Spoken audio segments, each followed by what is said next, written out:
good, smart, flexible mid-rounding. Well, let's see what they're going to end up doing for Haven. If any changes come through, There it is. There are. This is a Frost specialty coming in for full sets. I mean, that's exactly it. Last time we saw Frost and Cruz together on a team, they loved Haven and they loved Cypher Deadlock. Yes. So it's no shock, really, to see this come back out. And I think this is so smart because it's a direct counter to Nongshim's playstyle. Neon Phoenix, they're on the ground. There's going to be a lot of traps. Francis has a big job here to try and clear up a lot of this Sentinel. But this is exactly what I was saying. Nongshim have played against this same style against a team coached by Frost in literally just the last stage, and they are a lot better form-wise than they were previously. They're going to have played against this style before. They're going to know what it feels like to play against it, and especially on this attacking side, it's up to them to make the adaptations in the game to be able to play better into that. You're going to have to be playing those double pumps. You're going to have to play around some of the setups. On defense, this comp that Full Sense is running is incredibly tricky to attack into,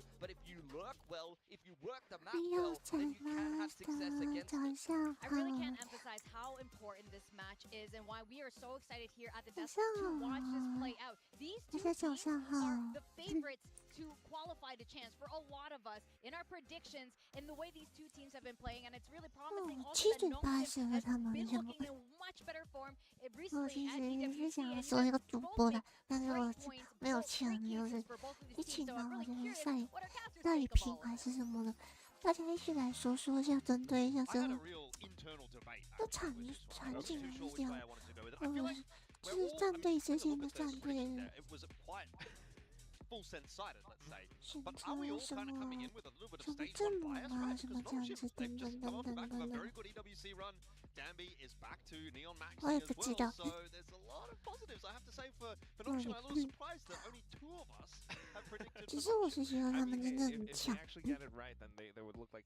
VCT 太平洋联赛，其实太平洋那种程度的意思，就是那种基本上是全部亚洲地区都能参加，像什么马来西亚、台湾、香港，然后泰国、菲律宾、印度尼西亚什么鬼。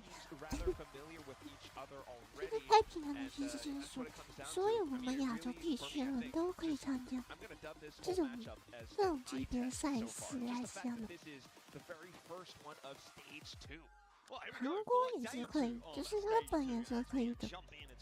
只是目前为止没有事业的马来西亚国家有去参加，可能就是怎么说呢？就是他们觉得想。这个太过什么了？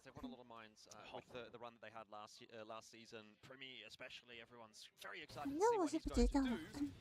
你那么原因就是说，看过VCT的比赛是这样的。是他们好像很喜欢奇幻朋克。我们样子很喜欢奇幻朋克。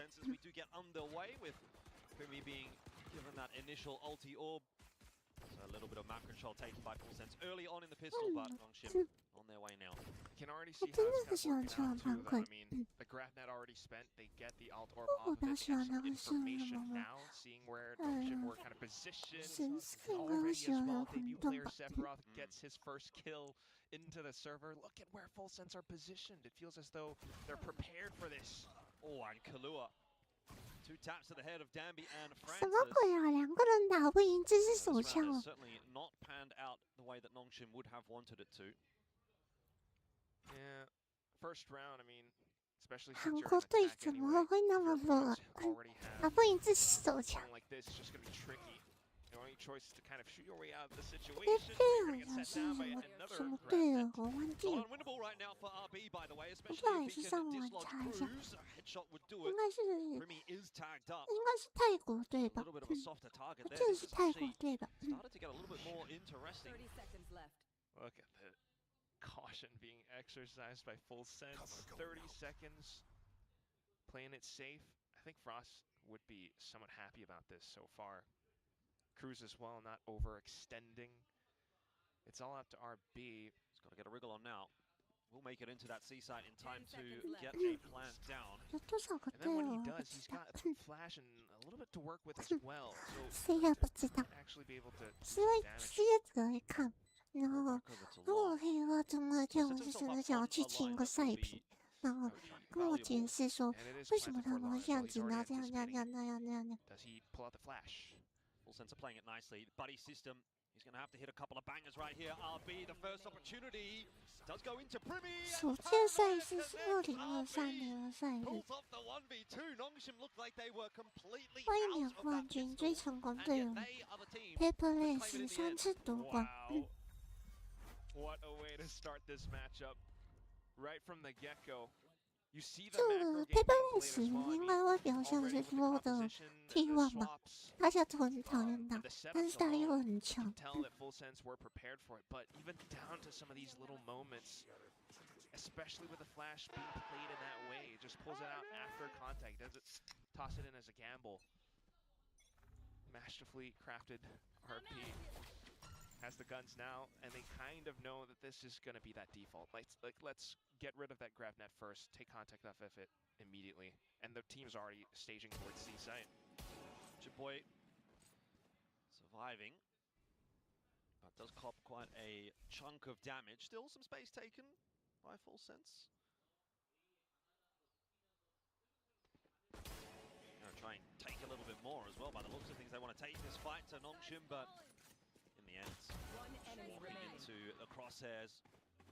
Pretty comfortable round for Nongshim. Charge up some ultis. 我看一 Just 下， one 他 away, 记 by the way. 得是 From that run it back, which could be pretty valuable in a bonus round. Always going to be.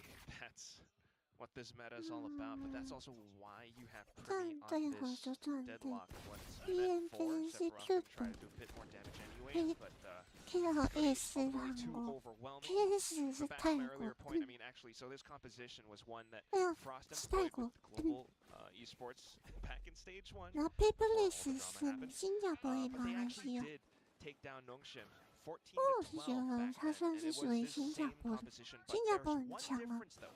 Back then it was a 印度尼 silver, 西 now 亚， they have a sky. 然后替换 And 是 that 韩 kind 国 of 的 tells me that, you know, he's trying to work ，PS 是菲律宾。 how the ties play, how Full Sense would 以 play, 中指合 which 作的 would be 关 a 系 bit 的 more 战队， fluid. So the Flash is coming in, supporting Jit Boys on, you know, a bit more mobility. They could always try to start things off with that control back towards A lobby. No grab net this time around. 以参赛的 I'm 挑 going to be 战 keeping 者 my eyes 赛 peeled to see what 战队， Xbox gets up to. Danby as well, initially trying to take that space. Nongshim making no secret of the fact that they are a little bit more poised towards the A site. That's how they want to work the map. But look at this as well. Like, Full Sense is not giving it up. They just want to check around a bit, see if the presence is indeed correct, that they are maybe scaling up long, but not really. So they don't see too much, right? And that sends signals to Full Sense. Where else could they be? They're a bit worried about B side, and that's why you have Sephiroth kind of jiggling back from C Link. Might be able to spot it out, and there's a Sonic sensor close by as well. That should be enough. Be the walk up here from Jit Boys, completely unexpected. 也还有 That is going to be the trigger pull though. 所以我觉 by 得 Nongshim as they work their way into 平 B. Now, 阳应 typically 该， a tough site to defend against the retake. There's a lot of avenues back in. 其实是会比较会比西洋赛区好看一点，是因为西洋赛区都是中国内战，太平洋是各个不同的国家一组队，然后一起合作来对打。像什么日本啊、泰国、印度尼西亚这些啊，都是啊，不是吗？不过我也是蛮喜欢买他们的枪的，我有买他们的枪，有钱就买自制手枪。 As an easy defuse for Full Sense in the end. Francis not getting away with his gun either, so bonus is negated. And this is why that macro works so well for Full Sense now. Cruz back on the controller too. IGL alongside the coach. There's the assist. This is, I'm not gonna lie, Jordan. This is getting my jimmies going. This 怎么有人幻象是用眼皮的？ between both sides. 什么鬼啊？ Yeah, yeah, yeah. 这好看不起 They're 你 really aroused. 战队啊！ But at the same time, I mean, we just saw that response from Full Sense, right? Not throwing the grab net very early, just working around the map, responding to 我一 Nongshim. 直想 But 说 now 幻 let's see. 象哎， Nongshim has 听 just 他们 run 说 that 这 zone. 两 It's 把 gonna 幻 be 象 both 很好 smokes. 用 They，avoid A completely. Walk 可 up 惜我 towards 一 B. 直没有刷到， And we'll have a 不然 look 一定会 see how 买了。 Nongshim crafts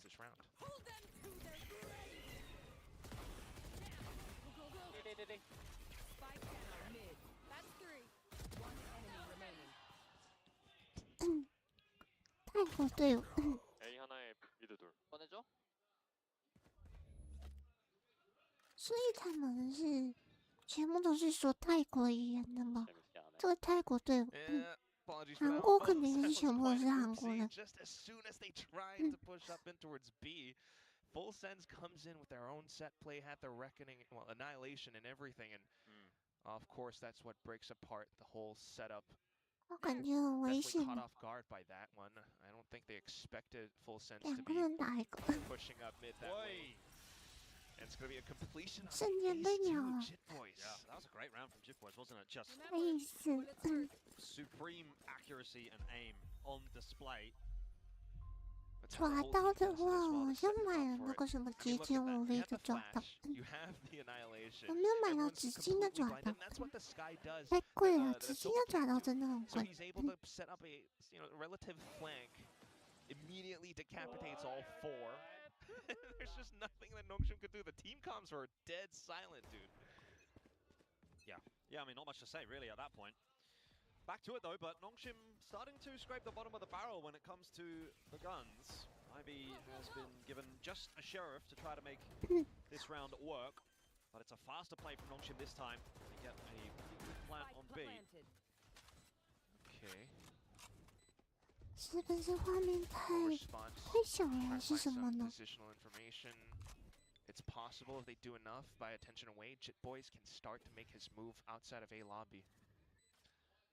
It's gonna be tough for him to get a lot done though. You've got the trip there, and you've 嗯 also 那个狮子的 AK 好像也不错，我一直 majority 想 of 要 this 买 round，is going to have to be won 可 on 惜 the 很 side 多造 by 型我 Full 都没有 Sense, 刷 and they 到 are，certainly 刷 taking 到 their 了我 time 又不 about 想 it. 买那些 Francis 比较 picks up 贵 a 的造 opener 造 onto 型 Jit。Boys. That flank will not have any impact.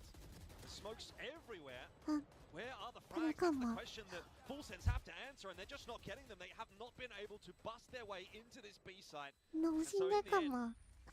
It will be around for Nongshim. Yeah, not yet.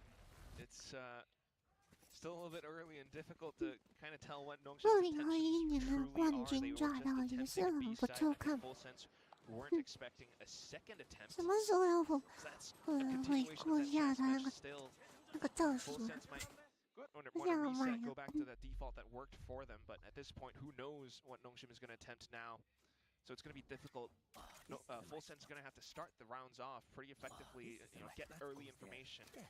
So it comes down to this little cam setup, the jiggles from Sephiroth and Cruz on the C site. If they can find a couple of players from Nongshim here, that would be great. It's a cheeky trip. Every possibility, maybe Jit Boys goes running straight into it. Nongshim taking a little bit of a slower approach over towards C though. Yeah, you saw the one-way smoke, so that kind of alerts you a bit. No trips or anything towards garage though, so that might be 而且 a 泰 little 国 gap that 队 Nongshim looks to 怎么 exploit. 会玩 Trailblazers 双 see 手 nothing 位 up 啊？ A. So rotations 这地图的一个守卫其实应该够了吧？他单人守一点就好了，应该 it's 吧。 another B play.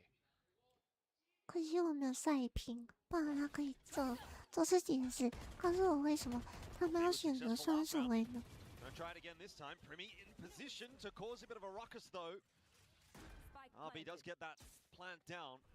4点大家应该睡觉了。我要早睡了，不知道。 Ivy with an 早睡要 important 天 tool 了， on 不 the 知道 backside 要 once 早 again 睡 here, 要 trying 天。 to cut off those rotates. It's not gonna happen.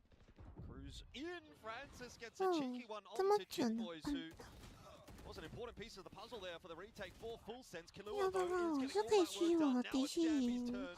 营 See if 群 he 的 can 话， show us exactly why he picks this character, and well, unfortunately not this time around. 我最近我的营群看是只有想要进来跟我聊天还是什么的。 Will not get it done. Full Sense will continue to keep this close. It has been so tit for tat. Yeah, 哇，3比 toss a 3了。 punch, you get one back, and that's just so tense between these two teams. That's what makes this good Valorant. Holy hell. But it's quite clear as well that coming out from Full Sense, this is exactly how they want to 哇，他 work 怎么 around 打 a 得 retake 到人 on 呢？ B site. You'll always 夸 have 张了。 players pushing outside of A long. This time around, the adjustment from before was Cruz comes in with his own as well, sets up a smoke outside of window. and it really forces Nongshim to question. And you had, of course, a little barrier mash outside of Garage too.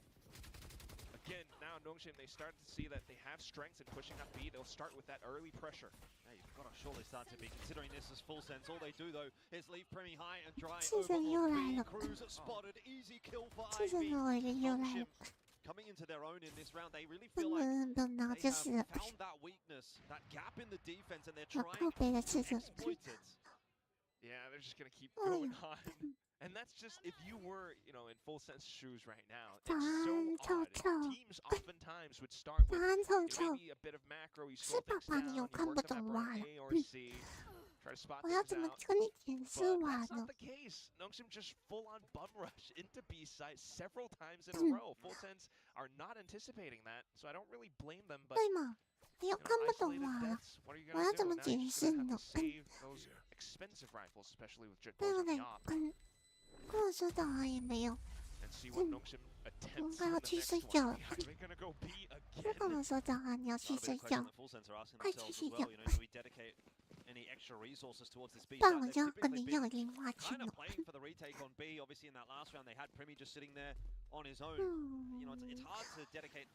multiple players to this B side because that's then obviously weakening the extremities over towards A and C. 玩最多的游戏应该算是玩了吧？氪金啊，又看看比赛，然后又玩排位还是什么的。Obviously for Frost to have a chat with the team here in stage 2. 我感觉他们教练有很生气。Kind of love it. Coach Frost, Kate 今天比较好看点，10000打这个类似。Craft some kind of a response, so maybe more traps or trips. 而且那泰国队的那个小robot很好看耶，它背后有一堆小翅膀，看起来展翅高飞的感觉。This does give Nongshim a bit of a discussion to go to, so I wouldn't. 你们要不要来一起来跟我聊天 early portions of the next rounds really slowing things down. The one thing that you want to look out for then, if the game does shift to a more slow-centric pace, would be Jitboys on this op. Haven't really seen him on his weapon that much, especially now he's on this Neon as well, just to work with the current meta. If he's able to find value off of it, that would be fantastic. Goes up short. Oh, there you go. Ask and ye shall receive. Don't know that was what Francis was really asking for, but 你上不上夜班？那你干脆去换一个工就好了。为什么要上夜班呢？不是。Chiming in. Brought up to heaven though from RB that could be the big difference maker. RB again. 夸张了，他怎么可能拿了3连杀呢？而且没有半个人看楼上吗？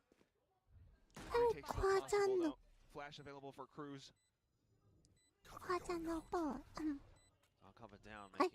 你上不上夜班？如果你看能不看得懂，你是有也是吧？我只是很好奇，你怎么会过来看晚呢？晚不是你看不懂吗？ is the man with the plan, and that is actually a cage that might work in his favor. Ivy isolates the duel against Cruz. RB, he's on his bike. Just wants to play time, and that will work out perfectly, you'd say. Sephiroth, surely no chance here at all. Ivy not even giving him the fight, just jiggling, buying as much time as possible, and another round for Nongshim. Full sense will have to be livid at that. No choice. Oh my god. I am absolutely floored. By what RB just what he actually succeeded in doing. Gotta be kidding me. He just goes in for a full blind. Had no idea. They didn't even hear it. They came in with their own flashes, wanted to continue to cut off choke points. 买一个多1年的冠军造型账号给我，我超级想21年的冠军的，突然觉得22年的是个大电，我又不用幻象的。 我干嘛要买幻象的造型？我有点白目呀，我感觉我自己。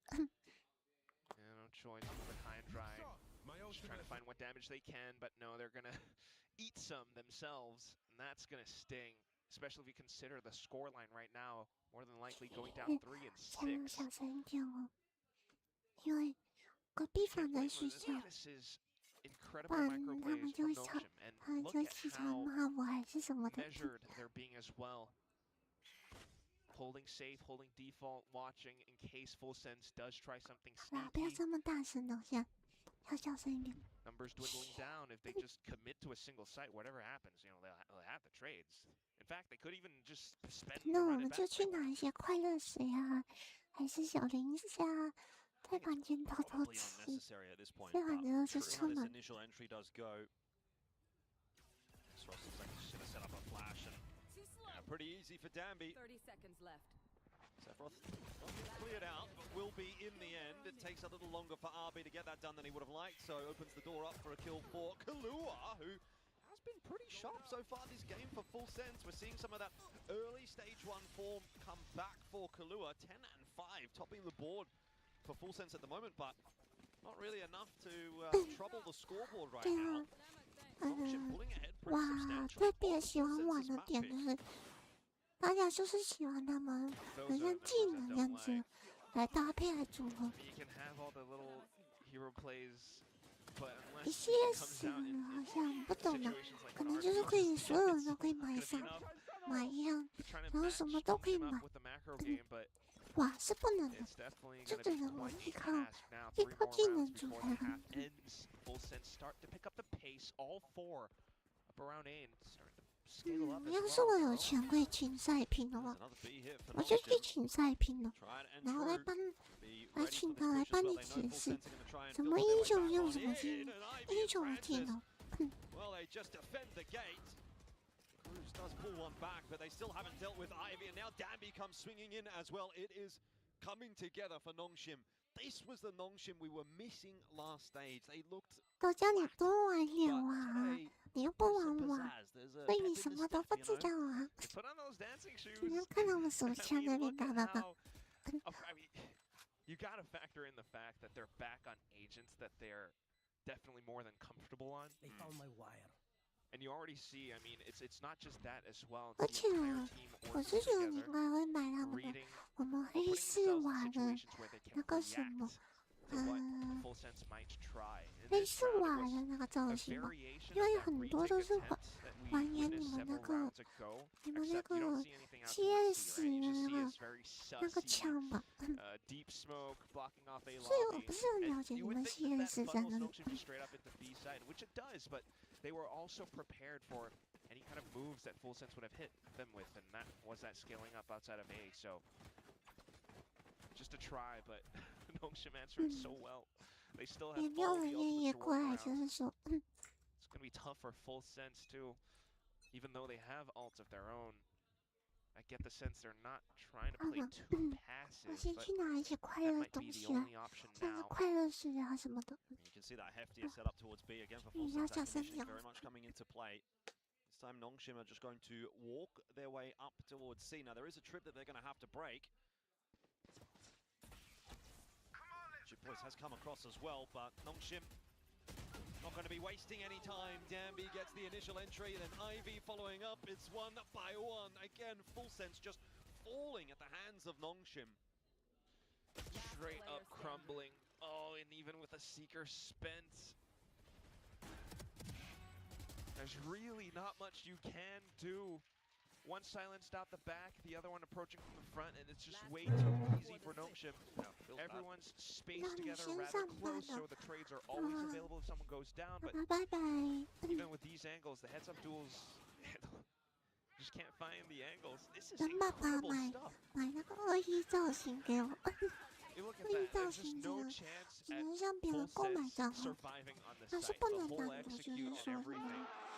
And that's one of 就 those 是 few 他 C 不可能会 executes that we 就 start 是 to 再 witness 出 from 现 Noxian. 了， Hadn't really seen that too much in this 可能 first 不能 half. 像 We 你 go 们什 again. 么天使什么造 Start 型， with 我 some 们什 early 么 pressure 什 towards 么 A 不管什 side. 么形式都 Yeah, 可以 this could be 买 a，huge 可 half 是 out from 玩 Nongshim. 的造型是 Hasn't started 有 too 些 well. 不能 Ivy, 的。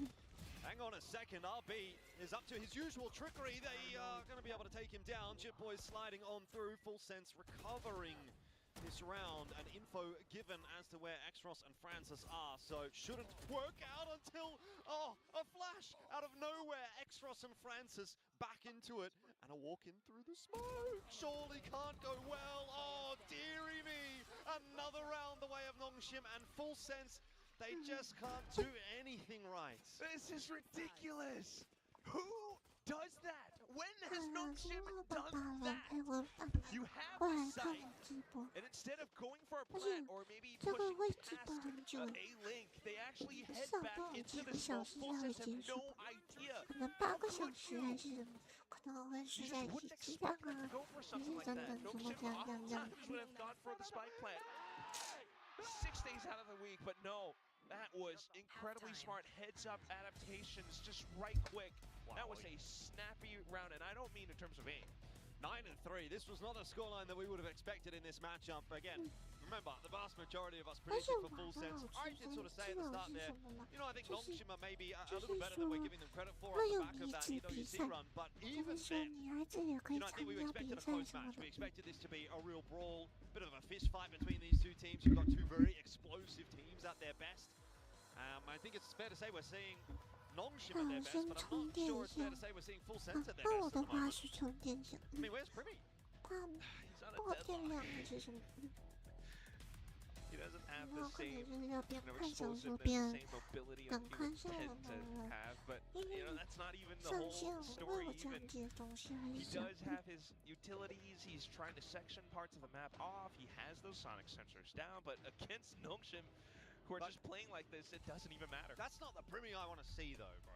Okay. I want to see the Primmy who's walking around the map with an operator, on jet, clicking heads, and then dashing back out. That's where I feel like he's playing his best game. That's going to be one of those discussion threads somewhere on forums for sure, but we're going to go start with the next pistol round now. Hashtag free Primmy. I don't know how Frost is going to feel about that. I mean, like what he said, he's just trying to build up on what the team already has established, so I don't mind it too much, but right now, on this attacking side, they need rounds chained together.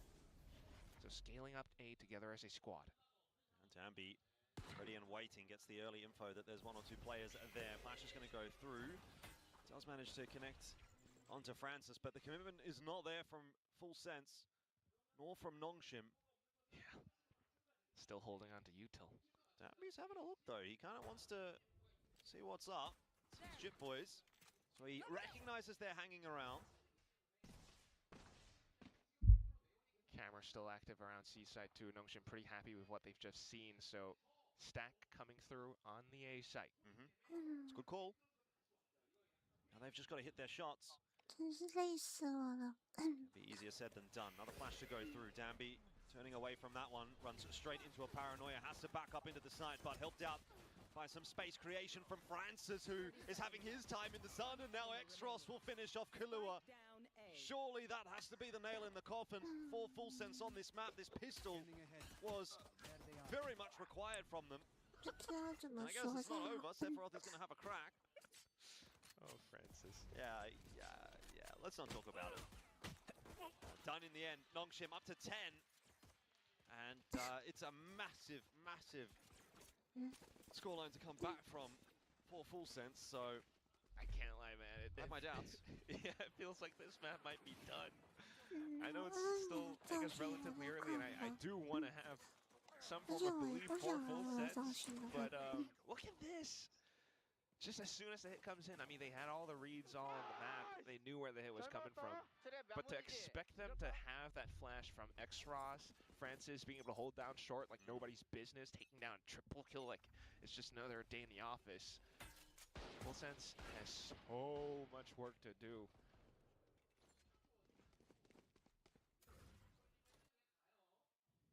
Meanwhile, Nongshim might be able to take some liberties. They can start going for some orbs if they so choose, but also trying to play it safe as well. Like, they really want to make this win clean. I mean, full sense have invested in this round as well, which is not what you'd normally see. So if Nongshim can win this, then that's just going to pretty much seal the deal, and already straight into the trip goes Jip Boys. It's the perfect setup for Nongshim. 4 players now filtering out onto the side inside of that smoke, but Nongshim have the numbers here that they need, and they're just keeping them corralled at the front of the site. Look at them, they have been just penned in. There's nowhere to go. And eventually Nongshim will find them. RB's going to tuck in the back of the site, set himself up to ideally have a crossfire here with Francis, and that will be enough for Nongshim to go to 11. Full Sense are in all sorts of trouble. They just don't have cash for the next round. Let's see the replay again. This is nuts. Of course with the force buy, but like, did Nongshim actually anticipate that, knowing that it was, you know, Coach Frost's Full Sense coming up next? But especially with RB once again taking liberties on his own, pushing past his own smoke. That is just ridiculous. The man is herding Full Sense around like sheep. Exactly. Now they're going to get aggressive. Nongshim wanting to flex their muscles in this round that they know they have the advantage in. X-Ross looking to charge that runner back up if he can get it through this round and build it into the next. Use it to finish Full Sense off. A 13-3 is what they're looking for, and it very much feels like it's on the cards. I would not have expected this swift of a victory coming in today. Either way, that just might be the story. Kills having been collected outside of B now, and they're starting to hear footsteps out towards C. Everyone's already in position in case of trades necessary, but none needed so far. It's just Privy left with a Sheriff. Try as he might, he's gonna get gunned down by a Guardian at the end.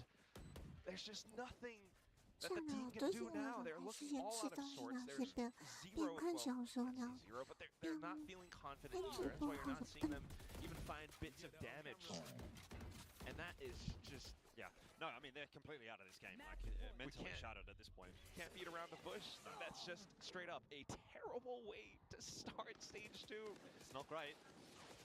I shudder to think if Full Sense look like this when they play against Global Esports next week. And that's just also to think about the fact that this little matchup, like what Big Time was saying, is all about championship points. If you actually take that win away from Nongshim, it's a double swing. But Nongshim just might be able to prevent that from happening. We'll see how this potential final round goes. Yeah. We're going to get the opportunity to listen into Full Sense as well in a second, and I think that might be a pretty grim-sounding Full Sense here in the comms, but keep those vibes up, hopefully. I don't know. They find themselves on an MTC site. คุณต้องใช้แฟลชอีกลูกว่ะเพื่อนก่อนนะไปมาเล่นบายเด็กออก1 2ครับไม่เจอโซว่าในบีเตะระวังเยิงเดี๋ยว What? หน้ากู2ตัวพี่เทมกูจะวางไม่ดีนะไอ้แถบให้เล่นด่วนเล่นแถบได้นะ Oh my god, Sephiroth, what are you doing? He's getting a bit crazy with it, but it is 4-on-4 for the retake. X-Ross, remember, by the way, had to run it back. Built that up in the last round. It's been dealt with now. What's the avenue back in here for Nongshim to close this out? 13-3. They're going to have to make this retake work. Danby already finds himself an opener, but X-Ross is dealt with by Jip Boys, who is finding the frags. Just not enough of them, and Kahlua is stuck. There's nowhere to go. The flank was coming in anyway, but Francis will get it done, and Nongshim will take map 1. Full Sense, wherefore art thou? Oh, wherefore art thou, Full Sense? It's just nowhere to be found currently. They tried all sorts of things in that first half. They looked actually pretty decent. They were trying to match the macro. They had variations of B retake attempts, but that all got shut down by Nongshim. I mean, my bigger question is, who is this new Nongshim? What changed between Stage 1 and then maybe a little bit of EWC and Stage 2? Because this is incredible. Third place finisher for sure back over on EWC, but this is awesome. RP is just insane. I think I can tell you what changed. It's Danby back onto the Neon, but we'll see what Nongshim have to say. We've got Bella down on the stage.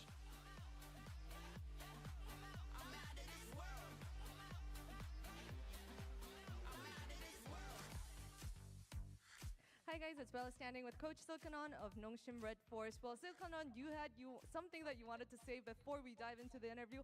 What is it that you wanted to say? 감독님, 일단 1맵 승리 축하드리고요. 하고 싶은 말씀 있으셨다 그랬는데 말씀하시죠. 일단 내년에 리그가 크게 바뀌기 때문에 리그가 바뀌기 전에 프로스트 꼭 한번 이기고 싶습니다. Well, he said that we're going to have a different year on Valorant next year, but before this year goes, I want to take a win against Coach Frost. All right, well, what were your thoughts when you guys saw the Cypher Deadlock comp that Full Sense prepared for you guys? What were your initial reactions? 오늘 농심을 상대로 풀센스가 사드록 조합을 가지고 왔잖아요. 조합을 봤을 때 좀 예측하셨는지 어떤 반응이셨나요? 사실 전혀 생각을 안 하고 왔는데 일단 테이블 픽하는 거 보고 얘네 다 사드록이겠구나 생각은 했습니다. Well, I mean, we weren't expecting it to go this way, but when we saw that they picked out Haven, we thought, oh my god, they're going to do the Cypher Deadlock. All right, thank you, Sukanon, and best of luck to you. 감사합니다. 看到我想睡。 They look pretty relaxed there. I don't know who doubted Nongshim besides most of us. Here, we're like they're gonna be tired. Everyone's seen the neon comp, but you were saying, Pilski, you were saying the whole time that they mastered this comp, and to think you can just stroll in and pick against them and beat them, well, you were right. Yeah, like, in theory, it's fantastic, but in practice, it doesn't always work out. Yeah. Sometimes it absolutely does, don't get me wrong. We even saw it just in Americas. We had a sunset game between Furia and Leviathan in similar circumstances where you have, like, Leviathan playing a Neon Phoenix against a Cypher Deadlock, and they got rolled when you don't have the answers for it, when the other team is playing fantastically and then able to punish you. Yes, it's very hard, but in a game where the other team is like, oh, we've seen this comp before, we're familiar that the other team's coach likes to play this comp on his previous team, we know that the other team has played this comp in the past, and we've had to deal with that in the past, you have better adaptations and you have better answers in the server. Yeah, I mean, I feel like they did fantastically, to be honest. I think they didn't lose their own identity while dealing with that double sentinel, because, you know, we speak about how a lot of teams you want to slow down, you want to default, you want to break these traps. I think they still kept that pace, they still kept their own style, but, you know, they found the correct sides a lot of the time. It was very impressive. They understood the weaknesses to how this double sentinel likes to play and dealt with it very comfortably. And seeing the scoreline, 13-3, this is not the debut Frost Full Sense combo we were expecting at all. I mean, even if you were predicting a Nongshim win, you know, this much of a difference is not... It was hard to call. Yeah, definitely. It was quite back and forth, honestly, to start off the game. I didn't know who necessarily was going to come out ahead, but RB's scoreline says it all. His heroics really was the spark that ignited the rest of Nongshim to start to get rolling, and honestly, it's always phenomenal to watch. You even saw similar kind of things from him in Stage 1, last stage, where Nongshim was performing quite poorly, and there was a lot of games where RB was really trying to carry the boys into the game, and this time he successfully was able to do it. Yeah, exactly. He did, and he was fantastic over in Stage 1.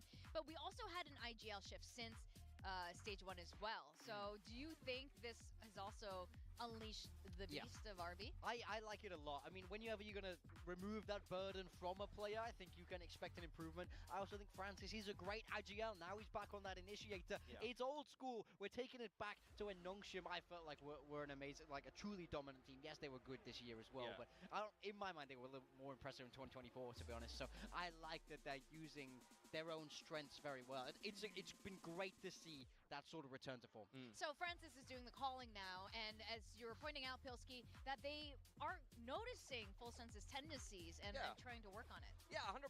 So this is literally the perfect example of tendencies in the game you're aware of. This round, Nongshim on the bonus is playing around a mid-crunch. You can see one player anti-flash, Xros is ready with the curveball. In the very next round, Nongshim does not play around the mid-crunch because it didn't happen in the bonus. This is round 4 after the bonus in the gun round, and with an annihilation, Full Sense pulls the trigger on a mid-crunch that Nongshim is not playing around this time, and they get completely rolled by it. So this is what I talk about when I say in the pre-show, one team is aware of how the other team functions, their tendencies, and how they want to play a certain comp. It's a question of in the round, in the moment, are you going to adapt and be able to play around what you know the other team is likely to do? And in this game, Nongshim, for the most part, outside of round 4, as you saw there, was playing around it very well and adapting very well, and they were able to win as a result. And that's exactly it. From a coach's perspective, our job is to win on the paper and your players have to execute, but it's more complex than that. Just because you feel like you have a counter doesn't mean it will always play out.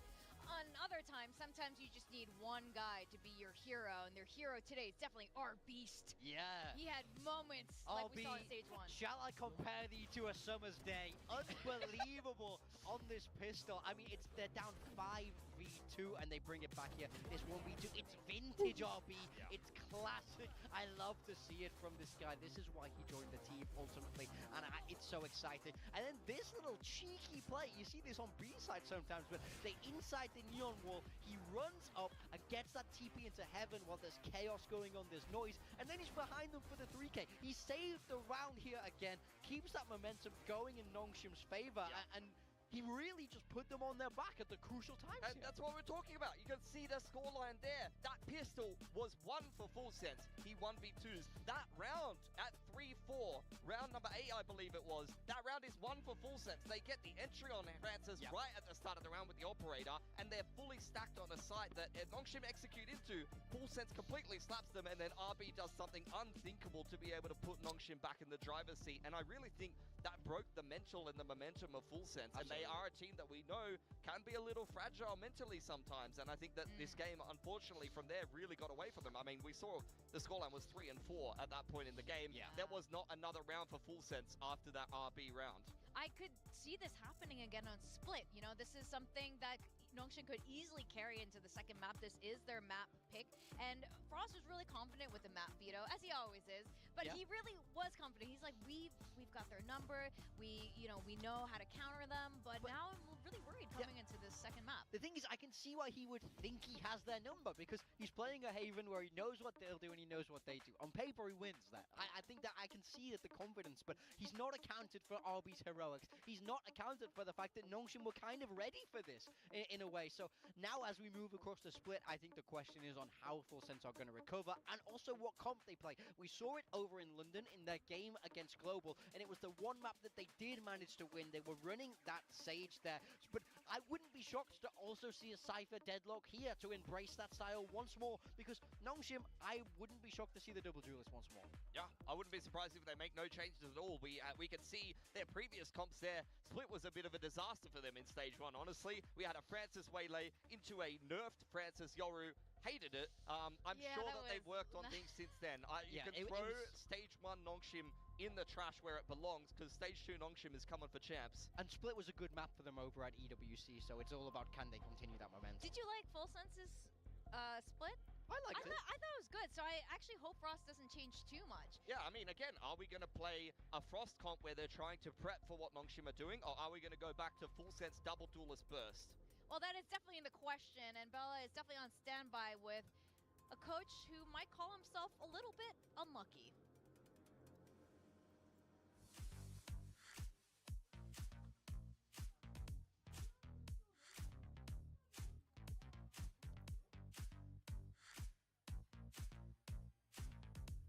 Hi guys, it's Bella here, standing with Coach Frost of Full Sense. Hey, good to see you. The orange looking good.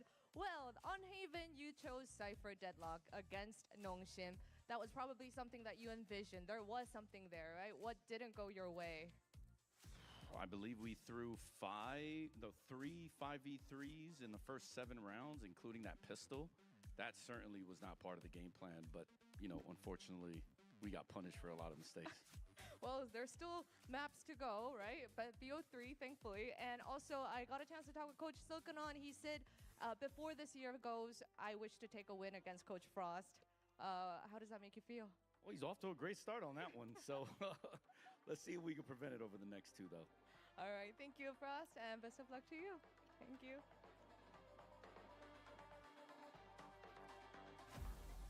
I've never heard Frost sound so mirthful and happy after losing a map. Hey, there's plenty more games to be played here. We've got a whole nother map in front of us and a whole season here for Full Sense, who are once again straight back on their BS here. Deadlock Cypher coming trying out yet again a very similar looking comp with a couple of different bits and pieces that will fit split a little bit better. Yeah, I mean, they've gone for that same stylistic matchup because Nongshim also running with that Neon Phoenix once again. Now the question is all about execution because I do think Frost was right. They lost some rounds that they really should have won there. Yeah, what I want to say here is I'm interested to see how Full Sense start out the attacking side. If they could get in on the side, that's going to be hard for Nongshim to retake. True. And also, Francis is playing a fade here, guys. He was on Sova on Haven. He was able to break some of the traps and be a little bit more on top of the shocks into specifically Neon Phoenix with the fade inclusion as the initiator. That's where you could seriously struggle on attack against Cypher Deadlock.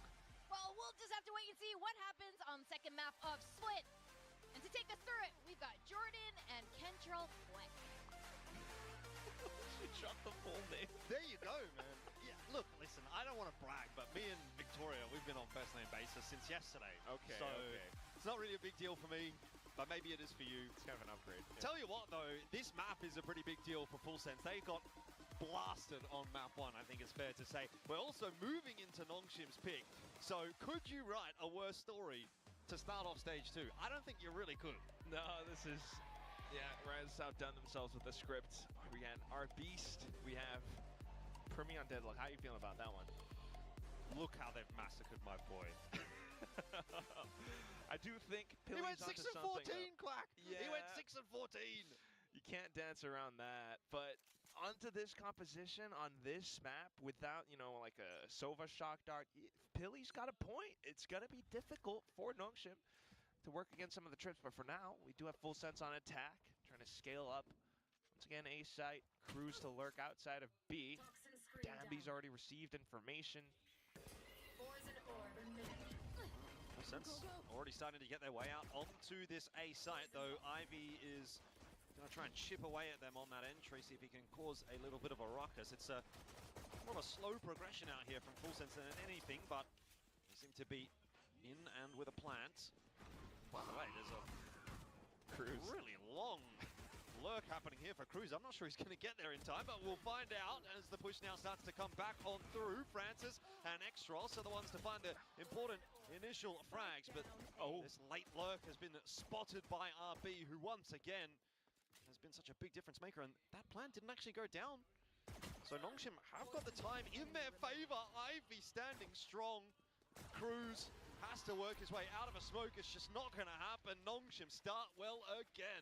Just not seeing it once again. I mean, you have the full rush pushing through. They actually get into sight, but that was the one key difference. Nongshim spot that there are only 4 players. RB instantly recognizes it. Hold up, Cruz not here. let me check the flank.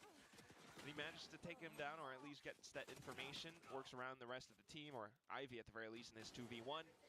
It's just so clean, so standard. Yeah, it's a nice bit of re-aggression as well from Nongshim, just to catch Full Sense on that plan. Put the pace into that round a little bit more so than what Full Sense was prepared for. So again, another pistol obviously going their way. It's a tough start to the second map here. Full Sense going to try and bust their way out into B. Got multiple members there to defend. Initial shots though, leaving a little bit to be desired, but still the recovery is in from Nongshim. Cruz again lurking around, but to little success. It's just the setups too. Again, I mean, looking at how Nongshim are positioned, you know what this composition does. Everyone's pretty familiar with it already. Neon Phoenix for sure. You have the flashes, you have the mollies. Omen does his thing with the flash outside of Garage, and it just slows everything down. There's not much else to say, but to think about how this matchup could still then play out theoretically, and that's one of the biggest discussions I think for this entire thing, because on paper, yeah, like you know, the whole coaches discussions, theoretically this comp might work, but given the players and their intuition, you know, you're talking about Primi on the Sentinel, like you really wonder if he actually might have that instinct to think about these plays and actually make them happen, come to life. Right now, okay, Sonic Sensor, so you have one less lane to worry about. The whole team can push up forward into B site, but Nongshim are already wondering about that themselves. Get the dogs out to clear middle. Ross Looking for a timing there, doesn't quite get it. Francis under pressure, and Jitboy's doing what needs to be done for Full Sense, opening pick in this round. Okay, Sephiroth. It's a very big lurk as well, but he's up against Ivy, who might have just seen him right by the end. He might be pinned down as well. The whole team now getting called over. Little duel. Oh, but he loses it. Yeah, not a good one to lose either. It's going to be a lot of space that needs to be retaken. Ivy creeping back onto the line, could get another one, maybe two. A couple of whiff shots in there from Full Sense gave him that opportunity. Danby not aware of Jitboys, so he ends up being a freebie. Still in check for Full Sense at the moment. Plants going through. Xross is running back. Oh, he might think about running it back, actually. RB does put it down to a 1-on-2, but maybe not quite enough to invest it here. I think I'd like to see him hold on to it. Ooh, there's no way he gets that, but Cruz is on the line to trade it. So Full Sense get themselves at least a starting round to get underway on split. And definitely still some signs of life. I mean, that would be pretty important for the team mentally, emotionally as well. So you kind of like to see that, but still for Nongshim, I mean, it does come down pretty close. Now they might start to, if they start to see similar moves, they might start to anticipate players pushing out of vents, you know, coming out of heaven. And that was the one key difference this time. It was that Jitboys, I think, was able to elevate himself, find an extra frag, and allow for the whole team to set him on sight. So it always starts off once again, B presence, but a heavier lean from Full Sense over onto A site now. Full Sense will look to try to put this round together, so we'll hear from them as they discuss.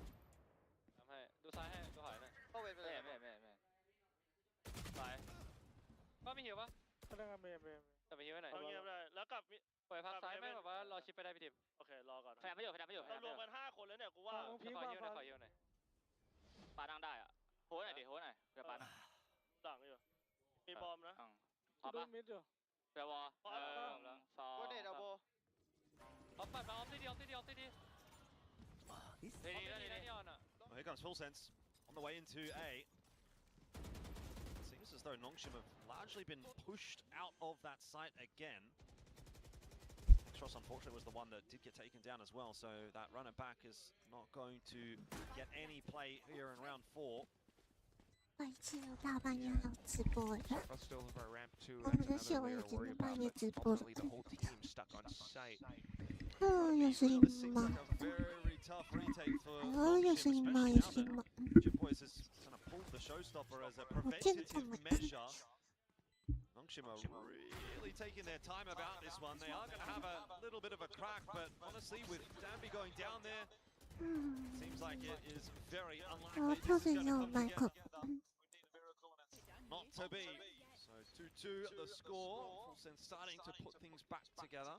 Yeah, lovely to see that swift response. The whole team. Earlier on, they had that long lurk from Sephiroth on A ramp. This time around, it's a full lean from the whole team. So Nongshim not really expecting that yet. And it kind of works out a little bit better for Full Sense. Actually, I think the map makes a slight difference as well. Even a lot of the positions, corners are all tighter. The rotations from Nongshim back then were quicker. This time around, though, Full Sense actually gets to work on the map a lot more, and especially with the post-plant positions on A site, you can see how it works out. But suddenly now there's a quick push coming out from Nongshim outside. Sephiroth tries to withstand it. Goes down Xross again. That was a bold teleport from RB. Push coming through to the B side. There are some defenders here, but they are being chipped away at nicely. Ivy listing up. Good for only the one. And that leaves Xross, who was on a journey of his own. Just one of those rounds where suddenly on a half-buy, Nongshim attempts to throw something against Full Sense, see if it sticks. But thanks to Sephiroth, actually, that did not happen. So well done, and it just continues going again.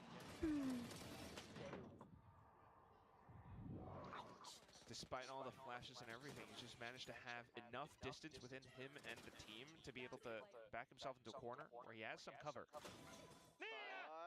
lovely difference.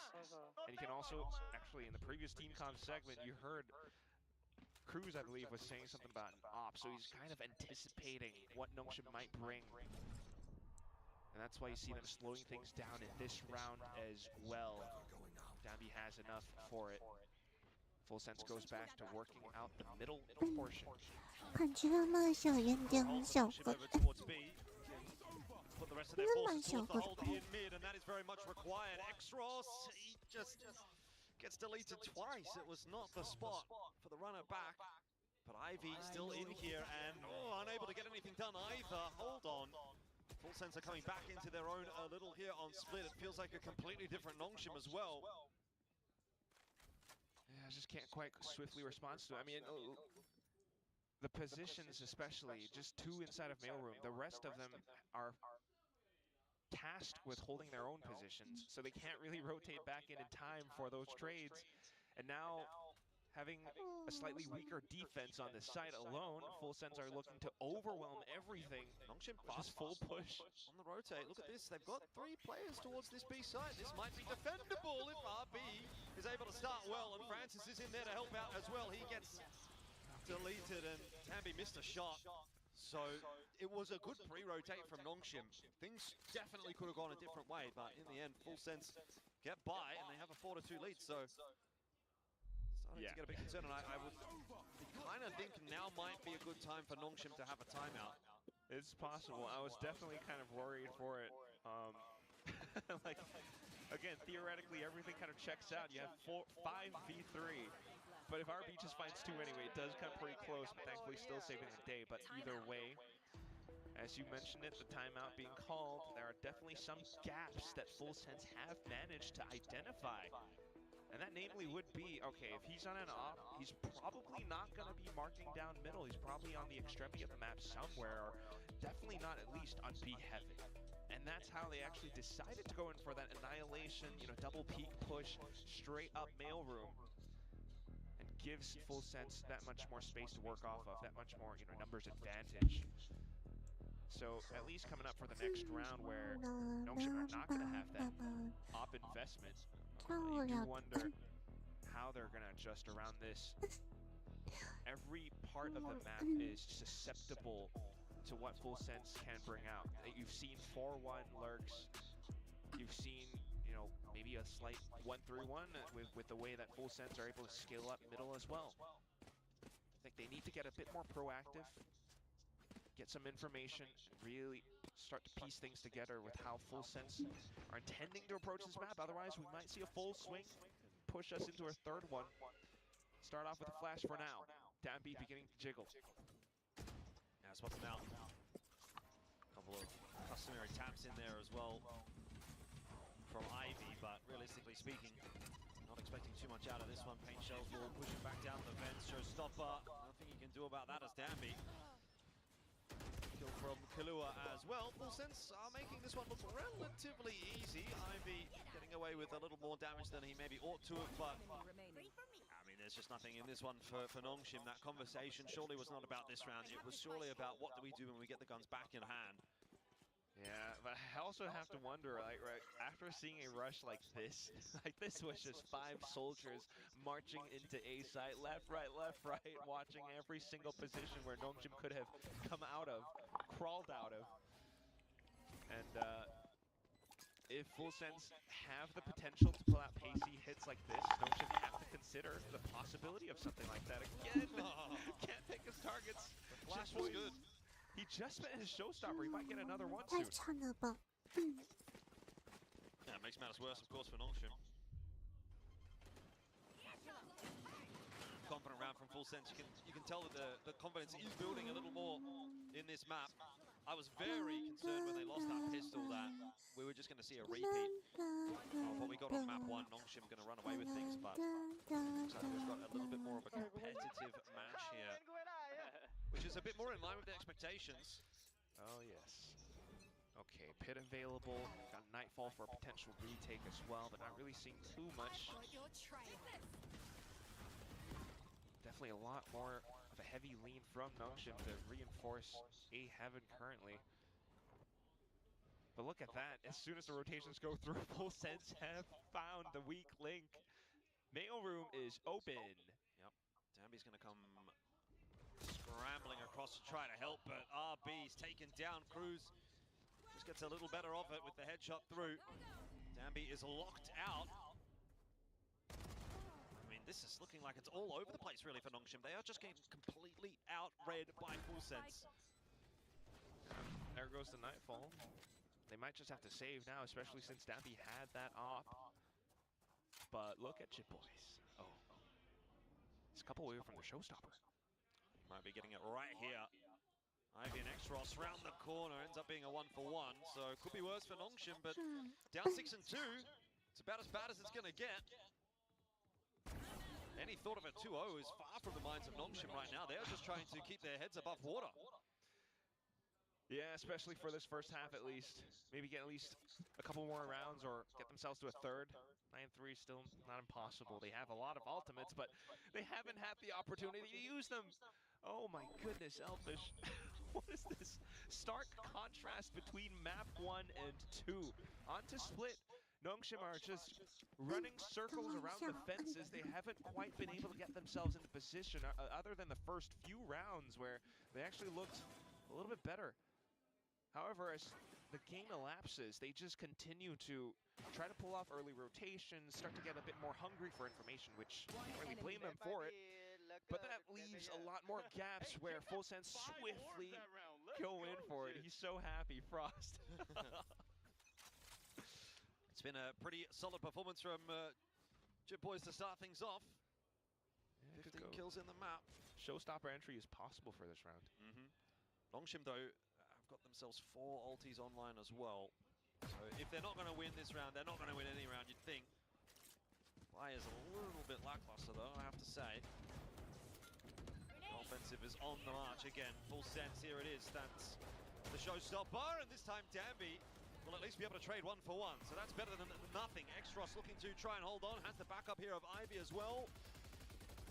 It's a much more stable defense initially from Nongshim. Port in behind as well from RB. He does not spot anyone exiting.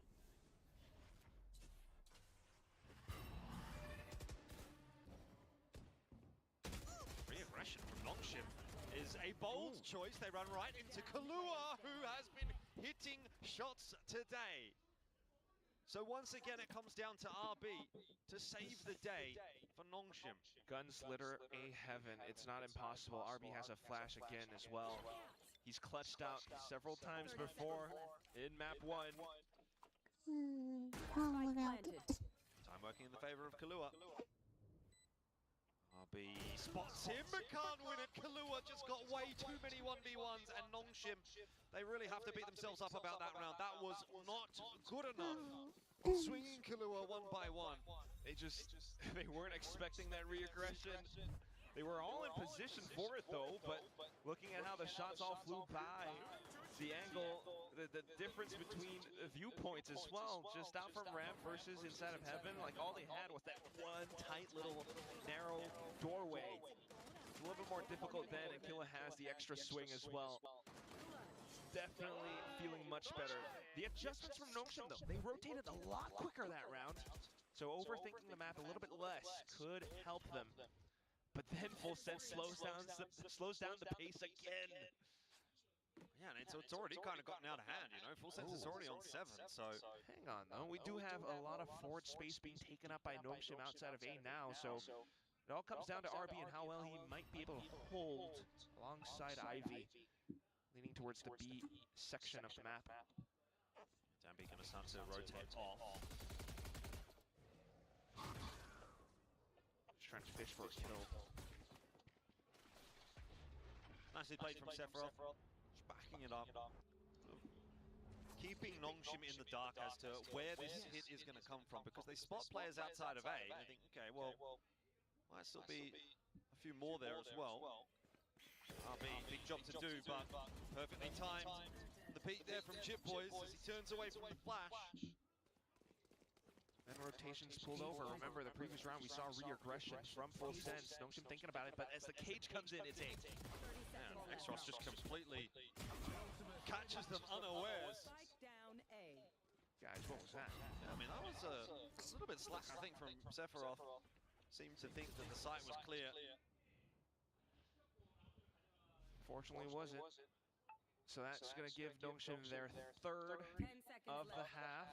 Much needed third, but still need to put more together. They probably do need to get this up to 5. Looking at this, it feels like it's not impossible now. The adjustments, the way that they are starting to shift themselves on this map. Quick rotations, still leaving players, you know, on the extremities of the map. They're starting to forego mid a little bit more, which helps them anchor things a lot better, depending on how, you know, Full Sense decide to try to go in for those hits. Like, Full Sense is, yeah, slowing things down, and they're also desperately trying to fish for some opening kills, but if they're not able to find them, the mid-rounding so far, we are just not seeing a lot of it yet. They tried to rendezvous back over the A site in that past round, but we saw the results of that. It wasn't a tight push. Just kind of assumed it was clear. Start things off now. Ooh, RB. Yeah, a bit more proactivity around the map in general, actually, from Nongshim. A little bit of a peek into Garage there. They're also exploring middle. Ivy was having a little bit of a look.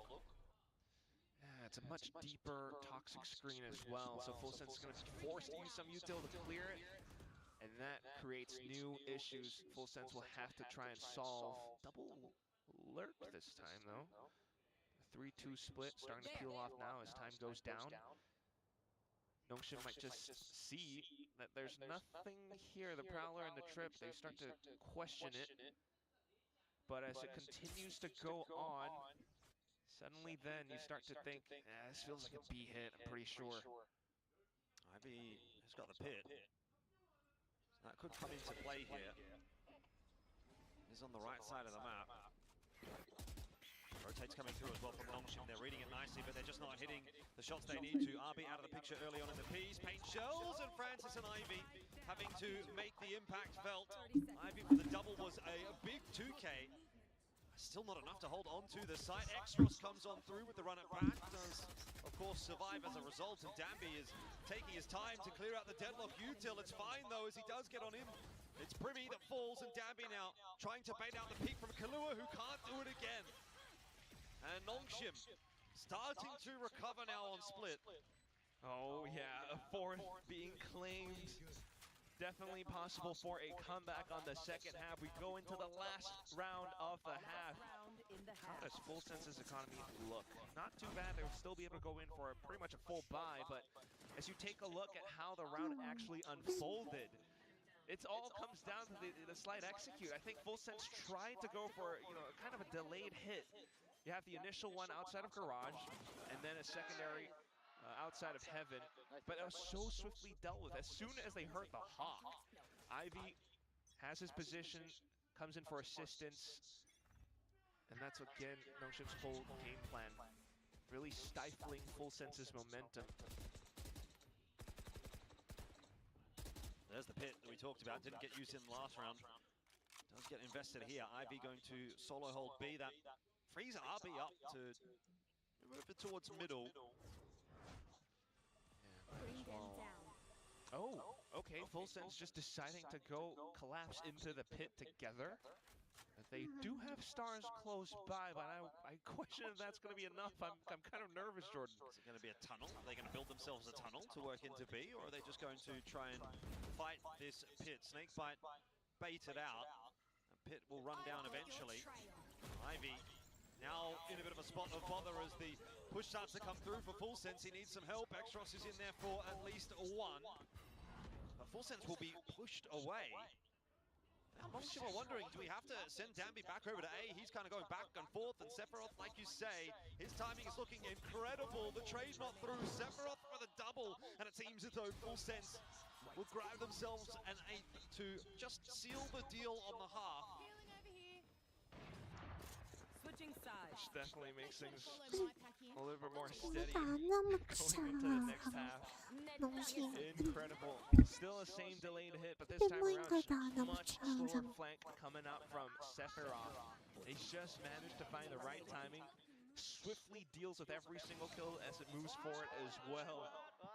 And I think he goes by a little bit underrated, under-whispered as well. His name, of course, very iconic. was named Furious for a short portion of time.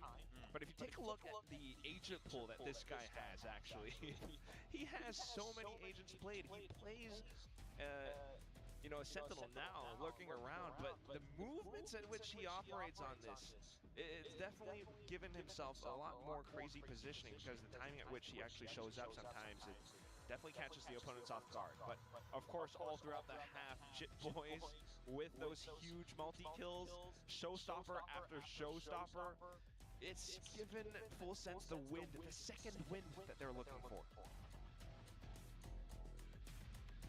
8-4, yeah. I mean, it's a pretty good looking half, but it is still not a map win just yet. Yeah. I tell you what I'm a little bit worried about. Okay. Primmy. We haven't really seen too much. Just a bit. Is it such a bad thing if Primmy's not fragging? If Jit Boys That's what I'm wondering about. Because, you know, it's Primmy. You would think. Yeah, that, you know, that matters quite a bit. Yeah, I mean, I agree. But right now, he's just providing value and utility, the annihilations that he sends through, you know, the deadlock off, and that's about it. He's not getting too much else done. On defense, you would hope, as the anchor, perhaps on the B site, but Nongshim are on A now.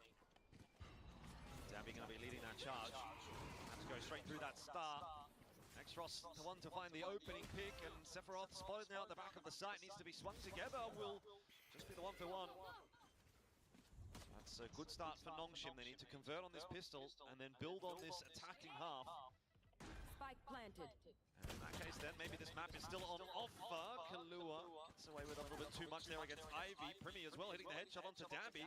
Now starts to make this round look a little bit more interesting.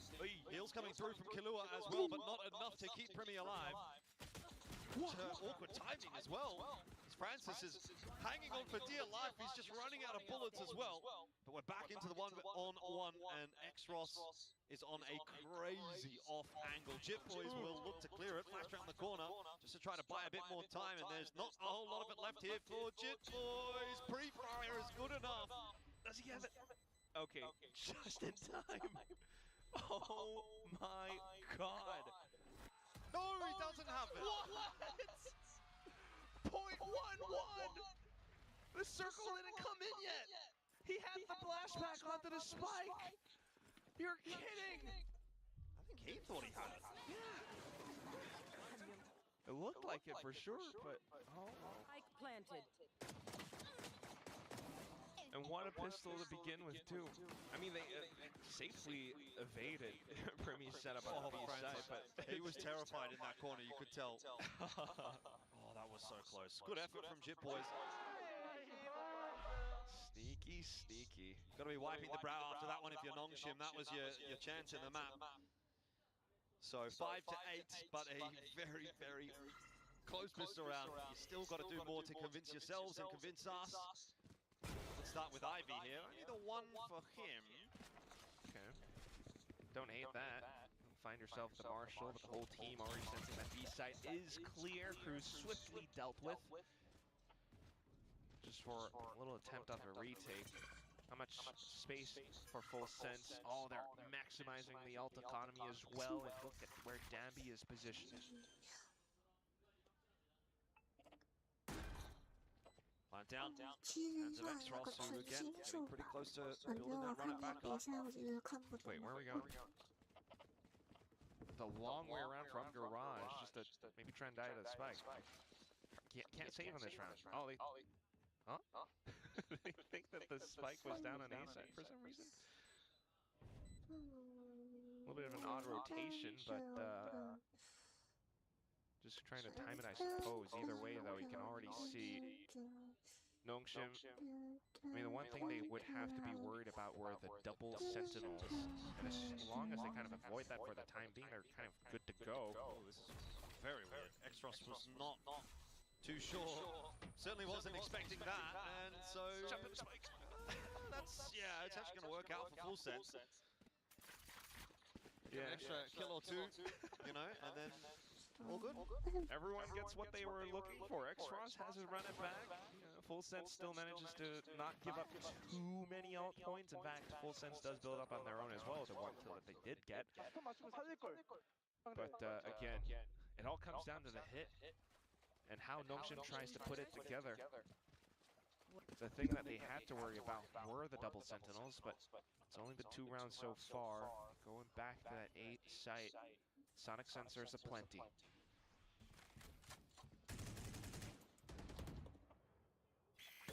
Big first gun round here at Full Sense. Pick it up. Momentum stays with them. Goes the way of Nongshim, then it is very much game on. It's not really a trap setup or anything, though. We don't have a lot of assistance. It's just Premi with a grav net. I really like this round, though, from Full Sense. You can see Jip Boys, this confidence pushing out of B is going to be a real X factor in this round. It's being watched. Oh, not quite well enough, but... Oh, no. Suppose you take the 1-for-1 trade. That was a sheriff goal? What? No. Either way, that's intel. He's on the hunt as well. Cruz now trying to backfill that position. I like it, I really do. I think, you know, Full Sense throwing a fox among the hen house at this round. And the barrel mash comes in just in time from Brimmy too. So Cruz can take his own sweet time. Xros is a dead man. 30 seconds left. Be an easy kill for Cruz. This is a very unorthodox round. Good pushes out from Full Sense, causing the question marks to be asked of Nongshim, and they don't have the answers.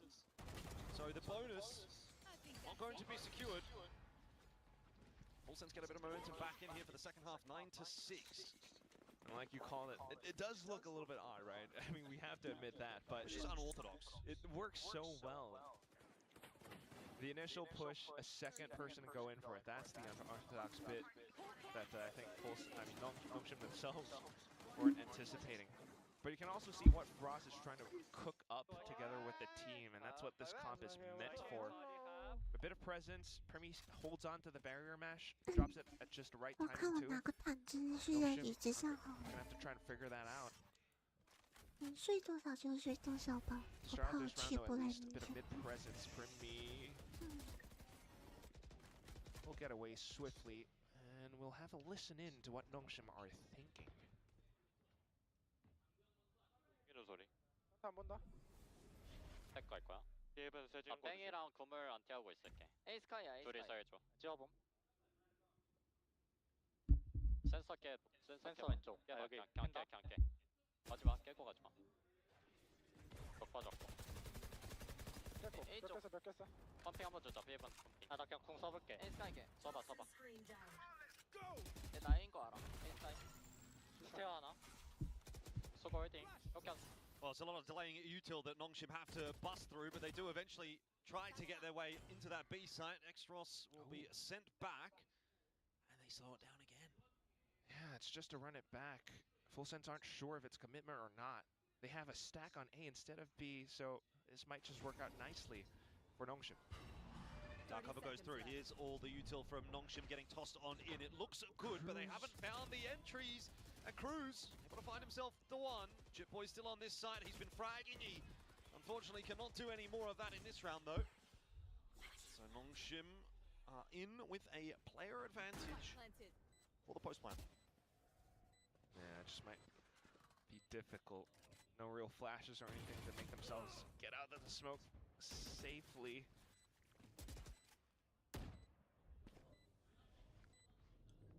Full Sense still hanging around. Want to have a bit of a crack at this one. Kalua committed. Swing does come through from Nongshim. They're just not really hitting their shots so cleanly at the moment, but they have got enough, thanks to Xros, to get up to a 7th, and you know, it's close. I still feel like Full Sense are troubling Nongshim, but that deficit is closing. It really is. I mean, you can already tell, based off of that team comp spit alone, like they were calling out the sonic sensors. They were trying to work the map, as what Pilly would have said. So really clearing all these little bits and traps, especially using the running back to do it safely. Then they're able to cement themselves with a hold over the B side. 5v2, of course, they're going to be able to take it clean. A tough retake then. Sephiroth does make it close, but Xros, back then on the Initiator, now on the Phoenix, he's providing so much value. Back to a mid-play. Oh, Dambi! He's back! Not on the Neon at all in Stage 1. Here in Stage 2, though. Back to it. The judge. Call him the judge, jury, and the executioner in that round. Also, like, we haven't seen a shot. I just realized we haven't seen a shotgun from Danby all series long. Suddenly he does it. And even Primy is just stun locked. Jit Boys, no chance to use the showstopper now. Cruz has space, so they kind of know the hit could be going out towards A. But what is this lurk? RB's waiting for it. I mean, he's seen it, you know, can't get away with it multiple times. Sephiroth also spotted out now as well. Oh, nice double from RB, but Kahlua is causing problems, and don't half mind that as a call from Nongshim just to try to ignore him. He's put himself in a position actually to cause a ruckus on that rotate through mid, but Nongshim do get past okay. Flash in, Extros now under pressure, his own flash back. Battle of the flashes, but RB comes swinging in. He doesn't respect the 1v1. No honor, but it's all about winning the war of deception here. Big footsteps definitely causes a bit of panic as well, but I mean that's just a hell of a blitzkrieg push of Mayonnaise the judge. Not too bad on the off-angle hold, but oh my word. That's just not how that is supposed to go. You know, they haven't done anything wrong there. The double swing, the double peek comes through. Yeah. But that's what I'm saying, like, it feels like Nongshim aren't shooting as hard as what they were on Haven. So down to these little menu. They're starting to shoot better though. I mean, you have to admit that. And now it's a very possible tie because Full Sense just don't have the guns. Well, this would not be the round that you want to lose. But Jit Boys with a showstopper, you know, maybe there's something here for Full Sense. It's a big move. Okay, shallow toss. No one's close. They think it's clear. Uh-oh. There's a cam. Not anymore. It's just enough. Still having pieces of utility to, you know, give them the information they're looking for, but they've already lost the close range positions. They're trying to find it now by pushing down middle. Full Sense are being so active on this defensive side. Francis could well get timed. Just about gets the info and now calling for some help from his teammates. That paranoia should have done enough, but in the end it won't. And this is what I'm talking about. Jit Boys with that showstopper having the impact. Of course, the paint shells as well. Not how this round was supposed to go for Nongshim at all. Primy will be spotted and dug out by RB, but this is a big recovery mission that's only got 20 seconds left to work. Jit Boys close enough. Everyone's starting to rotate on over. Nongshim bites the footstep sounds as bait, and they are pushing into B. How are they going to get a plan? 10 seconds left. You haven't cleared the site. Jit Boys is here. Surely this round is over. He's just going to drop the nades straight on that spike. It won't be enough. Yes, it will. Yes, it will. Jit Boys with a miracle round for Full Sense, and that could be a crushing blow to Nongshim. We'll have to take a look at how the money looks. Ooh. Yeah, not the greatest. And that is just majestic coming out from Full Sense. Initially lost a position, but quickly recognizing, yeah, we're still on pistols. If we want to get close range, we're going to have to push down somewhere. They're not at mid. Let's go.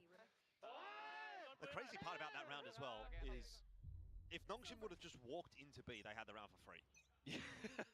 Yeah. I mean, they thought they could farm just because their opponents were on pistols, but no. And we're back to a slight reset in terms of the macro. Trip this time, shallow around middle in case there would be a slide. Primy holds out by ramp too. Nongshim already starting this round off not too great. Poison orb emitting. They're like sluggish now because of all these double sentinel utilities all over the place. They've got the side at least, Nongshim. Okay. Got a bit to hold on to it with as well. Should be a workaround. Jit Boys on an op, but Primy has Annihilation plus the graph net not yet spent. This is going to be a sticky situation. Oh, good flash as well. Ivy, no chance in that duel. Paranoia does come back to slow Full Sense down, but there's plenty of time for them to work with, and they are slowly but surely working their way back onto the line. Francis, he would make a mistake if he would peek out that smoke. It's Danby in the end that makes the difference. Somebody had to step up for Nongshim. It is going to prompt out the Nightfall. Nongshim really want to confirm this round. And with that ulti, they will. Nice round from Danby. How the heck did that happen? I turned away for a second thinking, all right, that was, I'm looking at my notes, but like that was kind of in Full Sense's bag, right? They had all the positions. Shift Boys had the op. He's watching through the back of ramps. But Danby just has that slight little off angle, enough to be able to catch Full Sense. That's a desk slammer, that one. They had the flash. They managed to push out. Yeah, nobody watching that at all, and Danby does what Danby does best. Timeout. So timeout now for Full Sense. They recognize this is pretty close. It is very winnable, of course, for Full Sense still, but Nongshim are certainly having a better run of it in the second half. You can see the split there, 5 and 2 in the second half. So if that persists, if that trend continues, Nongshim will win this map. It's a very real possibility, one that Frost would not want to have happen. They are making it this close. 10 and 9. They have the double digits. They got it off of a thrifty. But Nongshim are making them work for it. You mentioned this second half, but it's the way that Nongshim does it as well. They're doing their due diligence, clearing a lot of the trips, recognizing positions. And, you know, we're going to kind of overlook some of the slight mistakes, as you might call them. But even then, it's really what costs you in some of these really crucial moments. Nongshim still have tricks up their sleeves. And with the way they're able to slip into sights after just breaking potential trips, you know, it might start to force Full Sense to try to position themselves around them. It's a sudden quick play into B. Is it a confirmed play? Yes, it is. RV ports back on through, and Danby charging in through his fast lane. Xrox there to lead the charge as well. Nongshim have arrived on the B site. So wrapping around a sudden site execute. This is going to have to be a save. Might be going up in flames here for Full Sense. 6 and 2 for the half. Lead. Not much else then.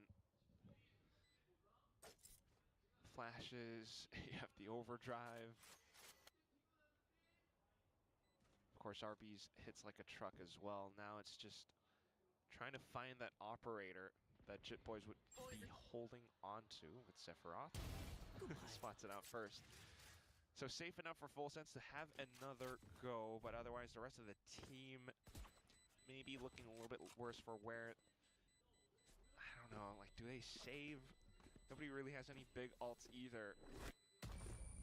So you're really forced to think, like, do you go for a half buy? Nongshim might just be able to still swing the momentum over, come in with an 11-10. That's not going to feel great. They are thinking about it, though. Killua just got in with a Light Shields Vandal. But really, this is what I meant when I said Nongshim still has tricks up their sleeves. All half long, we've been watching them work the map, taking things slow, but off of the sudden timeout, they just kick down the doors, bust in. Guns blazing. Well, another attempt here for Full Sense to hold on. That's really what it feels like at the moment, though, is that Full Sense are trying to hold on against this onslaught from Nongshim in the second half. Nongshim have almost battered down at the door. It's kind of a forced buy from Full Sense as well. They're going to have to make this one work. Cruz in garage with Judge. Premi just waiting for information, but he has to rely on the trip. Which is so unsettling. Okay, off of the slight timing, he's going to toss down barrier mesh. Confirms presence. We are also wondering if Nongshim would then rotate back over. They're not breaking the wall yet, so it feels safe enough for now. Oh, they're thinking of pushing out garage, maybe?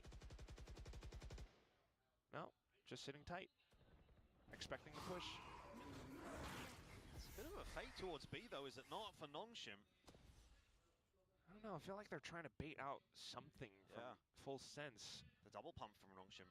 Maybe this isn't even just a double 30 pump. 30 seconds left. Come on, let's go! Run it back for Xross, see if he can find an entry. Killua helps out Primi, but now he's He's under a bit of pressure. There's the swing in from Danby, and that'll be a pretty good routine opener for him. They've still got a couple more players to find. RB, though, starting to pressure his way in alongside Danby.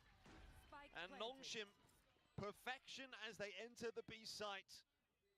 Full Sense are rattled, and for the first time on the map again, feels as though it is Nongshim's to close. And you know what else again? Sephiroth and Jitboys to save. They did it just around previous. They've been sitting on that A site with nothing to do. Nongshim just call these rounds, plural, so effectively. Yeah, it looks odd, again, like maybe a little bit unorthodox, like double pump, triple pump, okay. It really just puts a lot of questions. Sandbags Full Sense. They're like, okay, are you rotating or not? Primi tries his best to just, you know, place himself in a position where he can maybe try to work around it, but he had a stinger. He was stunned by the relay bolt. And of course, even with Cruz and Gang, you know, playing inside of Garage, if Danby just slides past, like, there's nothing they can do. Everyone's just uncertain about where the hit's coming. What can they do? Do they push out of Garage? They try to do it, but then there's just no range. RB had safe enough distance. I really appreciate the pacing from RB in that round as well. He was very patient. Works out perfectly for Nongshim, that crunch. But I don't know, Full Sense, are they out of ideas? This defensive half has just not gone well at all. I mean, the main issue would still be the fact that that was a forced buy from them in that previous round. They might have some ideas, but it's going to have to be clean from this point on. They might just be looking at foregoing this round, maybe, unless Frost has something he's extremely confident about.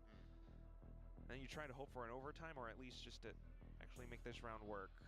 Actually, even if you lose this round because of round loss bonus, you might be able to buy up for the next one, so might as well go for it anyway. But I can't lie, I'm very...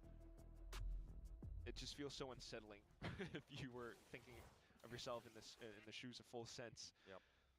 Op still in hands. Does Jitboys go a bit more aggressive now? He's thinking about it, peeking down middle. I think you have to, right? Like, you kind of have to feel the need to try and impact the round earlier here if you're Jitboys. You're 25 and 14.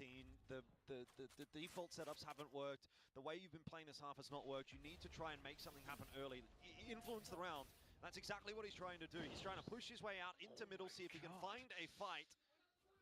Francis, do not hold your knife out, sir. Like this, though. I mean, there's no way Francis is swinging this. He's got the spike. So if anything's going to happen here, it's going to come down to Jitboys pushing, and he gets away with a bit of a lucky one. And he spotted out that long freaking barrel, too, so that's a call to Nongshim. They might think to double back and actually overwhelm the solo off player inside of mid. Stun flashes. Jitboys, he's going to have to, like, blast pack away. And he only has one. Whoa! Okay, Danby going for a bit of a jog in mid. Wasn't expecting that. Jitboys back on the line. Yeah, I think he might have wanted to try and find velocity. But either way, though, that was just one kill. It's enough of a gap for Nongshim to be able to slip up in towards A heaven. Trip doesn't go broken, and they might not be aware. Primi is thinking about it.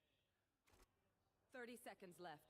RB's going to chuck a paranoia in over towards the B side as well and see if he can try and keep those defenders honest, but rotates very much come through. Missed connection. We'll see how impactful that's going to be with 20 seconds left on the clock. Nongshim, they need to scramble to get into this site and try and find that plan. Francis is putting it down on the floor, but they need some kills, and X-Ross has run out of bullets. Francis is down as well. This round has just kind of fallen apart for Nongshim. And it all began with Jitboys and that op. What? Okay. Well, RB will be able to take his gun through to the next round at least. We know what we're doing. Trust each other. I mean, they have all the money in the world, but the way they're able to just deny these alt points still, every bit counts. Every second, every frame. Even with the Cosmic Divide spent, I mean, it works out pretty nicely. It's quicksand, pocket sand, really slows things down that much for Nongshim. They were under pressure to try to get, you know, something happening towards the A site. But we go again. Nongshim, again, they still have options, can go in for an execute if they so choose. but trying to slow things down or work around the trips. Look at how the positions of the trips are changing about as well, though, by the way. It's a lot more shallow towards the back, just in case Nongshim do decide to go in for a quick send. I mean, Sephiroth has been all over the map. He's been playing towards A, he's been playing towards B, he's been very mobile. Keeping full sense, or keeping Nongshim rather, guessing. Alongside Primi too, like he's got options to grab that mailroom if he needs, or quickly pivot back to the top of heaven, throw one down outside of garage. Of course, there are stars all around too for Cruz. Cam's dealt with. It will bait out the cage. Yo, but the positions of these trips are so darn shallow. Like Nongshim are just gonna have to send it if they are to try to break them, which is what Frost wants with his composition. This is beautiful Valorant now. Time ticking away from Nongshim. I'm starting to get a bit worried that it's going to end up like the last round. They won't have time on their side. They have nothing. You're just going to have to sandbag, try, send it to B, hope for the best. Are they going to check Cruz's position, set up behind this smoke? Uh-oh. Oh, they've gone around the world, so maybe Cruz doesn't come into play here. He's given away with a couple of shots now, but Sephiroth is the one that's doing the damage. Full sense they might be grasping a victory from the jaws of defeat. It looked like this map was going the way of Nongshim, but it is full sense that are on map point now. It took them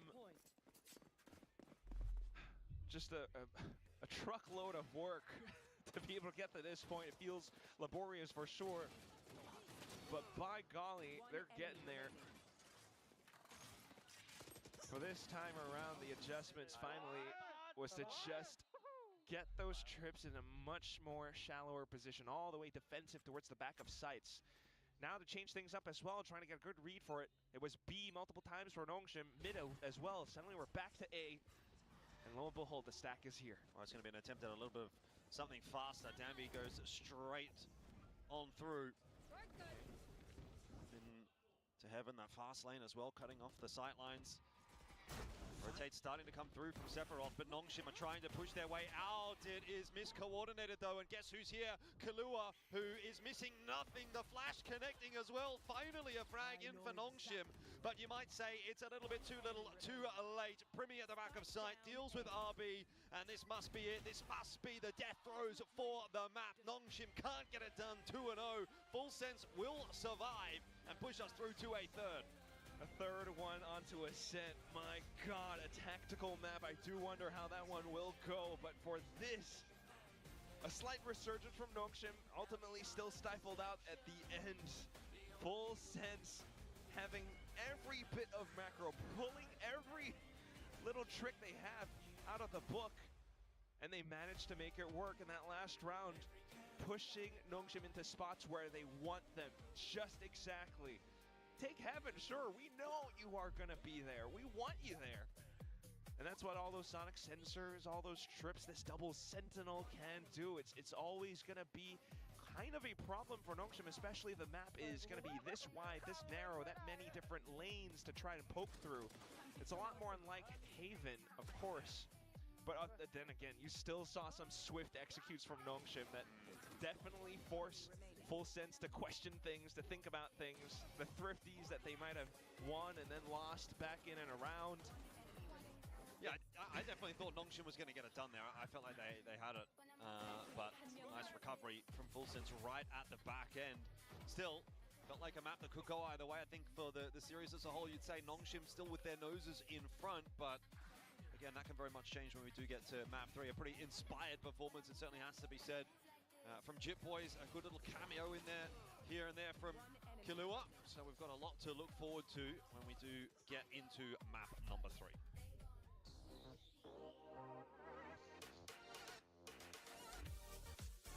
Well, like Jordan said, I was really fully prepared to just wrap it up for Nongshim win there. But Full Sense ends up pulling through at the last minute, winning out split, bringing us to a full series. And while they did look good in that first half of attack, I mean, I'm not sure if things are really fleshing out the way that they had planned. No, definitely not. I mean, that was a strugglesome map indeed. It started so well for Full Sense, though. They really got off to the races at the contact-heavy style on attack. seemed to be finding the gaps on the map every single time, and Nongshim was constantly trying to attempt impossible retakes. Yeah, they were really struggling there, but I do think very, very impressive by Full Sense to get it done. Nongshim, you know, they had that recovery in the second half, but, you know, all equally impressive in my mind, step up from the individuals, of course, but on the side of Full Sense, they just do enough to get it across the line. 17 for 7 for opening picks as well there. So 10 from Jit. I mean, 10 from Jit. That is unbelievable. What a game. I mean, we saw a couple of games from him in that last stage when Full Sense was cranking the double duelist all the time. He had a few games where I was thinking to myself, like, he's actually playing better than Primi on the secondary duelist here. And I was thinking, like, okay, if he could do that consistently, then this is going to be a very scary Full Sense team indeed. But then he had a couple of maps where he was literally like triple neg or something like that. So peaks and valleys with Jit Boys, but so far very consistent on the solo duelist with Primi moving across to the deadlock. Do you think they would have had a better time actually playing with their old comp against Nongshim instead? With Primi on the duelist. It's hard to say. It's really hard to say. It was totally theory here. Yeah. But I mean, obviously, first map, obviously. I mean, it's hard to kind of argue against that. It just didn't really click. That map, I mean, they got the dub at the end of the day, and attack side in particular, I felt like I said, they were contacting into the sides, they were finding gaps on the map. That's not how they would have played against Nongshim. Honestly, I think Nongshim probably would have played better into the double duelist kind of burst style. They're probably much more used to playing against that.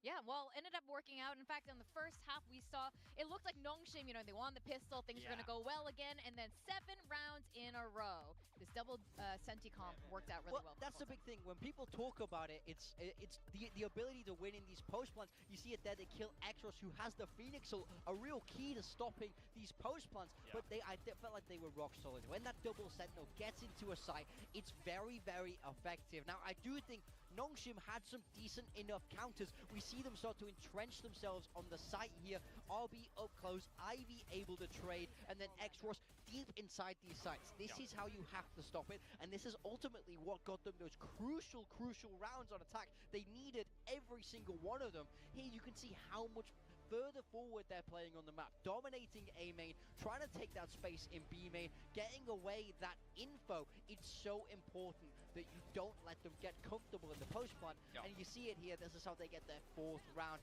Without any of these, without the smart coaching adaptations, this game would have gone way, way worse for Nongshim. So it's like we spoke about in that map 1. It's the mind games of understanding this composition. Then they move across to the second half and they do much better. I think they know how to beat it. But now we see the flip side, where the individuals from Full Sense start to take over, their game plan comes alive, and they get it across the line. Yeah, I mean, I was kind of looking at that big streak in from Full Sense and thinking, Nongshim is making some of the right adaptations. They got the op-out immediately on Danby. They had a couple of flash setups with the Phoenix and things like that, or a Paranoia setup, but they were never in the right places. Full Sense was reading the setups very, very well and always finding the right gaps on the map, and once they make their way through the map and onto the site, there's no way you're retaking that, especially if you're going to feed a Phoenix ult early in the game on A ramp and not use it for the retake. That's just not on.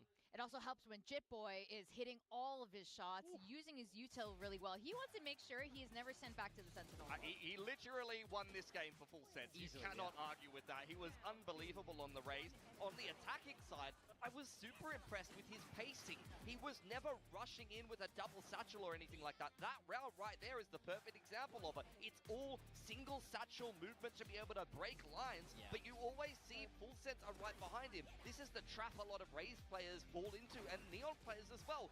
I have sick movement. Let me send it as far as possible into the site as I can go, but then when you die and you don't create any entry space and the rest of your team is 3 steps behind you, you're going to have no impact at all. In fact, you're kind of just selling the game to the other team at that point. Yeah, absolutely. I think he understands his role well. Now he's that single duelist. He's about making that space still. It's about being that team player. And then he adds the frags on top of that, and it starts to look generational. I mean, these are his stats across both maps. Even map 1, where the team overall struggled. 3 rounds, I felt like he was the best player. I felt like he was putting up the moment. His opping was pretty good as well, and that's something, again, there's a couple of teams in Pacific where their outstanding star players are players that prefer the rifle. I think Primi, I think of May. Yes, they do opt from time to time, but it doesn't really seem to be their preference. So Jitboy's bringing a strong opping presence into this full sense team is going to give a little bit more of a dimension to this team that maybe they haven't been able to lean on as much before, especially if he's going to be playing solo duelists and they're going to be leaning more into covered double senti and being a bit more flexible with their approach. Yeah, definitely. I mean, Jitboy switching onto that duelist role over in stage 1 was already looking quite promising, obviously. You know, they qualified to Masters London, but I do have some question marks for Primi. Yes, he is back on Deadlock, but we've seen better performances on his Deadlock before, so I'm kind of wondering what's going on here. I mean, Frost did say they're getting along a lot better, but I think a little protesting going on? I think it's protesting. Maybe, you know, we saw a couple important moments with the YouTube from him, you might say. But ultimately, I think it's a teething issue. I think it's adjustment back to this different role when he had a lot of time on that duelist. That's obviously where he's most comfortable. He's now playing a role about feeding the team a little bit more in these maps, and I think that will take more time. It's one thing to do it in scrims, it's another to do it on the stage. The big question now as we move towards Ascent, that decider, is what will the composition be? Do they rock Cypher Deadlock once more on Ascent? Yeah, it's going to be interesting. They're going to start out on the attacking side of Ascent, and that could be... I mean, we talked about it already. On Split, they were able to find a lot of gaps and get into a lot of post plants. I think it's actually harder on Ascent, to be honest, to attack with the double senti. You know, when this comp was kind of innovated initially, you would often be a team that if you're picking Ascent and you're running Cypher Deadlock, you hope to get the pistol, and you hope, okay, if we can combo some ults, let's get a round or two. Back then, it was when Yoro was very strong, and that was your solo duelist. It's like, let's just get a dimensional drift round or two. So I think, you know, it's going to be a hard sell to attack with that double senti. I want to see if they're going to pull it out yet again, because we've already just been talking about it. Full sense, their comfort zone as of late, before Frost comes back into the roster, was with that double duelist. So we know that it's something that they're well and truly able to switch to if they need to. We've definitely seen the peaks of both of these teams. Maybe not the very, very peak, but we see some really good plays from both of these teams, whether, you know, in London or prior to London and kickoff. So I am curious as we go in, these are two teams that a lot of us are predicting will be contending for champ slots. Sure. I mean, they have those points, right? They're in really good positions, but it does make every game in the group stage so valuable, especially against someone who's so close to you in the leaderboard. It's a 2-point swing if you win this here, so map 3 really does have some importance as we take a look at the comps. For Full Sense, it's going back to double duelist.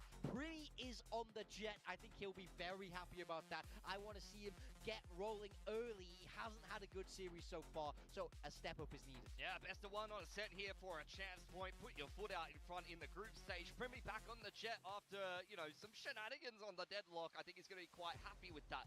Bit of a stylistic difference between these two comps. Cypher is a bit more of a popular choice right now. The Astra comes in here for Full Sense, but keep in mind, Killjoy just got buffed. The nanos are better. The turret's better. The alarm bot goes faster. So Sephiroth piloting that, he has to do a good job and maybe get some good ults in. Also, really quickly, Dambi not on the Neon. He's on the jet. I mean, we don't see this as much from him. It's not his comfort ground, but he does have that verticality.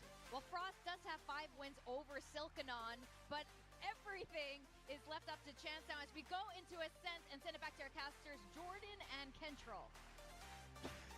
Yeah, back on in. One more map to go. Full Sense Nongshim. Who will it be? What's your take, Kentrol? Thank you for a first name. I feel comfortable now. I don't know, honestly. I think this is a big 50-50 because both sides are just fully unleashed and unchained with the comps they're bringing into this map.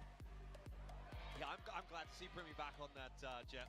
I'll say. I think it's going to be fun. It's going to be exciting. Will we see Jitboy is being able to maintain his level in this series so far now that Primi is going to take a little bit more of that space? So that is going to be the question that I have, because if that is maintained, well, I mean, game over. Nongshim, you're in trouble. But I think Primi typically did take a little bit of that shine away, I guess, from Jitboys in some cases. Well, it's going to be Jet Phoenix either way, though. Both can have a lot of value in different ways. Mobility flashes in. Here we go.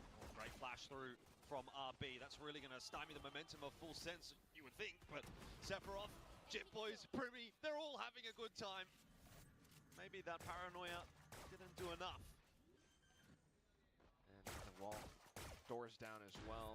2v5 is going to be a really difficult retake, even though Francis does have some arrows in his quiver. It's going to be the first time in the series that we see Full Sense win a pistol, but Francis has other ideas. Surely not. He talked about it.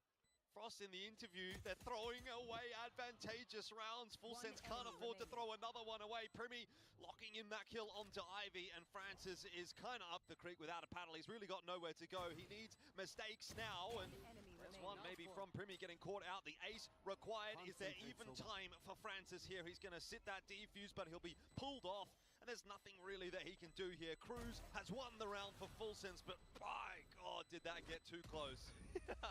I want a replay of that so quick. That Full Sense break the door, and then that was a full classic magazine. Like 4 right clicks just to get 3 kills. Look at that. Yeah. Every single right click in the mag. Oh my word. I thought EWC was the last that we would have seen of that, but he's doing it here again on the set. Would have been a real heart-stopping moment for the fans of Full Sense. As I was trying to say, they haven't actually started a map with the pistol win in this series. That's true. It's been Nongshim all the way. Yeah, Nongshim leading from the outset initially on both maps. So does that change anything here for Full Sense? Primi again back onto that comfort territory. The Jet looking to get aggressive early in this round, seeing if he can have any impact in middle. Doesn't see much though. Respect playing it cautious and safe. Filling in open spaces where they know their opponents are not, especially that alarm bot going by. Sephiroth looking to swing off contact from the turret. Yeah, Nongshim trying to get aggressive here. Sephiroth is the only one that's watching this line, so he doesn't want to stick around. That's a good choice from him to just back it up, keep baiting Nongshim in, and the rest of his team have now taken the B site as a result of that space that's been created. 1 for 1. Would he have liked to have gotten more? Maybe, yeah, but job done. Spike planted all the way out towards stairs as well. Everyone's just working with the similar post-plant ideas from what we saw back over on Split. All stuck on site, just to hammer through. Nongshim still giving this a crack. Might as well, they have a Bulldog now. Got Full Sense stuck in on that site as well at the moment. This could be a real big flash from RB. Could be Nongshim just sitting here and letting all the Full Sense players go down to the bomb, but in the end they do decide to push their way through. Yeah, which is a real wise choice as well. I mean, so far so good. Sephiroth to begin with, you know, not really feeding himself out to the Sharks. And then at the same time, the one spot where RB sends, you know, the paranoia is where he thinks his opponents would be, but they just are standing on all opposite ends of it. So not blinded at all. They'll be able to continue to push up, and that's Full Sense now. I mean, it feels as though, like, especially Primi on the Jet, they have that mobility, they have that explosiveness to really just execute into sight. Maybe looking to do similar things now on this round, but Nongshim have their own ideas as well. Just dropped Sephiroth off towards middle to keep an eye on that. Rest of Full Sense thinking about exploring towards A. We'll wait out that one way. Little bits of smokes to feign presence. RB confirms. Yeah, they won't wait out that one way. She's gonna go anyway. Jip Boys was lobbing the molly. I thought he was trying to stay off the set. Flashback on in. Full Sense backing away, but Nongshim really fighting for that space. And now you're left with one flash for Full Sense. Nongshim, I mean, they're good to anchor all around and stay close by in case of a double pump. Primi as the one to lurk, though, is a bit curious. Meanwhile, the rest of the team, you got Danby out from A short as well, just to check. But otherwise, with 40 seconds left to go, Full Sense will kind of decide to commit into B site. The problem is they don't have, you know, a full kit of utility just to run it back. 30 seconds left. Orb gained, ult in, they double pump. Straight back in the A site. Nongshim still have some forces over there though. 3 players strong to try to hold on. RB with the paranoia through. It's Primi that gets caught out first. Time is a real problem. Jip Boys sent back. Sephiroth is still putting in some damage, and there is time for a plant. They have to scramble in. They've got it. Hold on a second. Full Sense they might be able to scrounge around out of nowhere. This was looking done. But the recovery is in effect. There's a turret up to watch this push. And no entry allowed for Nongshim at the moment. Should be an easy double there for Sephiroth as he actually confirms the triple. That's Ivy, who has far too much to do now. Turret clearing out his position, and that information's given over to Full Sense, so there's nothing to be done. Swings coming through, 3-0. Full Sense are looking back on Ascent. Quite literally, bonus and everything just to put them on that pedestal, and also them threading, kind of like threading the needle to be able to make that happen. I don't mean in terms of aim, but really just with the timing of everything that you mentioned, right? They run it back, they brought everything out. It feels very dire. They lost the early trades, but especially with the rest of the team and Jit Boys on that Spectre then being able to flood through after the teammates have gone down. Oh, that was quite a mouthful. It definitely sends Nongshim into a bit of disrepair as you head over onto the next round, where they are now onto pistols. Full Sense a lot more comfortable. Primi able to do his thing. Maybe farm up on the Outlaw. Yeah, it should just be a farm round for Full Sense here. We'll see. Time to hear from Full Sense as they negotiate this round. รอแล้วก็แง้มเลยไอ้เก่งมอลลี่วายแล้วก็เดี๋ยวกูจะแง้มเอเมนเดินกลางก่อนนะพี่ดิมตามโดนได้เกี่ยวเพราะว่าอยู่กลางเห็นกูเจนเอาไว้รอเอเมนให้มันสู้กลางมาเข้าเลยกลางเยอะโอ้แทบกลางเอาบอมมาเขาเล่นเก่งเอาไปเลยมันจ่ายบอดไปแล้วไม่มีของรีเทคแล้วฟังกูนะมันไม่มีของรีเทคแล้ว Poor Sephiroth, that he's just calling that he's hearing a lot of footsteps, but at least this gives the team the plant, and now they are all in position, especially with Primi still on that Outlaw. Yeah, shouldn't be a big deal for Full Sense. Rifle in the hands of X-Ross. Maybe wants to have a bit of a crack at this one. Pulls out a bit of util from Full Sense, and they are just bunkering down as best they can. X-Ross, again, sent back. Primi able to have an impact with the kill onto Francis, and slowly but surely, you'd think this round should be going the way of Full Sense. It may not still. X-Ross had a chance there onto Primi. RB in all sorts of trouble, but again, gets away with a bit of a cheap one. No time for the defuse. How is RB? He is Neo in the Matrix, dodging bullets everywhere. That was the most illegal 4K I've ever seen. Oh my god. Run and gun, spray and hope for a kill. Oh my god. Even Primi as well, but you know what? It does its thing. It gets RB off the spike. It looks laborious still. A thrifty round, no defuse, but a lot of damage and a lot of alt points gained from it, I guess. We'll see what the next round affords us, as Full Sense are close to some ultimates of their own, or at least just to run it back. Push straight up through middle. Flash out in the corner. This is a much faster round for Full Sense. They're trying to push their way into B, and you're going to get the runner back on the other side. Francis will try and delay as much as possible. Chip Boys! He goes through the smoke. And RB was picked up by Cruz in that meanwhile as well. It's gone horribly wrong for Nongshim. Ivy knows he has to try and make a play. That's a nice kill, but Kalua trading it out.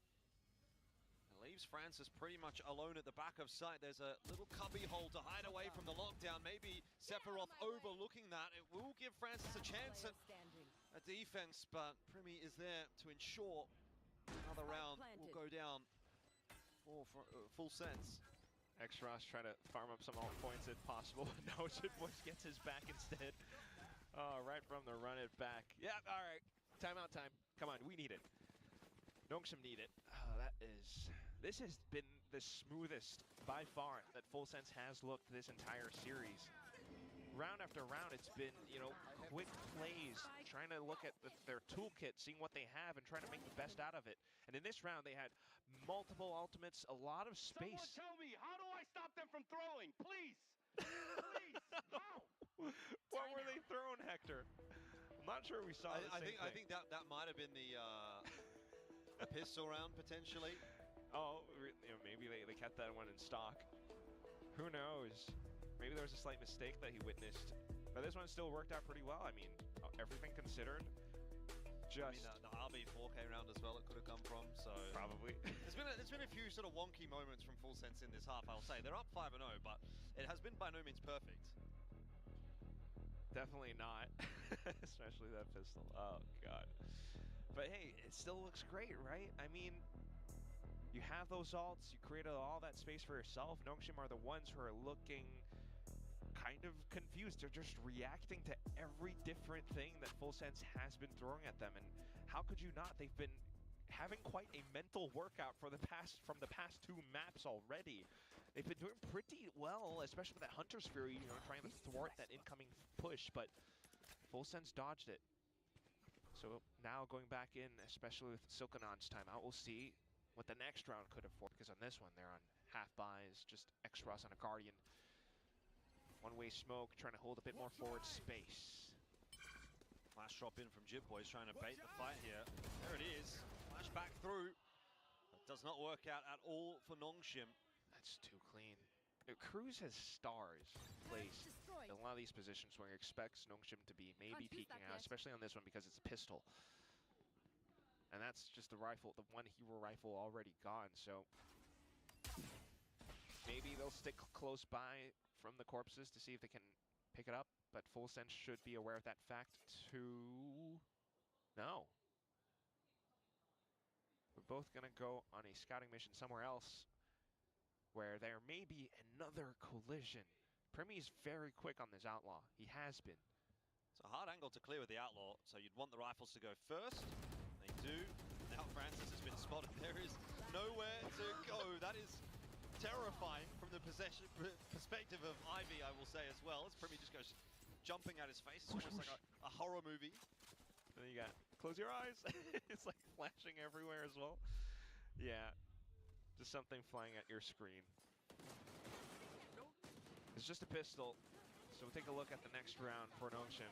It's one that they sorely need, considering the fact that it's a 6-0 right now.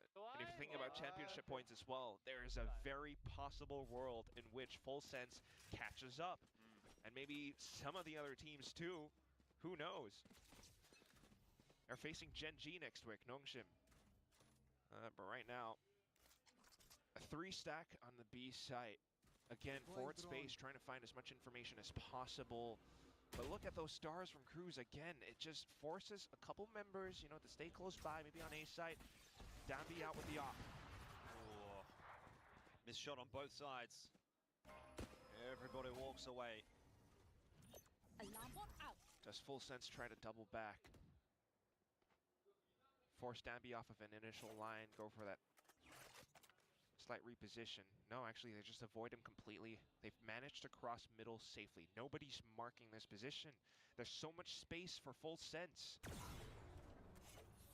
Oh, okay. Leave someone on an insert. Op presence found, so you just explore another area of the map. Why not? There's a trip. But that's not too difficult to deal with, especially with a team working behind him. Like, we're going everywhere. We went B, we went A, we're back to middle. Spice walking through mid. Nongshim is just like, where are these guys? It's all down onto that Danby. To have that extra player over towards A, which will be a mistake in the end. Danby having now dropped is going to leave Francis alone on B, and that is a pretty grim position to be in. Ball comes back across though from RB, and Francis finds the timing perfectly. 7 seconds on the clock, Full Sense. Oh! Cue the frost clip! Cue the frost clip again! Francis has an ace! Somebody tell these guys to stop throwing! What? An off angle! I get, yeah, okay, maybe it's a little bit uncommon. You're running out of time as well. But they did so well! They took down Danby! That was a hell of a wide swing. And it all comes down to this! The driest of peaks, nobody able to trade. There was still a slight window of opportunity to maybe get that spike down. They did all the work just to fall down to that one Phantom. This is incredible stuff from Nongshim. That was very messy from Full Sense. I mean, incredible stuff from Francis, I think. Yeah, is the way you'd put that. But if that's what it takes to get one round on the board, then I'm not sold just yet. Danby taking matters into his own hands, back in with that op. Full Sense finding it a little bit more difficult now. Passive positions from before, they'll employ similar ideas, but this time just jiggling for it too. That's enough to send Full Sense back over to the A site. You can jump spot around using the ledge to allow you to spam the jump a little bit more. If he spots ahead or something, he's going to smoke that off so quick. But Full Sense hedging their bets onto this A short push instead. It's a kind of a delayed split. Shallow drone, Ivy. This is such a tight off angle. Oh, awkward for Jip Boys as he's picked up nicely. Much better round from Nongshim. That is more like it. Just game back on.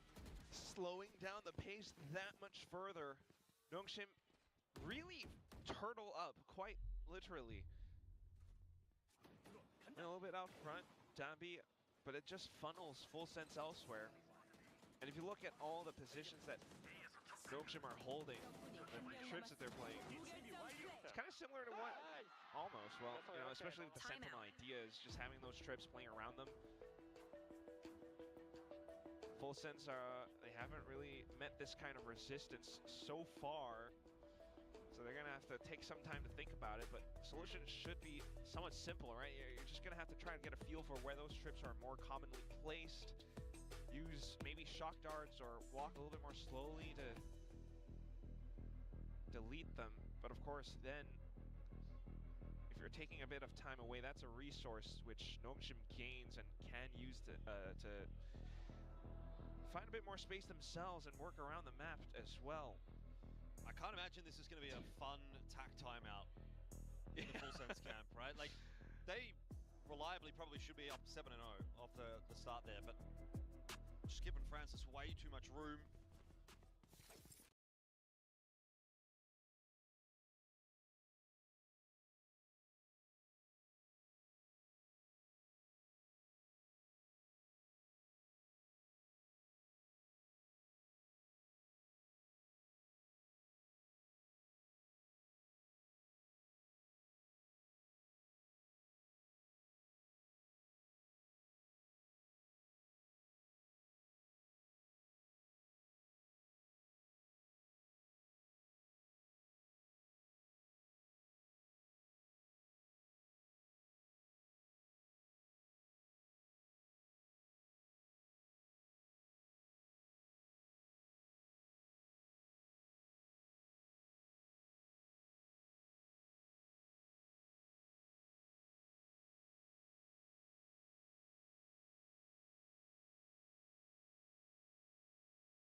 Shock dart.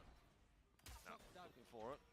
Doesn't end up landing in the end, but Danby's over here now as well to reinforce. This could be another round that falls apart a bit for Full Sense. A missed shot though. Need to get the information. Dart goes through, Francis falls. This is much better from Full Sense. 30 seconds That left. slow progression, Spike planted. not leaving any opportunities for Nongshim. Plant goes down. Just trying to go back in. No. Save, probably. He's got a lot of room, so. Yeah, back to the right. Oh, never mind. Spoke too soon. Damn it, Ivy. But there's not that much time left. They have to commit to this push. They must know this is where the last two players are. Swing in from Ivy, really looking for it. No way. Defuse on. He's got it. He's got it. No. Nongshim, they've stolen another round away from Full Sense. What a lovely number as well. Oh my god, Elfish, keep your mouth shut. We've had quite a few caster curses already, but this is one of those. Swaps over to the rifle, and it's just such a smart call as well. Immediately spams as much as possible. Cruz gets taken down. Quick with a swing from Ivy. Oh, yeah. And in that 2v2 as well. Relentless. It's possible for a 6-6 now. Full Sense onto the save, or at least a partial purchase.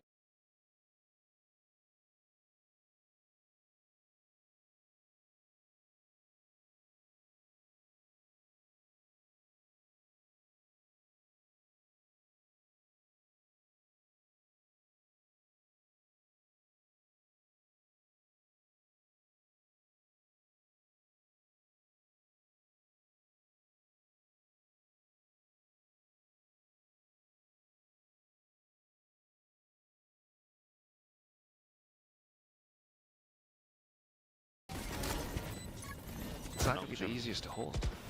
Well prepared for this retake. Drone going over the top, looking for the information. Lure spotted.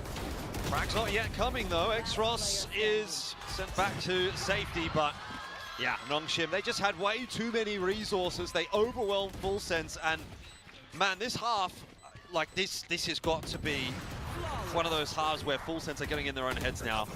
This was looking so clean. It was looking like it was their map, their series, done and dusted, but now Nongshim are just rampaging through these rounds. It's kind of seesaw back and forth. I mean, these little moments where they really felt like they could pounce on some opportunities, but instead leaving gaps open for Nongshim to exploit against them. Full Sense, it's really unfortunate, but you have to admire what Nongshim are doing as well. Of course, though, at least I will have to say for this round, they managed to bait several ults or pieces of utility away from Nongshim then, but what is this double op? What is this double op? Okay, not anymore. Back in the middle. Ooh! X-Ross not spotted. Can he recalibrate? Yes, of course he can. He's been good all day. And it's a 2-for-1. Again, Full Sense don't get the advantage. Sephiroth forced away by the hot hands. Oh. Missed shots from Cruz will not help Full Sense out at all. Spam through that smoke could have got a kill, but... Okay. Just trying to stabilize, but Cruz is out of stars. What is this shooting gallery in middle from Nongshim? There's 4 players holding mid. They know that Full Sense will have to cross at some point, so that's one more free kill for Nongshim. 2v4, another retake where Nongshim have way more resources. But they closed the door on the spike. Okay. Maybe they just wanted to break the door, I'm not sure. I feel like that might have been a miscomm. One enemy remaining. It doesn't seem like Full Sense have a great read on where Nongshim is at the moment.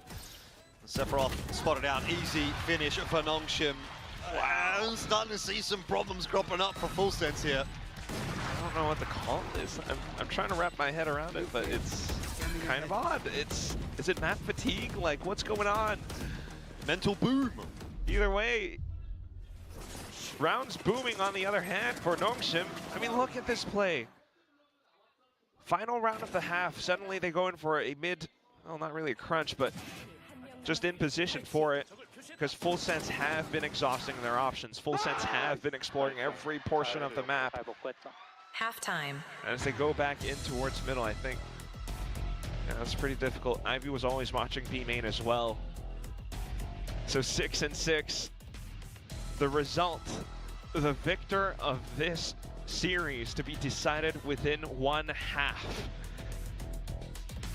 That's an unreasonable half, isn't it? 6 from Full Sense, then 6 from Nongshim.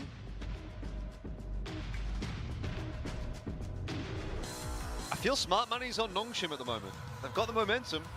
They have been honestly making less mistakes.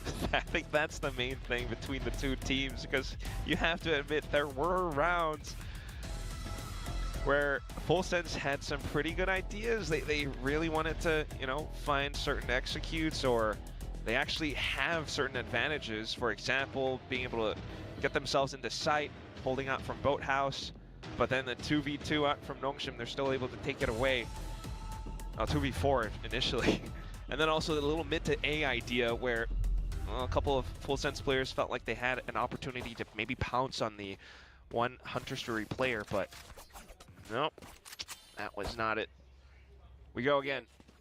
Full Sense had the one pistol on this round, and then in the first half, we'll see if they can get another. Be a punishing blow from Nongshim if they picked it up, that's for sure. Cruz is the solo defender over toward A here, would not want to be getting picked up on this jiggle. Insane stack on middle, nothing seen. I don't know if Cruz has an escape plan. Down to 120 as well. You're hearing alt orbs and a couple of hops. Do you start to make some moves? I mean, you got 4 on B. Maybe push out of B main. Yeah, I don't think you can have 4 players dedicated on B this late in the round if you're not going to do something with it. They got the dart. Oh, well, okay. Or maybe you do. Maybe it's a galaxy brain read from Full Sense. Because Nongshim have been playing a little bit more slow, especially in those first 2 maps. Remember all those multiple double pump, triple pump? Nongshim are going to go walking right back into the setup. Drone to feign presence. Cruz is so patient. Francis doesn't see anything on A. Surely that's got to be a bit of a tell, maybe not. The setup perfect for Full Sense. Oh. And the answer is there. Primi with a double. Kalua chiming in as well. Nongshim walked straight into that. 30 seconds. 0 left. info. I have to wonder, is this a lot of research work done from the tape gathered 100%. over at EWC? That's what that round feels like. You're not sitting 4 players over on B for an entire round without having some inclination that maybe Nongshim will pivot back there on the pistol. At first glance, though, it really makes you chomp on your nails a bit, but Primi's looking back in form as well. Could we have another second win, another resurgence from Full Sense now that they've got the pistol? Or was that some kind of a curse, because they've been losing pistols in those first 2 maps, but well, here we are. 6 for 6. I get the pistol. Trying to work around the orb. Ooh.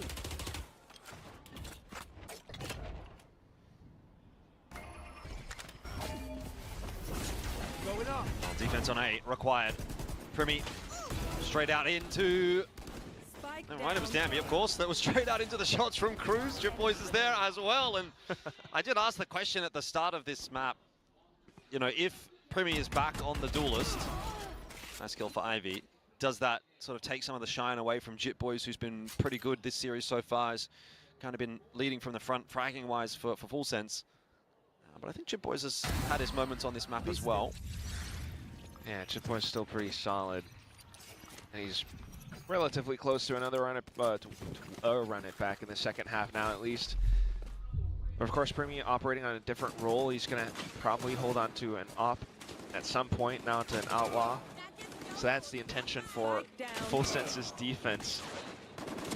That's a little bit different as well. I mean, we got to consider how this killjoy comes into factor as compared to the Cypher that we witnessed in that first half.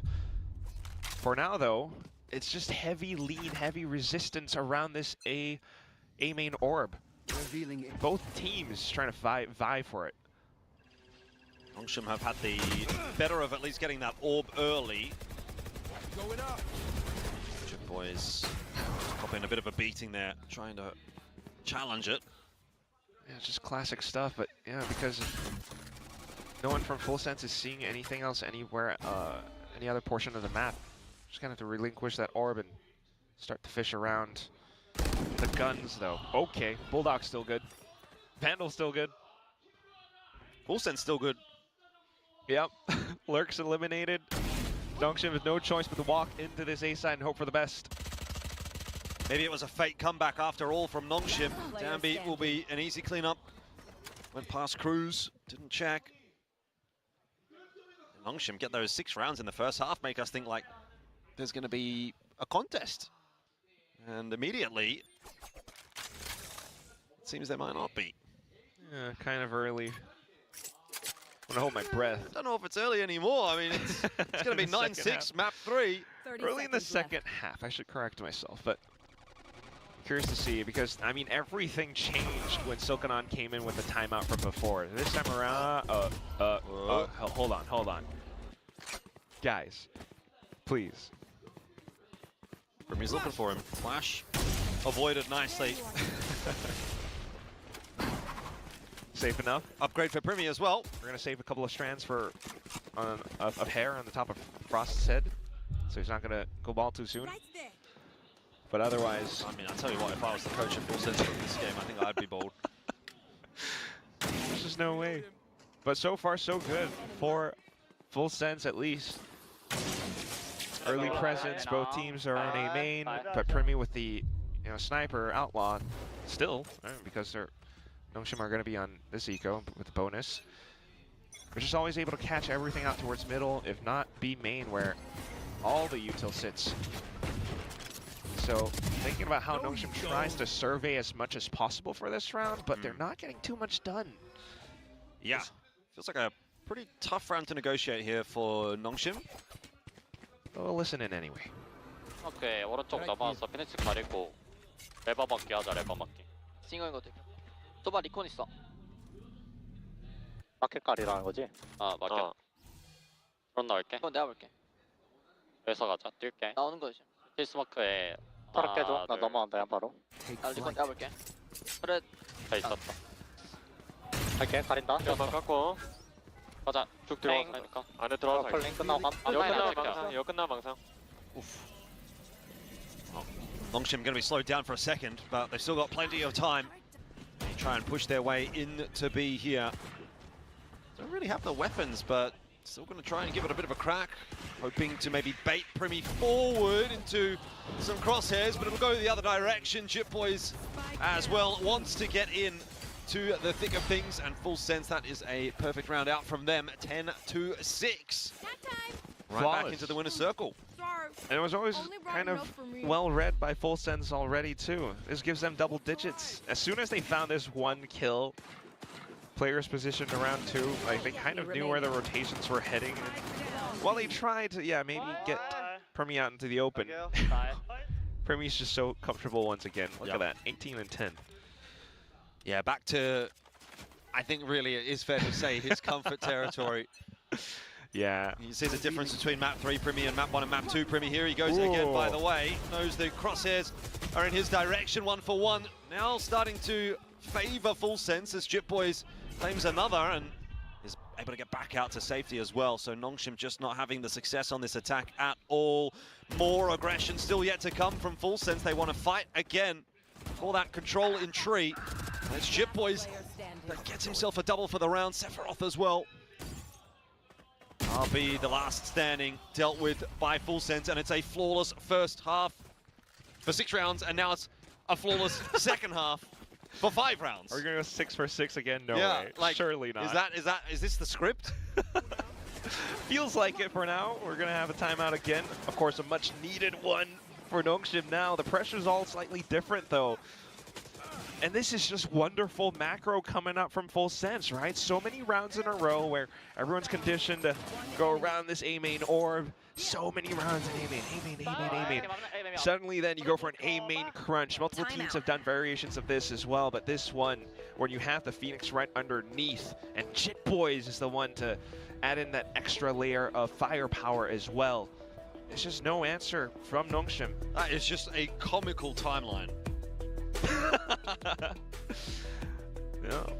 Last ditch attempt coming through here from Nongshim. I mean, no way like 6-12 you make a comeback. No way. I don't think so. I would like to eat my words, though. I would love for it to be an upset, but we'll see. We'll see. I have no idea what this... I don't know. Like, I'm not entirely sure what Silkanon could call.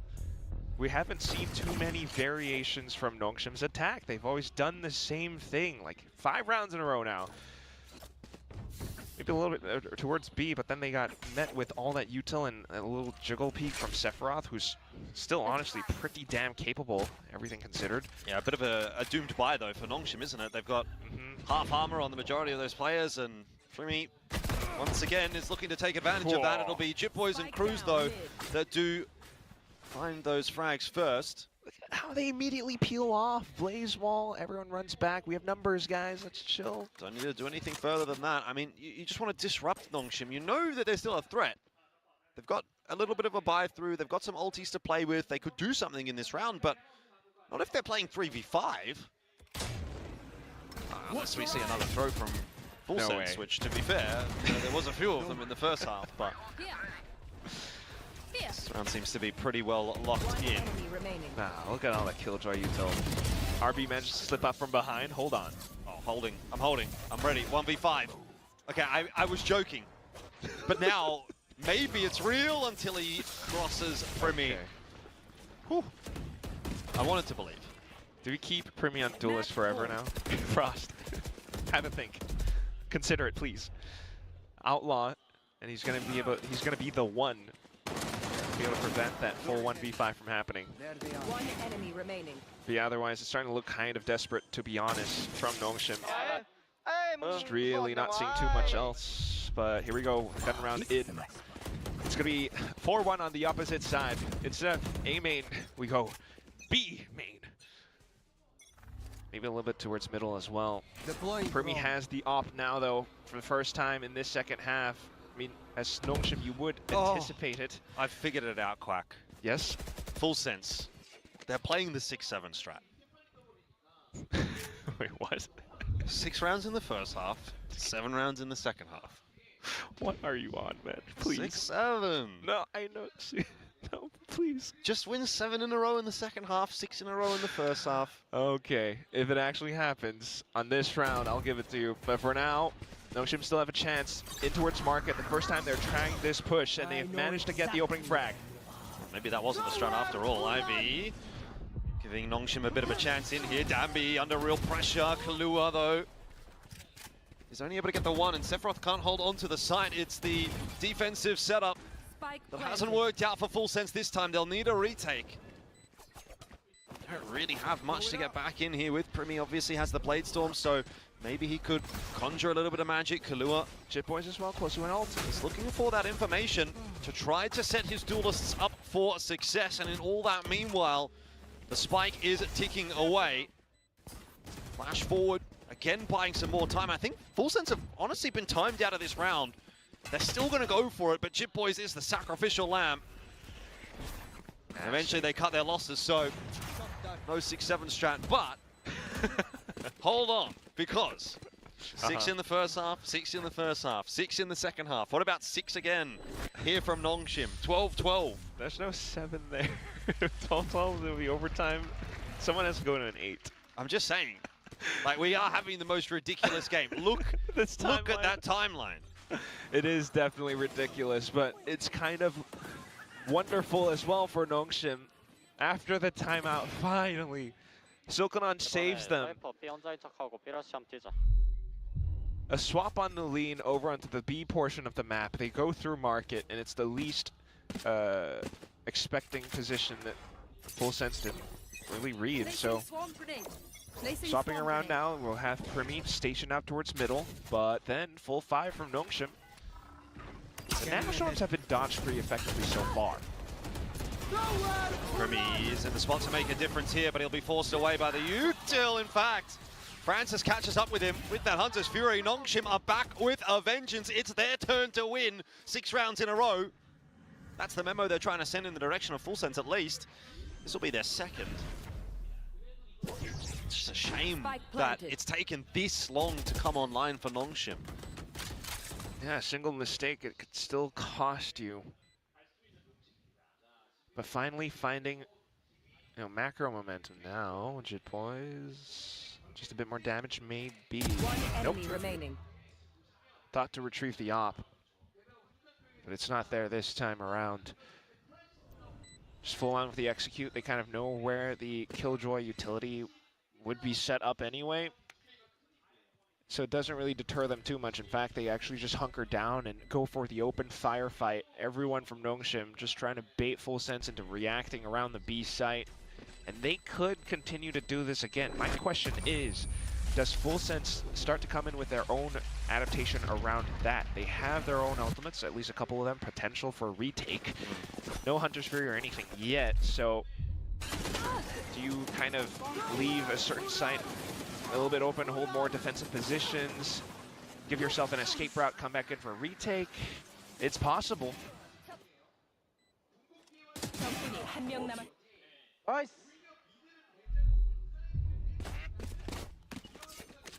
As expected, yeah. Back to B. It's not concerning yet for Full Sense, but what if one more round? If one more round for Nongshim, are they starting to think in the back of their minds, oh, not again? Nah, you can't. You still have money too. But okay, Nongshim are coming in with variations of a default that has worked for them now. Back over at the middle, but Premi will stifle the initial lurk.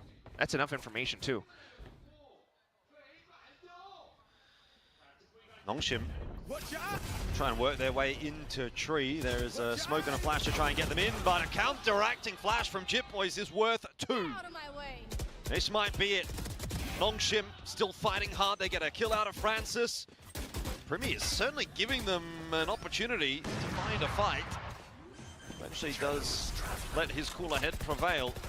Not going down. Francis gets Premi. No, they're going to walk straight back on in. One-on-one. Sephiroth will finish it off. New kid on the block for Full Sense. Gets it done, 13-8. It was a huge recovery required after that first map. Nongshim looked like they were going to walk away with the victory, but in the end, Full Sense take the win. Like we said, right, a single mistake and that might just cost them, or so much cushion. Look at that. A reunion with a win to boot. And of course, Sephiroth as well, spreading his wings, flying high with the team, descending upon his opponent, the one wing that he has as that angel. Unbelievable work. That second half where they just ran away with everything. On the defense, the sniper, Premi back on the duelist. It took quite a bit of work for Nongshim. They still almost made it possible though, you can't lie. Like, if they just maybe looked in the right direction, they could have taken down Sephiroth. Who knows? Yeah, look, I think there's definitely a lot to be said for a win here for Full Sense, but a bit of a shake on the head there from Frost. I think there is a lot to work on. It has to be said. You know, it was definitely not a perfect game from Full Sense, but they've done enough to get the job done today. They get themselves the win to start the season. As you can see, the synergies may be still coming together. But it's week 1. It's day 1 as far as Full Sense are concerned. So they've got time. I think we can give them that. And you still see those flashes, those moments where this is a team that can really be competitive. So give them another 2-3 weeks, and I think they'll be back in fighting fitness. But a real playoffs contender. They don't have 2-3 weeks. They got GE next week. Oh, so they got to be ready. That's gonna be a very interesting one for sure. But for now, we're gonna toss it down over onto the stage with Bella. I believe the winner's interview is ready.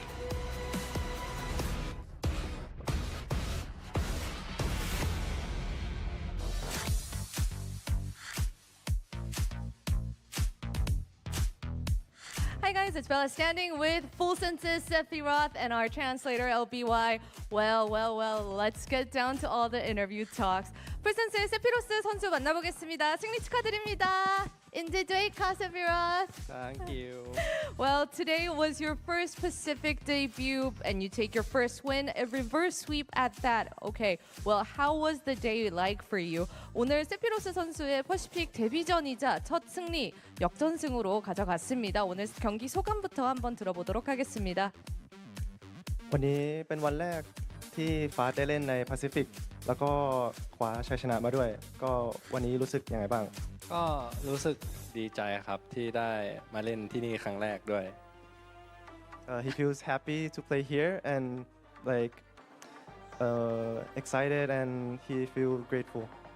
우선 이 기회에 대해서 상당히 감사한 마음을 가지고 있다고 이야기를 해줬습니다. 오늘 경기 결과에도 만족을 하고 있고요. 행복하다고 이야기를 해줬습니다. 사실 이 풀센스 멤버 팀원들이 오랫동안 합을 맞추기도 했었고 거기다가 익숙한 프로스트 감독님까지 합류하게 되면서 세피로스 선수가 적응해야 될 게 더 많아진 느낌이었을 텐데 그 여정에 대해서 좀 어떻게 느끼고 있었는지 어렵진 않았는지 한번 들어보도록 하겠습니다. Well, Sephiroth, I mean your teammates, they've been together for a while. Right? And on top of that, Coach Frost, another familiar face to the teammates, right? That must have been a lot of things for you to get adapted to. How was that journey like for you? เพื่อนร่วมทีมของฟ้าอยู่ด้วยกันมานานแล้วแล้วก็ฟอร์สเพิ่งเข้ามาแต่ก็รู้จักเพื่อนร่วมทีมคนอื่นอยู่แล้วฟ้าต้องปรับตัวเยอะไหมก็เยอะอยู่ครับเพราะว่าด้วยแบบการเล่นระบบใหม่ด้วยแล้วก็การทำงานกับเพื่อนร่วมทีมใหม่ด้วยครับThere's a lot of adjustment that he needs to do. There's different play styles and different environment, the working environment. It's a work in progress. Yep. 아직도 적응해야 할 게 많기 때문에 뭐 플레이 스타일이거나 환경적인 쪽에서 아직도 적응을 할 게 많이 남았다고 이야기를 해줬습니다. 그리고 이제 세피로스 선수가 자국인 태국에서는 익숙한 이름이기도 하지만 퍼시픽 분들에게는 조금은 생소할 수도 있는데 이곳 퍼시픽에서는 좀 어떤 선수로 이름을 날리고 싶은지 한번 들어보도록 하겠습니다. Well, Sephiroth, you're a pretty known name in the Thai scene, but for the Pacific fans, you're a relatively new face, right? So what should we expect from you here at Pacific? ในลีกไทยคนรู้จักฟาสอยู่แล้ว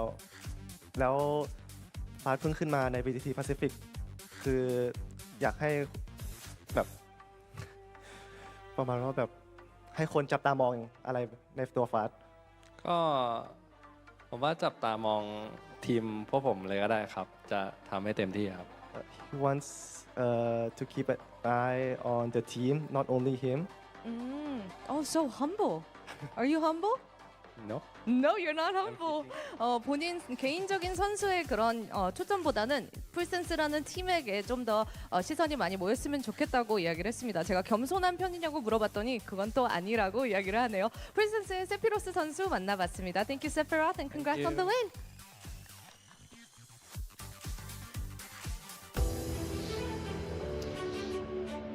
First win for Full Sense with Coach Frost on the roster. You could see how happy they all were. And I just never seen Frost smile so much ever in Pacific. I think all the smiles were today, win or lose on the stage.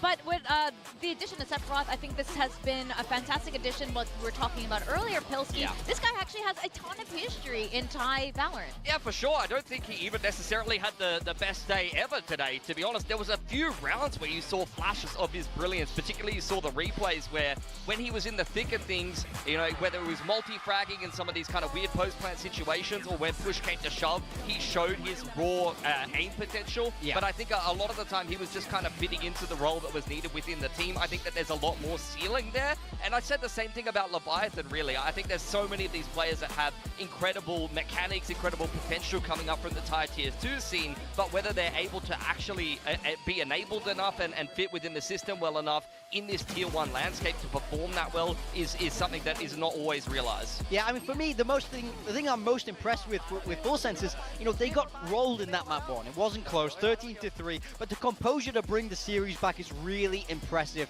because, you know, I got a little bit worried they lose that pistol in the next one, and then what we saw over in London obviously wasn't their A game, but I feel like map 2, map 3, they came out swinging. Very, very impressive, and you could truly start to see the ceiling of this team. We know that they're good enough to get to internationals. We know that they're chasing champs. For them now, it's about realizing that potential. And while I can see the concepts and ideas behind putting Premi back on the Sentinel role, on the Deadlock, playing against Nongshim, honestly, seeing him on the Jet is just so much more fun to watch as a viewer. Well, he loves it. You know that's where he wants to be. I feel like he's a natural on there. He's jumping around. He's having a great time. But, it's also important to be that role player. I think if we see him go on that deadlock more and more as the stage progresses, he'll be able to put up those consistent performances. For me, it's about settling into that other role. But this double duelist just absolutely popped off. Nongshim couldn't seem to find the answers. Danby down there on the jet. He's uncomfortable in this. He's not on the neon. And I think he definitely had a worse time here. Yeah. Well, I don't think this is the last we're going to hear from Nongshim. I expect great things from them as we go through stage 2 as well. But we also heard so much from Frost about the move to Full Sense. I want to hear what Full Sense had to say with the addition of Frost. And welcome, Cruz. Congratulations. Thank you. First win of stage 2. You guys look so happy. Reunited is the word we're all using on the stage. I've never seen Hector smile so much in his life since coming to Korea, at least, here on the stage. So I want to ask how it's been in terms of Frost joining, and what were the first changes he immediately made that you didn't necessarily agree with? That I didn't necessarily Or maybe you agreed with, but things that you had implemented that he was like, no, Cruz, we're not doing that anymore. I think it's more of like, what he wanted to do is something I wanted to do. Okay. But I prefer having like their comfort, like agents. For example, Primi, like he would rather be on Jet than any other agents, which makes a lot of sense, right? But if we want to stop a team like Nongshim, obviously we played them, I don't know how many times, and the only time we lost was the time that we didn't have like the double Senti comp. So I think we need to be smart about it, and I didn't have enough, like, I do have enough power to force them to play something, but then having another voice that says, we should be doing this against a team like this, makes it easier as well. So I think we are aligned on that, but he didn't really have a good game, Primi, on Deadlock, but I don't think that kind of shows what he's actually capable of. We've seen great Deadlock from Primi in the past, so I'm not surprised. I want to ask about your role, actually. Previously in Stage 1, I mean, there was some shift, of course, with you going to coach to IGL. Were you also still coaching kind of a bit during Stage 1 in Masters London, and is it super helpful having Frost back in? Definitely. I think he brings in different kind of ideas. Like, I'm kind of like the rule when I was the IGL, because the player with the most experience is me, as well as like in this level is me. So I would probably say and do things according to my will. But then having Hector come in and like, say things that disagree with me, give me another like different look. I think it helps the team build more variety. Yeah. Does he get final call then? Is there No. like a hierarchy? Okay. I think he still trusts me enough to. He's like, "Are you sure you're gonna do this? If you're sure, you're taking like the hit kind of thing." Okay, that's true. I like that system. Yeah, I want to ask about that map 1. So you guys come in with the Cypher Deadlock, which, on paper is a fantastic counter to Nongshim's comp and Nongshim's style. So what do you think kind of went wrong for you in that map 1? Like, if you could run it back, you've traveled back in time right now to the start of this series. How do you call differently? What would the adjustments have been? Don't grab net yourself. One that, and don't throw a 5v2, like 5v3, 3 rounds within like 7 rounds. Yeah. So I think that would definitely change the narrative of the game. I think we threw a bunch of rounds after having advantage, and it cost us like a lot. And also them being smart enough to like, they conditioned us going B many different times, and I was thinking of like, they're trying to do that, so I'm playing like the future game. I'm gambling that I'm conditioned, they think I'm conditioned, they'll just go here. Yeah. But then they don't do that. They just keep on. That's like literally vintage Nongshim of just like we've been shut down on one site 3 times in a row, and then we hit it again. It's hard to deal with. I just wanted to ask about the Sephiroth edition quickly, but also, what do you think about Tier 2 right now? Both of the Thai teams have qualified into play-ins. Is that something you've been keeping an eye on at all? For sure, because I think there's a lot of great talents in Thailand. We don't really have much of a chance to be on the big stage apart from like this one team that we are in Pacific. Yeah. But it's great to see them qualify to the play-ins, and I know they're going to do a lot of damage in play-ins for sure. Good luck to the teams that will get to play them after them having 2 months of preparation. It's going to be tough. Hopefully not us, please. But it's going to be really fun to have this many Thai teams playing. And before I send you off, you will be playing Global Esports next week. I know it's Frost's beef with them, but what are your thoughts going into next week? To be honest, I don't really care. I just want to win for the team, for me, for Hector. I only care about winning. Okay. So I don't think it's a beef between me and them, and it's nothing personal. I just want to do our best as a team. I want to show how good Sephiroth actually is. Like, the scoreboard might not show, but the thing he's doing for the team is insane. Yeah. Oh, very promising for the future of Full Sense. Really happy to see this kind of performance back on Stage 2. So congratulations, Cruz, and we'll see you around next week for the game of Stage 2. Thank you. All right. Thank you, Cruz. And Jit Boy's our MVP, of course. The numbers he was putting out today was incredible. Unreal. Honestly, one of the best days I've seen from him for quite some time. You know, at times on the primary duelist, really doing the heavy lifting. He was playing as good as Primi, better than Primi in some regards, and it's phenomenal to see his output. He's slotted very well into a lot of the duelist roles that were needed. I think a lot of teams right now are struggling with finding a duelist who can, I can play Neon, I can play Phoenix, I can play Raze where it's needed. There's a little bit of inflexibility for some teams that they're having to grapple with in this meta. So to see Jit Boys just be like, yeah, I don't care, throw me on the Phoenix, throw me on the Neon, I'll put up numbers, that's very, very valuable here for Full Sense. Yeah, definitely. And the next match is going to be kind of interesting. Less changes from both of these teams. We saw a lot of changes from the first 2 days so far. But we got KRX facing against DFM. What's interesting, we haven't seen these two play against each other in a really, really long time. I mean, that's exactly it. Both of these teams had full prep time moving into this next stage to get a grip of the new meta, to get a grip of the new map pool. So who has put that time to better use? KRX are a team that we expect better from. Yes. Let's put it simply.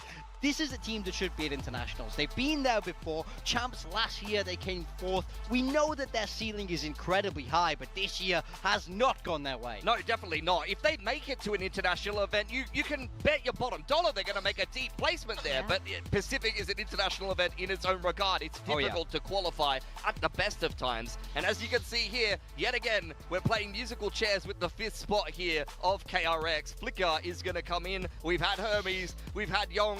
Now we're going to throw Flicker back in the mix. It's not something that we're super unfamiliar with. We have seen him on this roster kind of dabbling in some off-season tournaments here and there, but he's kind of been kicking it around as many Korean players do from time to time in the Tier 2 Japanese scene, and he's been playing quite well. So let's see what he's learned as he comes back into KRX here.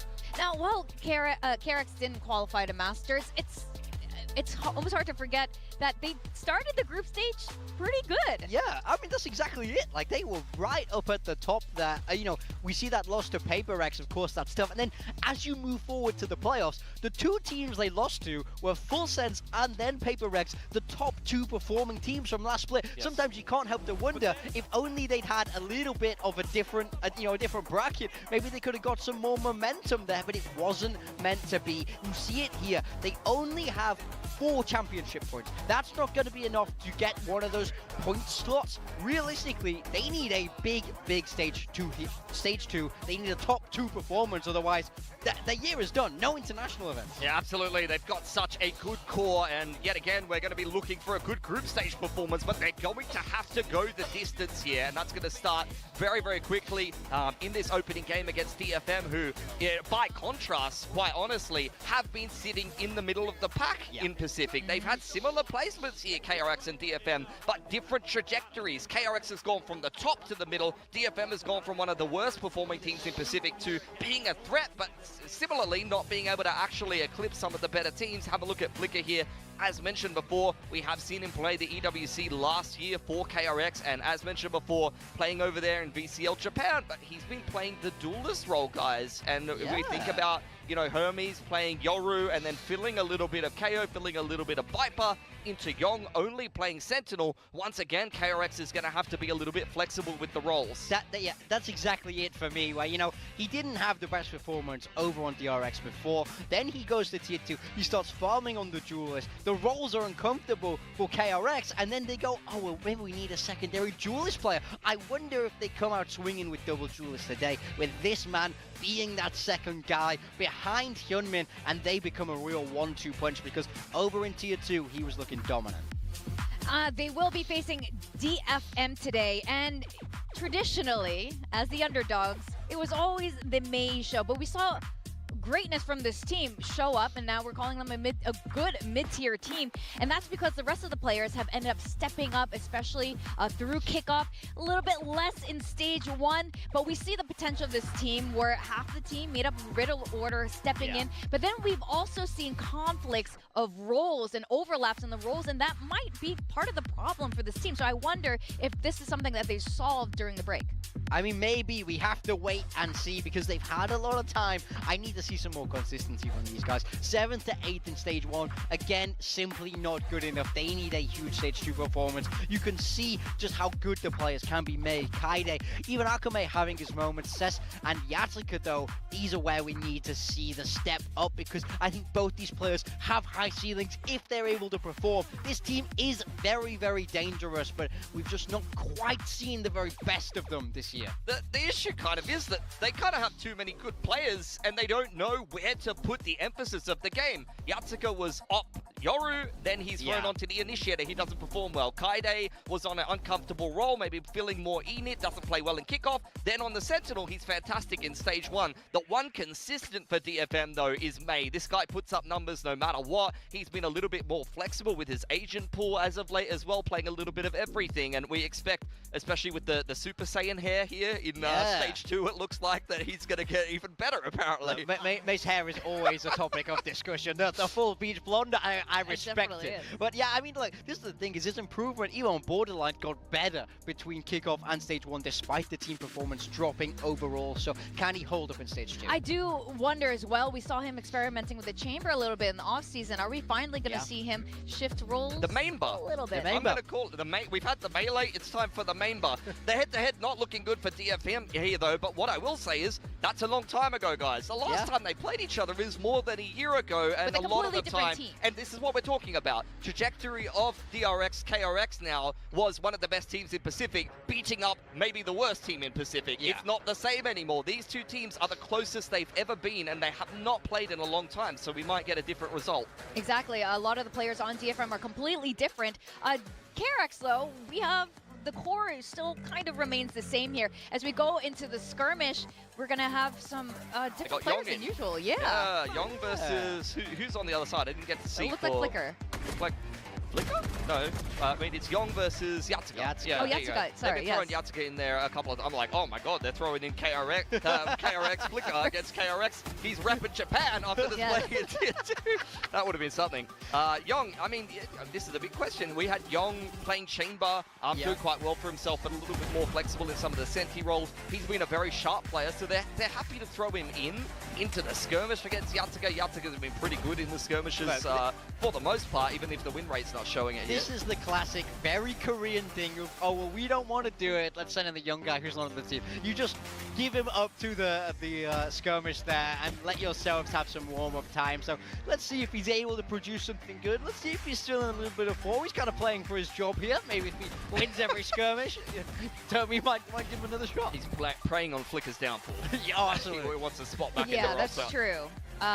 There is the method of benching a player until they, you know, learn their lesson. They learn their lesson and they're ready to get out of the naughty corner. Yep, yeah, 100%, to return here. But at the same time, it's interesting that they are putting Young instead of Hyunmin. Hyunmin was doing some of these skirmishes earlier on. Yeah, you see their win rate very, very good at 71% there. So Young has some big shoes to fill. 4-4, the last deciding round in the skirmish. Let's see what way it is gonna go here. And there you go. It's Young that takes it. You're on the squad, buddy. He's back in for today. He's back in. It is change up the roster. Got to get into the map veto now. As we saw there, KRX do get the advantage in terms of choosing Team A and Team B. Ooh. And we end up with an interesting one. Courtesy of KRX, once again, Japanese teams not wanting to play anything too crazy. They have left a lot of those maps in the veto, though. You see, to be fair, DFM, they took out Lotus. They're a little bit more experimental than the other Japanese teams. So if you say so. We gotta give them credit. I'm going to give Vors credit for that, if anything. Yes. It's still a split pick here from DFM, but this is where KRX straight into Sunset, and then we play Veto Chicken yet again, and Summer ends up as the third map. We've already seen this once yesterday. I mean, I love this. As far as a Veto can go at the start of the stage, I love it. I think Split is the best map in the game. So if that's the one that we have to play, let's go. And then the two new maps. This is exactly what you want to see from two teams who have had so much prep time. It's a real test of the work that they've put in between the stages. Both of them clearly feel good about it and are ready to show it. Well, this is looking really promising for KRX, actually, to pick straight into Sunset. What were your predictions for today? KRX. I went with. Yeah. Just that experience, I feel like now is the time they have to pick up. You're a DFMer, though. Yeah. You're a believer. I picked DFM you today. Love Japan. I do. More than paper thin. It's well known, actually, that I am a bigger fan of Japanese Valorant. But this is going to be really exciting today. We're going to see the two blue teams, DFM versus KRX, as we send it to the stage.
Today's matchup.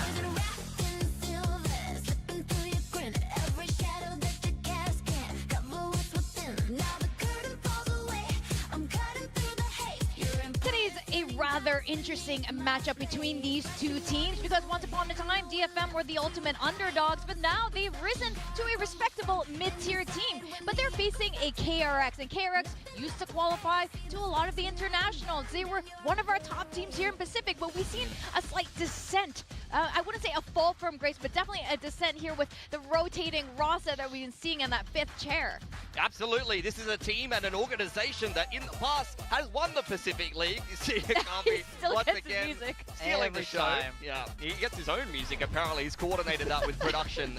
Flexible as ever. But for KRX, we saw them even over in Champs get themselves a third place. This is kind of their swan song in Pacific. They've constantly been placing very well in this league, so they're not going to be comfortable and happy being a mid-tier team. And if they want another run in Champs, they're going to have to earn it here in Stage 2. Yeah, for both of these teams, now is the time. They don't have those Champs points that are needed, so they need huge performances. But DFM, they've been in this position before. You know, I feel like it's always so close, but not quite. They're chasing the internationals, and this is the best squad we've seen from them. I just want to see that consistency. I want to see that step up in level. I want to see the more support for May and evenness across that scoreboard, because when it happens, it looks fantastic for them. Now, this is a huge thing. We want to see DFM do really well. We've seen those glimpses, and it makes us really hopeful for them. But on the side of KRX, all the Korean squads, a lot of the players, Korean or not, who've been here for so long, they want KRX to win a trophy as well. I mean, we want to see them hoist it again. I mean, it might be the end of the franchising league era without a trophy for Marco. That would be the darkest timeline, quite honestly. Please.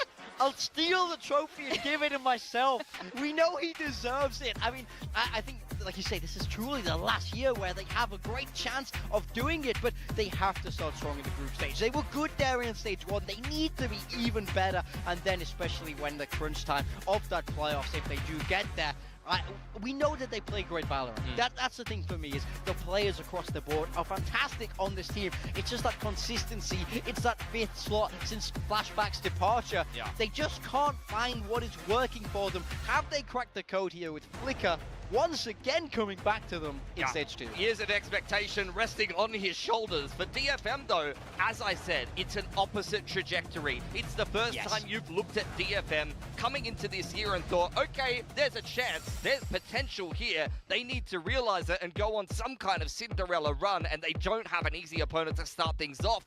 You have Split, it's going to be their map pick here, and this agent select. This is crazy. Okay, this is we haven't seen this in a while. Triple duelist coming out here for KRX. Both them and Genji have been looking at these SEA teams and thinking, damn, that aggressive playstyle looks pretty good. No more of this double initiator thinking shenanigans. It's time to run it down. Yeah, I wonder how this is going to work in that attacker half, because you have nothing to pressure air, you got no cages, you got no Viper wall, so might be a lot of straight set hits here. I'm very curious how they make this work. For DFM, it's only a double duelist. How boring, with Mei on the jet, but Yatsuka is once again back onto that duelist with the raise. I like this for him. Want to see his form increase, but who knows how this game is going to look. This is going to be insane. Well, we are going to have the predictions up on the screen right now. Yes, Paper Thin and I have picked DFM for today. And you know what? While it is exciting to see a triple duelist here on Split, I'm going to remind you the last memorable triple duelist on Split was Talon when Patty Bannon was still here, and it was miserable. It did not work at all. It's hard to make this work. You don't have a lot of utility. You don't have a lot of ways to default on defense. They have to push. They have to control that space. So I don't know. This is going to take a lot of work. It's going to be a very active defense indeed. I mean, I respect it from Freeing, honestly. They picked up a duelist player in Flicker, and they've said, you're going to play Cypher, right? And he's just locked to Neon and locked eyes with Termi and said, no, I'm running it down, buddy. Well, either way, I'm really excited for this first map. I mean, if anything, KRX is making sure they're going to make Stage 2 extremely memorable. Oh, yeah. We're going to send it back to our casters, Jordan and Quack, to take us through Split. Enjoy. Yeah, I mean, I think I'm going to. I'm really looking forward to this one. This looks like it's going to be fast, just like Quack on the running track this morning. It's going to be fun. Our run wasn't very fun this morning, actually. It was really tough. But, look, I think there's going to be something interesting. And it does kind of give me something to look forward to with regard to KRX, who did have a very good group stage last split. Yeah, okay, group stage, yes. I bet both teams are still relatively similar in terms of position, like 5th, 6th place, 7th, 8th place for DFM. Right. So championship points, you know, either one, they're just going to have to keep moving forward. But like you said, though, I mean, our morning run was not great. I feel like KRX's run here with this comp, based on history, this hasn't worked before. This has never worked. I don't know if the Waylay is going to fare any better, honestly, but who knows? I guess it might, because Vic was talking about it. Patty Pan, last time they were playing this was, pull out the history books, guys, okay? It's April 9, 2023. Talon was playing the triple duelist comp. They had a Jet, Raze, Yoru. It was terrible. It went 3-13. KRX now pulling their own triple duelist. This is question marks everywhere. You don't think we're just going to see a guiding light tossed in, a neon slide on in? We're going to see the Waylay over the top, and is Termi a genius? I think it's going to be fun. You know what? Haters going to hate. If you want to be a hater, by all means, but I'm for it. Let's keep it fun. On the defense, though, like, you got nothing to stall. Maybe smokes, but that's it. I don't even know, like, trap plays, maybe a molly. I'm trying to theorize around it. Are you just going to be pushing out every round? What? Meanwhile, for DFM, I mean, this is more stock standard stuff. We've seen similar things before. Well, I think you can already get a bit of an insight as to what this half is going to look like, because KRX, 3 duelists on one side of the map, guiding light over the top. They're going to walk forward and see if they can find themselves a fight. Now, there's nothing to be had over towards A for KRX. So DFM walking to B for free. 5v5, let's go. Okay, but, wait. Yep. Just like when you're on the running track, Quack. You just keep running. And you just keep running until someone shoots you in the head. And then you stop running, and you hope the guy behind you keeps running. And that's exactly what Hyunmin has done. Back to a 4-on-4. But, man, how do you retake this site at this point? Marco is trying to hold off Mei. Okay, flash for himself. Push in from Flicker, but they haven't been able to dig any of these DFM players out. That dark cover is cheeky enough for DFM, and, well, that wasn't exactly the start I wanted from KRX. You were so excited. Yeah. There's a reason why this is maybe a bit of an overcook. I don't know. It looked kind of okay. Maybe if they were able to actually just fully overrun the one lurker behind Kaide. But Kaide managed to take down one. I thought like it was just a slight hurdle. No, you start to see more problems arise. Mako is in an isolated position. He might have the flash, but there's nothing much else he can do apart from using it for himself. So, yeah, very simple and clean, especially here we go in again. One little corner. Okay, let's go. Let's go. Flash, 5 players, 0 kills, 1 kill. 2 kills. I mean, you know, not too bad actually as far as KRX are concerned. They only have the pistols in this round, so a little bit of damage is better than nothing. DFM will be aware that freeing was there as well, so 2-0 for DFM. But this is the round. Okay. This is the round. Are we going to do the same thing? I'm very curious. This has been a bold comp choice from Termian Gang. But, like, is there actually some brilliance to this?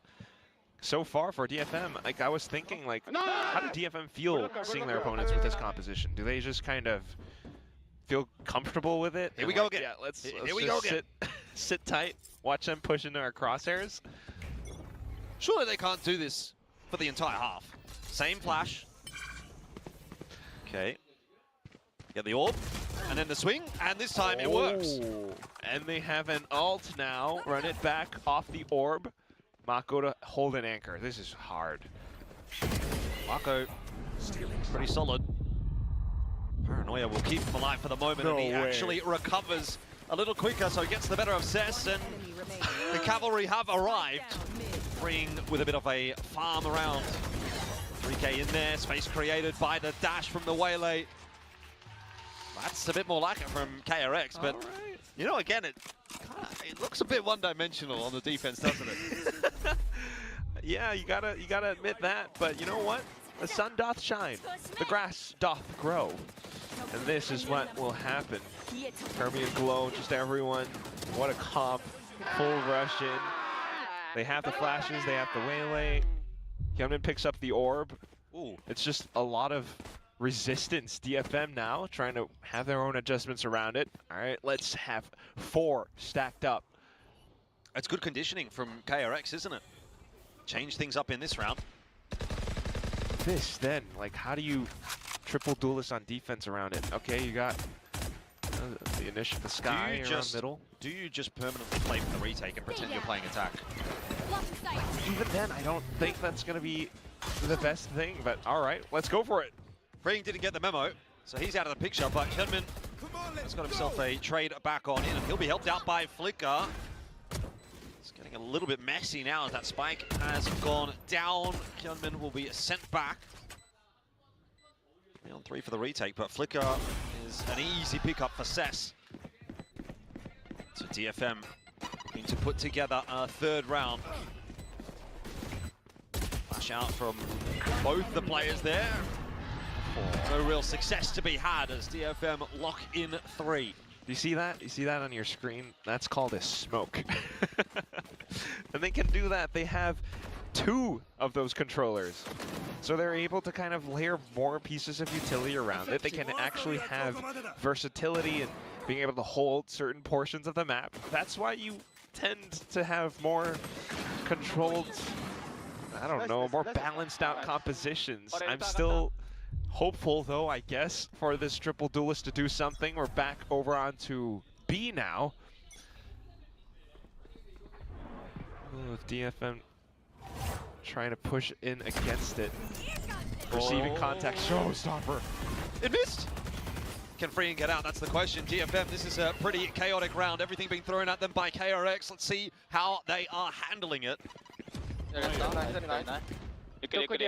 これヒールしてあげて、ヒールしてあげて。俺が B 面見とくよ、今。マジでなんもない。伊藤クリアマジ注意しよう。いや、これさ、TV から音消して、行こう。ここ取られてるものとしよう。オッケー。下水プッシュがあるね。うん。あれ、ベンボットだけ。これ、いいのある。俺はフルスキルかな。フラッシュあるよ。鼻くそもいけるよ。はい。リンクないよ、俺。武器弱いよね。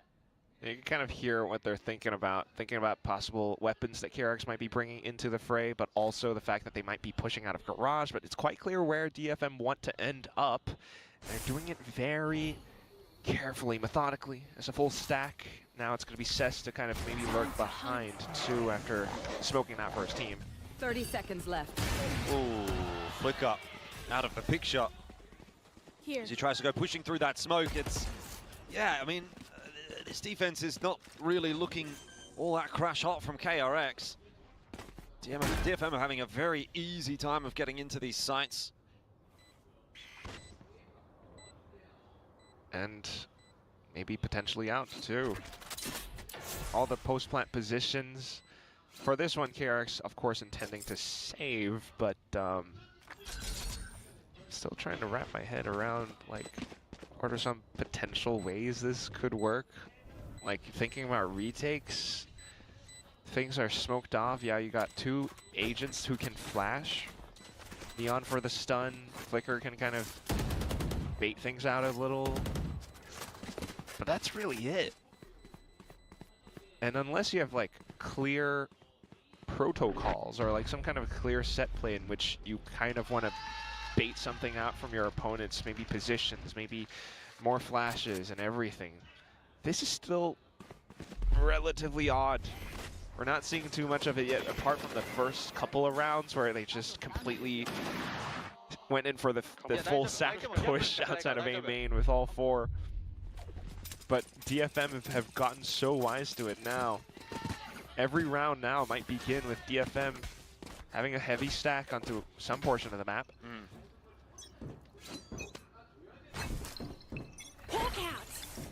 Guiding light over the top again just to try and fake out the possibility that KRX are playing aggressive on A again, but DFM are well aware of that already. Now it comes down to the shots, and Bane, well, he started well, but DFM just come rolling on in. Overdrive is going to be invested. Oh, great shot from Cess. What a fantastic round from him.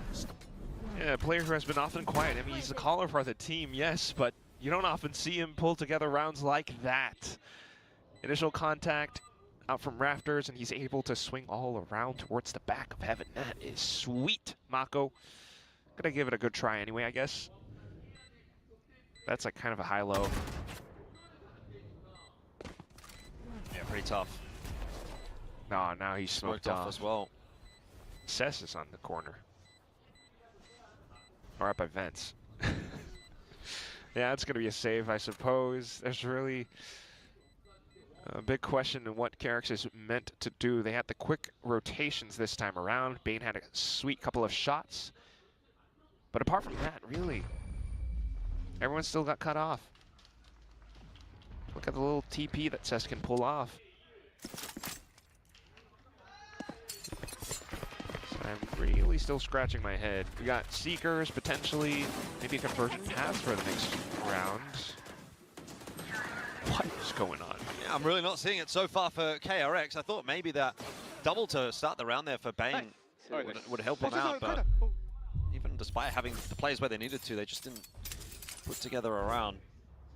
So again, we're back. We're back to the, I mean, this is the one strat in the arsenal for KRX, it would seem. Guiding light over the top. Doesn't spot anybody. Okay, we keep going.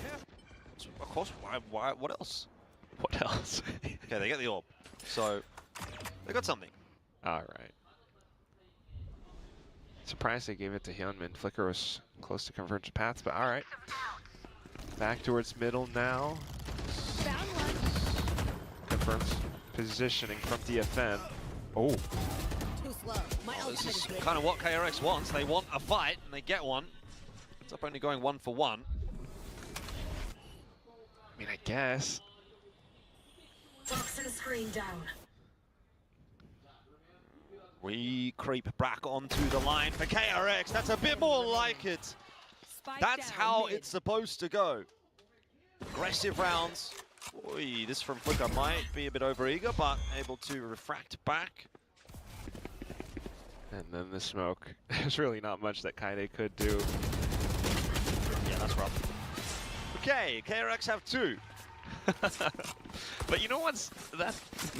Like, you can do that even without Duelist. That's what I'm thinking about.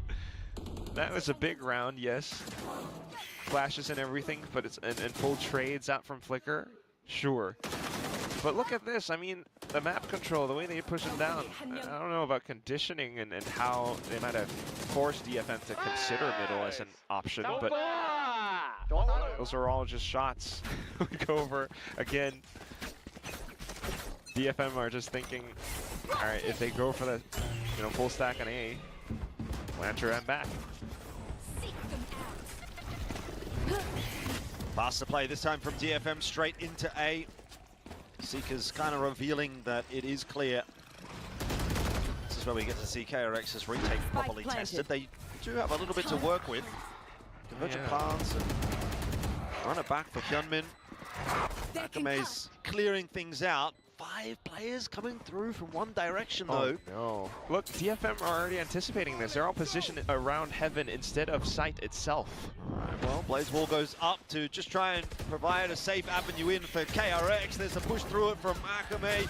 Hyunmin sent back. Bane, Flicker both finished off. KRX, are they getting enough done? It's down to 2 on 2. But that timer is starting to tick. Mako is in the pole position, but can't land the shots, and now freeing. No chance. DFM go to 6, and they are really styling on KRX. Yeah, it looks like it, huh? Flash in with the jet knives. It's just classic Valorant. Extremely lovely. Despite, almost kind of an attempt from KRX, they actually brought it down to 2v2. Just down to the players and how they intended to position around it. Mako was smart to think back towards a Heaven, but even then, still thinking about the same issues. The round always begins with, essentially, DFM going where KRX supposedly are or aren't. All right. Here's the timeout. KRX. What are you guys thinking? They're saying, why did we do this? And yeah. Well, the reason was, oh, I don't know. Bane seems to understand though, so kind of see what that calling can provide for the team. It's odd, to be honest. You have the 4 stack up. Maybe DFM works around that. They can see if they are indeed just there to take the orb or not. And that's why they had that mid push from earlier on, which admittedly worked out for KRX. But then what about the next round? DFM then just go back in with their own stack out towards the A side. Maybe KRX does similar things on towards B, but either way, they're giving up so much around the map. They're going to be giving up space. Maybe that's going to be a spike plant on his site. That's just so much to consider. We're back in that same default. No. It's all 5 on A. Mako's here too.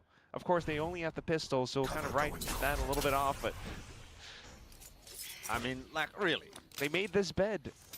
Yeah. It's a bed made out of what material? Stone. Lava. And they gotta sleep in it. DFM is being quite careful as well. I mean, it's definitely puzzling. I'm puzzled. I think we all are. I'm really curious what the desk will say about this one. Flash in, confirms information. See what kind of shots KRX can put together here. It's just the one there from Flicker that's of any success, but Mako has a rifle and he's got a chance. No way! Mako! He had to be the one to do it. And apparently, the Omens is where it's getting done today. I mean, RB, he had his moments. Now it's Marco's turn. Forget about duelists. We don't need them. We've got 3 of them. We don't care. Can we get some controllers up in here? I mean, of course, it's also just Mako as well. When you speak of controllers, it's the smokes that I thought, DFM, they're trying to condition around the toxic screen they have on the A side. They go over to B, it's just the Omen smokes. It does leave a bit of space open for Mako to do just that. We're back in again. Now DFM working around their screen. Yes, he held on a little bit too long there. Bane finds him, flash around the corner, and May is in a real spot of bother. This is, again, a little bit more like it for KRX. When they're the ones that can be on the front foot, then obviously they can get some work done. What? Okay, this is starting to look pretty intelligent. Well, I wouldn't go that far. No, I honestly do think it could be, because they're conditioning DFM. DFM start to play a little more careful. They're like always unsure about where they kind of need to go. Now they're kind of trying to play around their own toxic screen around the A site, and Bane just quickly calls the team over. Look at the number of flashes, all the utility, insane mobility that can be brought over onto this A-ramp fight, and he's so ecstatic about how well the plan kind of worked. Yep. So we'll go again, and now DFM, yeah, unhappy with the situation. We'll give an attempt over on the B side. It's just Mako on an off angle. Yeah, they're trying to work middle right now. Oh my god. And And don't see anything. DFM's a team that plays so safe. They're not going to just suddenly on a whim decide to go for a set execute into sight. Unfortunately, it might kind of bite them in the back. If they actually went in for a set execute, they might be able to overwhelm Mako. They might be able to get the sight. I hesitate to say they probably would. Reading though, set up in middle, dashing back over. B site is open, yes, but a fast rotate coming through for KRX. They're not aware of May's positioning though. So all of a sudden, we're kind of back in a world of hurt for KRX as DFM swarm over the site. Sweep them aside, Hyunmin cannot get anything done. 7 for DFM.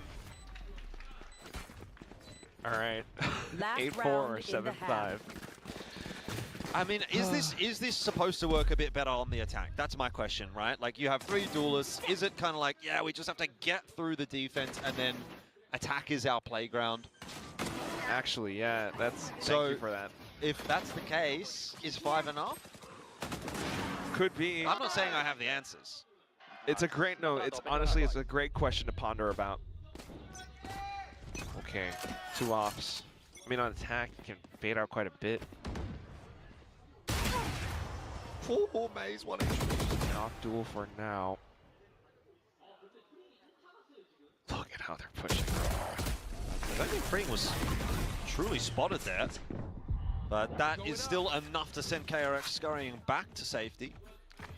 Also, some utility already spent for KRX, but the other issue is they got 2 other duelists who still have their kits. So DFM are going to have to try and go over again.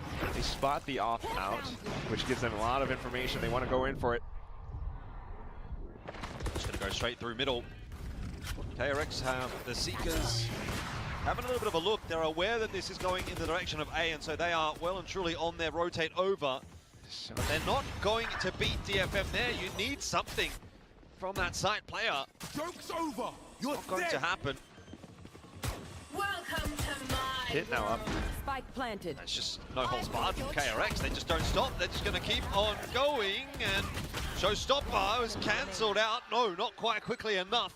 Mako on the receiving end of it. Hyunmin finished off 8 for DFM. No matter which way you paint it, I think 4 on the defense is not really what KRX was looking for. Yeah, I'm inclined to agree. You would think you need a little bit more on the attack. You know, I can kind of see it, the explosiveness. Maybe with a waylay, you're able to bait out and kind of suss out the map a lot more. And if that doesn't work out, then you have the neon. So perhaps, all things considered, this is map 1, DFM's pick. So put an asterisk on this one, study the tape a bit more. Maybe have an interview with Termi and friends and kind of ask them what this is all about.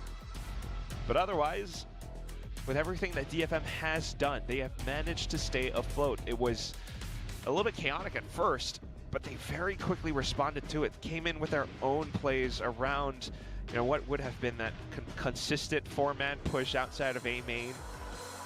Even finding a little bit of a double-ish lurk when May was able to push up outside of middle. Definitely finds quite a bit of damage. So while a lot of attention is on KRX and this comp, and I guess how unorthodox it is, how unusual, still need to give DFM their flowers. Credit to them for being able to outplay around it. Job's not done though, because we still have this second half where we might get to see a bit more on the attacking side with KRX. Now positioned all towards B. It's just Mako for now. I mean, not Mako, Cess for now. Yatsuka, Kaede quickly able to pivot back over onto B side if and when needed. Paint shells, snake bite, that's always a lethal combo. Starts with KRX and a smoke around middle just to keep two players invested. This is what it's going to be. Flash in and then a dive from three duelists, and it works out this time.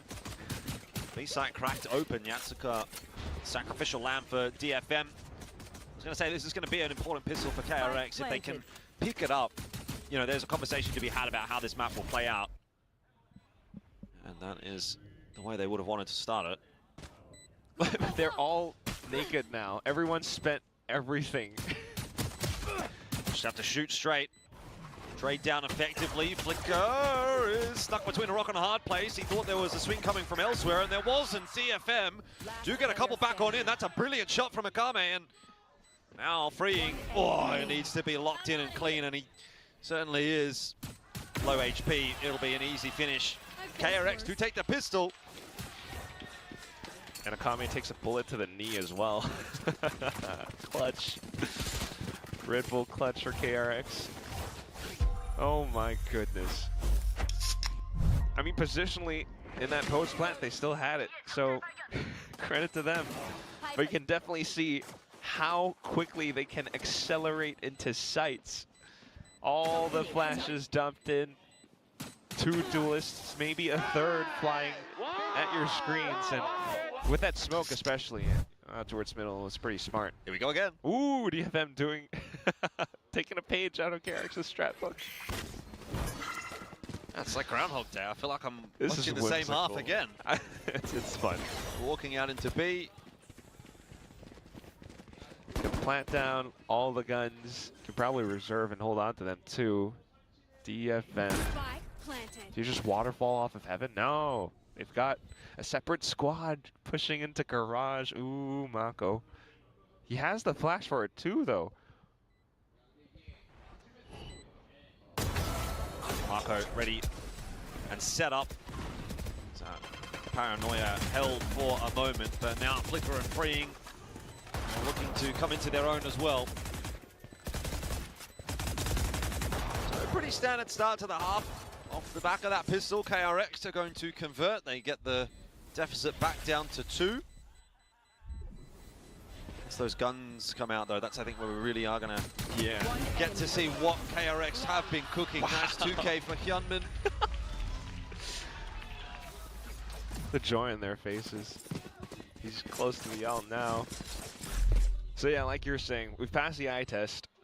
Now the real test when the actual guns come into play. KRX, of course, they've got the rifle still pretty much preserved for the next one too, so it's not impossible for them to get a bonus, but the question is, how does DFM react to it? They're still back in with a 2-on-2 for now, and I don't know if like delaying this attack is actually the answer, but they will start with a smoke.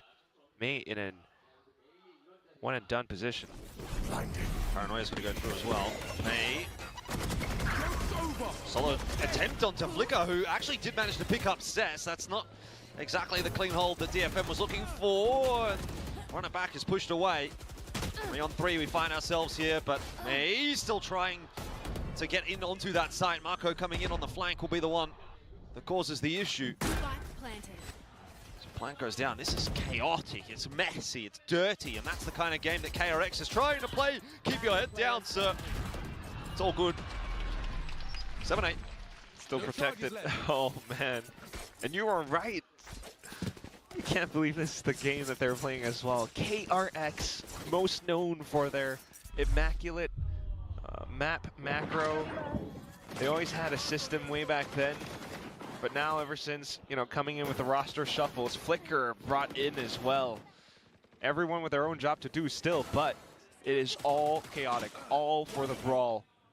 all in for the site. And it still works. They just drag DFM in for the retake. And DFM unfortunately come up short. Now into this next round too, where they are just on pistols. Here we go again. Straight into B. Free site. Oh, Mako. Might not be much that needs to be said, but we are going to hear from KRX anyway. 에서 이제 좀 간다 2명. 얘네 CT 나오면 여기 똥 가능. 몇 명은 좀 빠른 듯. 일단 CT 가려는 놈 지금. Going up. 나 풀템 나 풀템. 해븐 하나. 누군지 못 봤어. 해븐 하나. 메인 스모크다. 나온다. CT 나오겠다 이거. CT 하나 깔았어. 아직 안 났다. 났어. 이제 간다 얘들아. 나왔어 사이트. 빼. KRX looking to hold off this retake and doing a pretty good job of it. Everybody getting involved. So now DFM are getting a bit hot under the collar, a little bit worried, a little bit scared. That's beautiful from Cess. But it won't really be enough to afford a round, of course. So 8-8, scoreline equalized. KRX with the momentum, and this second half starting to look like it is the crown jewel for KRX's map of split. Can't believe this is actually possible. Oh my god. Come on, DFM.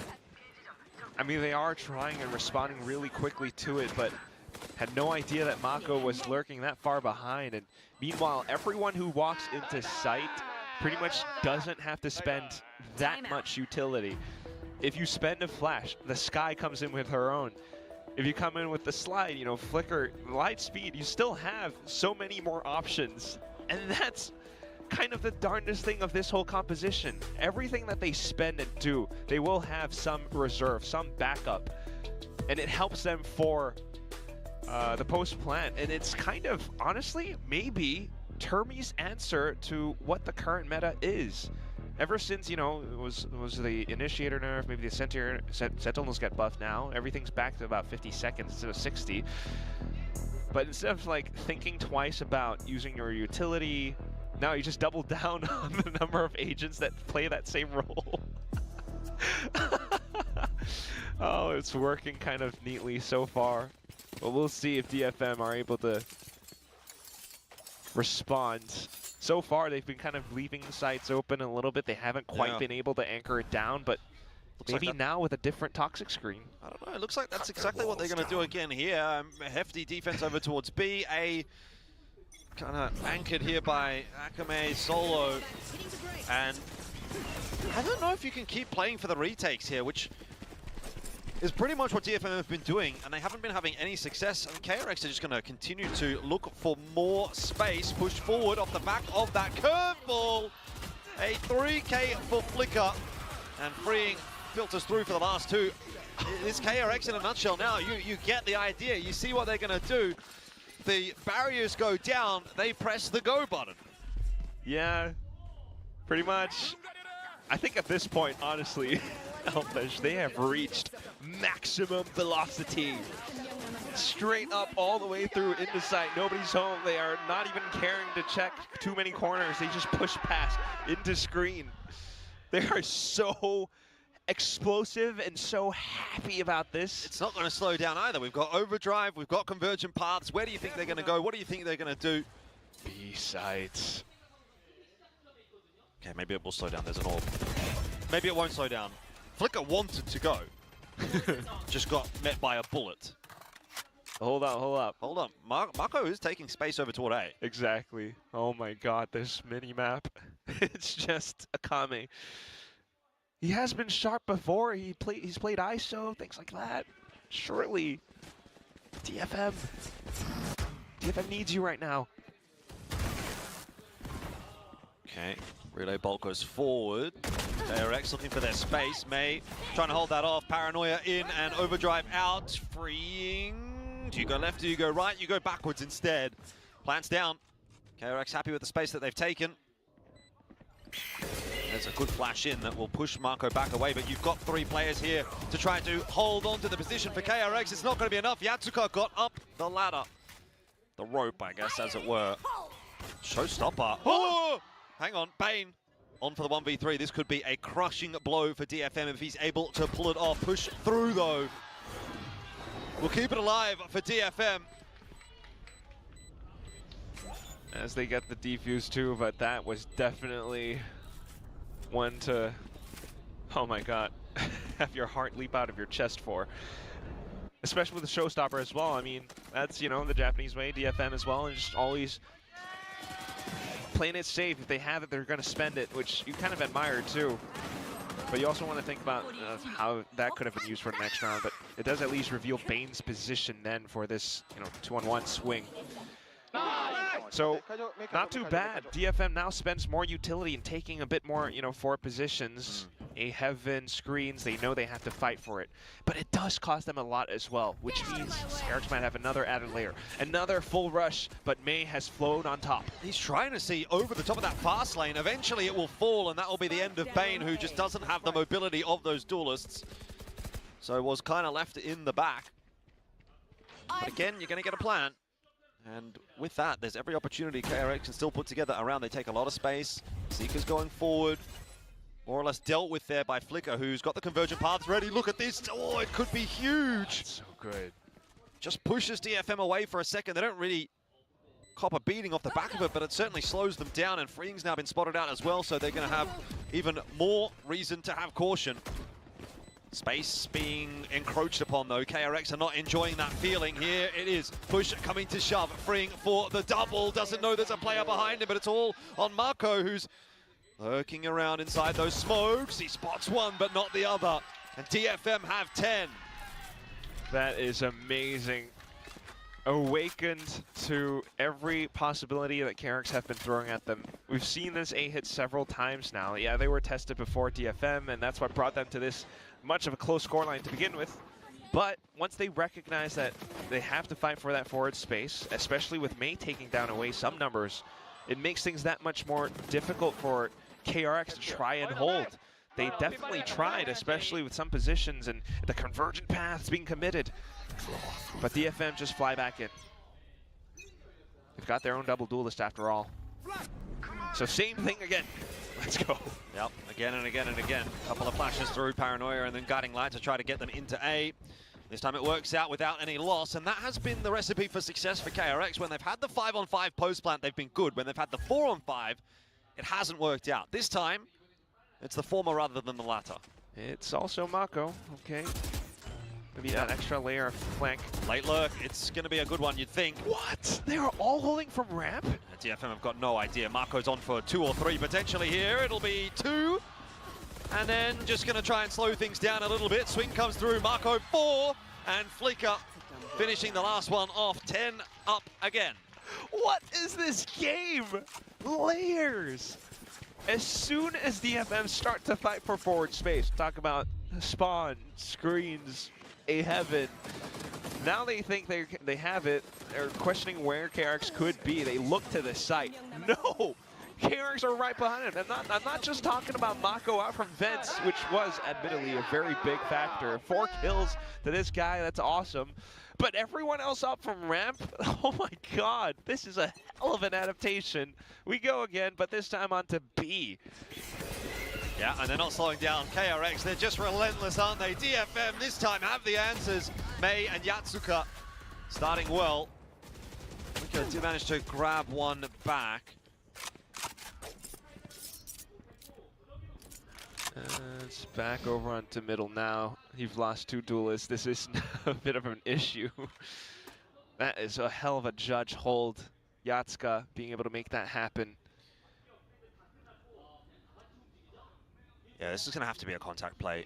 And it might work out. Akame! Oh, no, it's gone all wrong. DFM have walked straight into KRX. And all the fights go the way of KRX. 3 kills, no recourse. Cess even gets hit by the cabbage. Come on, man. Contact play, yeah, but like, I thought they were going to be at least able to shoot back. They couldn't even take anyone down. What the hell? That was like no util. They just full-on swing, wide swing, everyone shooting. KRX actually managed to put this one together. And now there's even a flank onto Cess.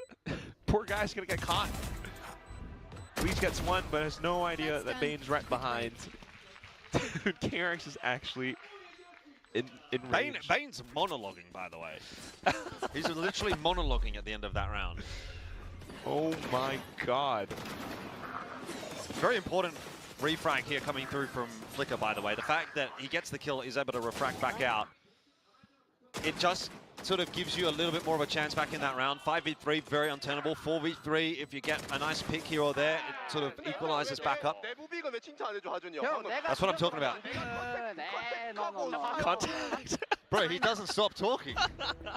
He's just yapping. I mean, he knows exactly what happened. I think he's like recapping it. He's just kind of floored that this works. We all are. We have to be. Oh my god, they have the lead. And if this round goes south for DFM, their buy on the potential last round is going to be just so uncomfortable. I am so uncomfortable. I'm having fun, but also just like, what? Okay, but you've got the pit.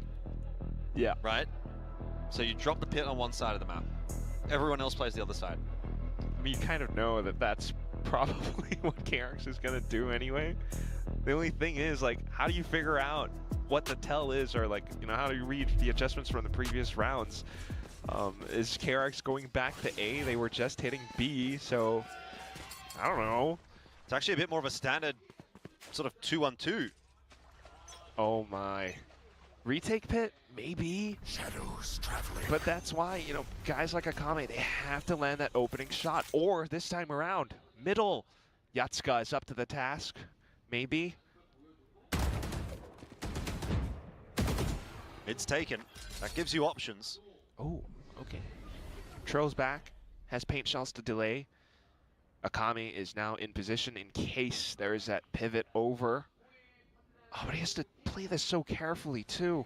And in all this time, Mako's just continuously lurking around. He has an op in his hands. Okay. This will be a good boom bot to get a bit of information. Okay. So now you kind of know. Yeah, kinda. Look at the... Oh, they're playing so far back. Whoa!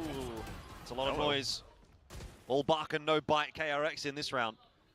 It does allow freeing a little bit of an avenue maybe into the defensive spawn. Wow. Trying to find the mid-rounding pivot call too. Yeah. Might just drop freeing off, try and take the A site and let freeing see if he can find a pick on the rotators. Spike. 30 seconds There's left. one, needs to turn around, gets two, okay, we're back on. KRX, you could see it really coming together. Freeing, he's popped the overdrive, he's looking for anyone. He's like, he wants to fight. Someone come at me, is what he says, and finally May gets there. Trade in from Hyunmin will equalize the round back on a bold plant, and a bold push through the smoke from Akame as well. 9 seconds, Marco's not going to find him in time, surely. Has to chance the plant, goes for the tap, but regardless of whether he wins that duel or not, DFM would win the round. And what a way for them to keep themselves in this game too. It almost felt like it was lost the moment Freeing got those kills. A 180 flick too, but May comes in just in time. He did not just get one, he got both of them. And that buys up so much, I guess, space for his team. Makes it that much more difficult for KRX to get that spike down even. By the time they actually pivoted back over on the B side because of Freeing's kills, they were down to 20 seconds to get the spike in. So definitely that pressure for both sides. We're back over onto the A execute. Pistol only in the hands of Bane. Okay. They pick up the orb? No, it's just a bit of presence. Forces out the Trailblazer. So some slight, lurks. Trying to suss out maybe positions. Cess is on a journey of his own with this Judge. Judge solo holding mid. Nope, footsteps heard. Wonder if that's enough for KRX to decide that this is kind of a 3-2 split. You might have to consider it, but how then does the util delay? Snakebite, paint shells. KRX just executes anyway. They got like so much mobility to dive into sight. Ooh, the pit. Forgot about that. Looks like KRX don't care. Flicker can go over the top of the pit, but Freeing cannot. Kaide finding the fight that he wants, and showstopper will be a problem. Hyunmin cannot evade that. Marco needs to get in here in the mid-round. Oh, on the flank, unable to have any success, and so it's all Bane who only had the share of 12 for DFM. KRX have had a messy map, and it might be coming to a close. Still, though, kudos to them for bringing it this far. It's not impossible yet, but you definitely have to consider how they are operating this as well. They see a pit, they just go full dive in. It's honestly high risk, high reward when you pull off things like that. Thankfully, though, for DFM, like, they had a showstopper. They were seeing or recognizing what's going on the site itself, and then called that, hey, Mako's not here. And immediately they got wise to a potential flank or lurk. So that is fantastic adjustments, fantastic improvements for a DFM who was kind of honestly struggling a little bit, despite being kind of like Japan's main protagonist all throughout stage 1. Definitely have what it takes now to go that much further, but we'll see if KRX has what it takes then to push things to OT. A Spectre, obviously, maybe not the fullest of kits, but I don't want to discount them. I feel like this still might be enough to throw things into chaos, and that's going to be a bit puzzling for DFM still. It all comes down to how the opening goes. KRX certainly worth thriving in that chaos in the start of this half, but it sort of feels like DFM have got a bit of a better read on it now. Maybe. 4 of the last 6. It's all down to the timeout, man. Big setup from both teams over towards A. This is going to be explosive. Curveball goes around the corner. So too does Hyunmin and Freeing. Only one of them walks away alive. Still, KRX will not be slowed down over toward A. But Bane is the one holding the spike, and he cannot cross like the rest of you. You can't leave the spike behind like that. It's all falling apart. KRX, they got a little bit too hot under that collar. The one time you actually want the entry fragger to hold the spike. Yeah. Oh my god. Chance of DFM in the crowd stands. And Flicker cannot get it done, so what was ultimately one of the most chaotic maps that we've seen so far this split does come to an end. It's DFM 13-11. You know what? It was chaotic, it was whimsical, it was damn entertaining. It was puzzling at first as well, but once you start to kind of piece together how and or why this is intended to work, it actually kind of looks sweet. The fact that it actually gets up to 11-13 as well. But off of the timeout, DFM just recognized that they're probably gonna go back for that stack hit again into A. The stack on A ramps was magnificent, a full firing squad. DFM have the mechanics to back it as well. This is awesome mid-rounding and awesome adaptations. But we'll toss it now down to the stage with an interview with the coach.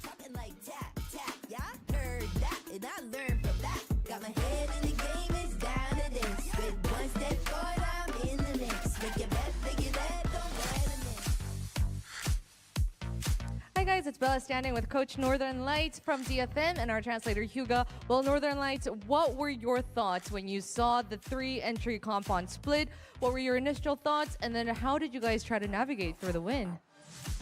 今回の試合で敵は3エントリー3デュエの構成を使ってきたと思うんですけど、ノーザンライツコーチとしてそれをどのように思ったか、またどのようにチームとして対応しようと思いましたか。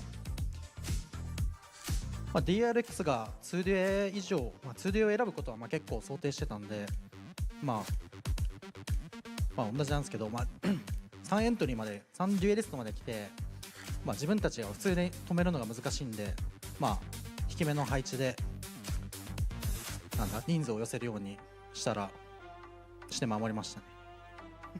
So we knew that KRX gonna select more than 2 duelist comps, and we were kind of surprised, but we just have to. It's gonna be hard to stop the 3 duelist comps, so we just have to be patient at the site and try to not to have them do the strong entry.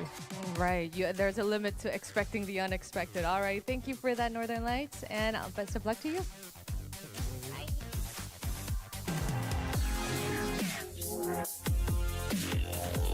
Well, I agree with DFM. I think you might expect a double duelist. We're still seeing a lot of that coming through. That meta definitely isn't dead, even with the small buff to the Sentinels.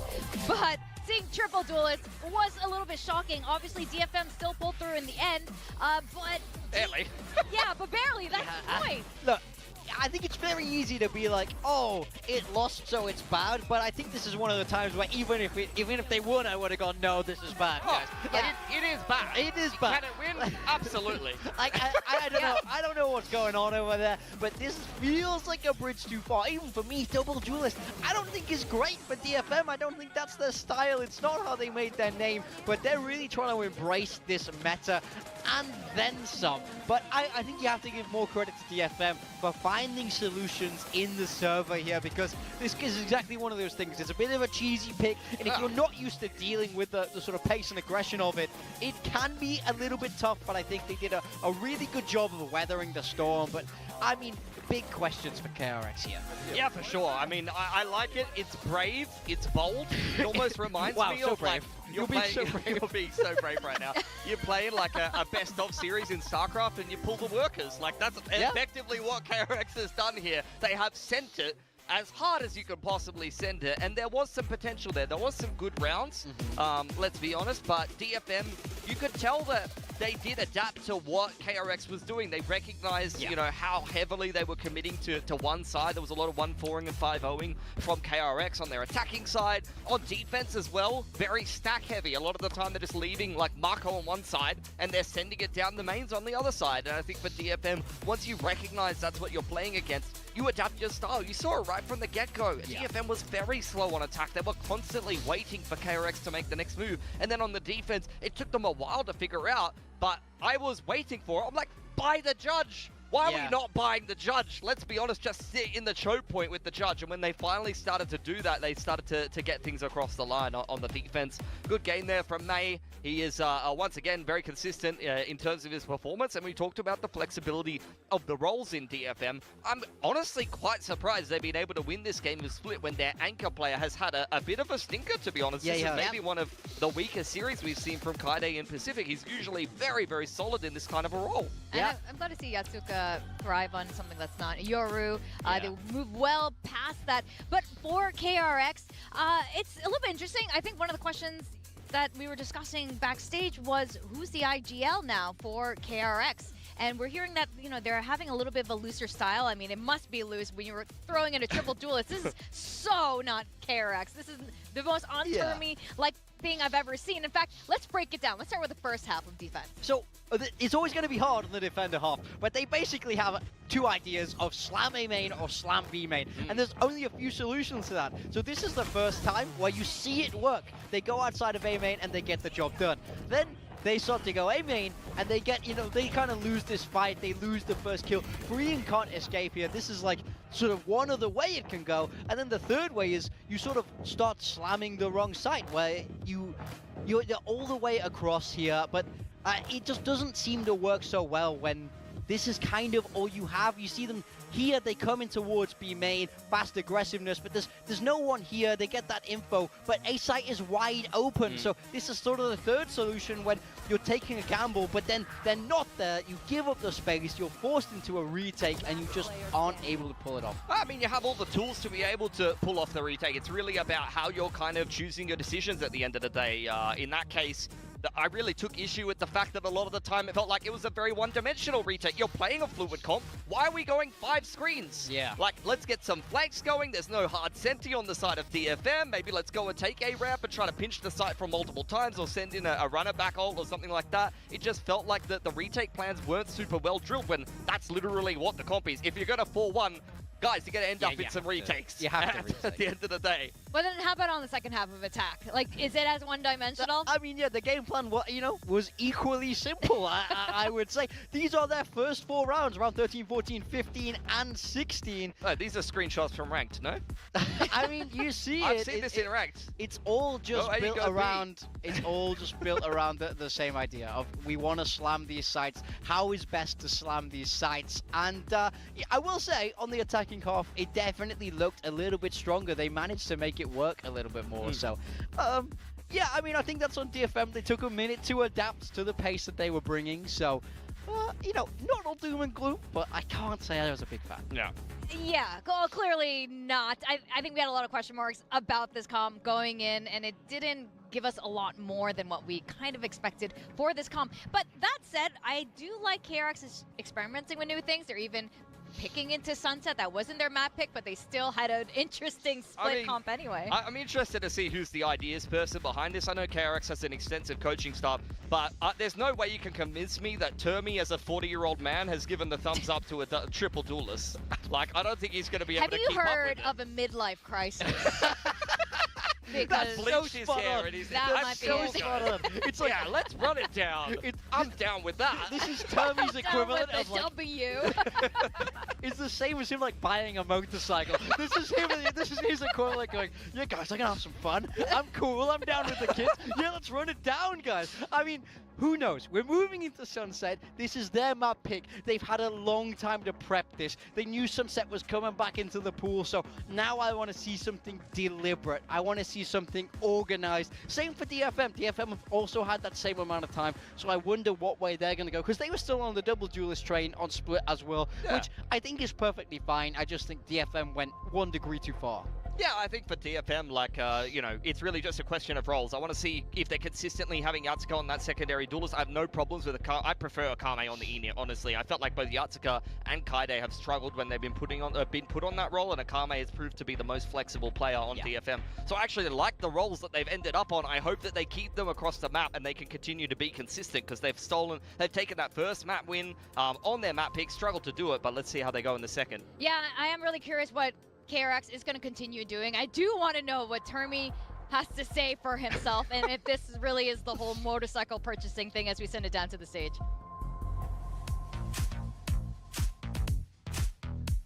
Hi guys, it's Bella. Well, Bane wanted to say hi. Hi, Bane. Okay, well, this is our coach interview with Coach Termi. Well, we saw a lot of the teammates, a lot of the players giving out calls on Split.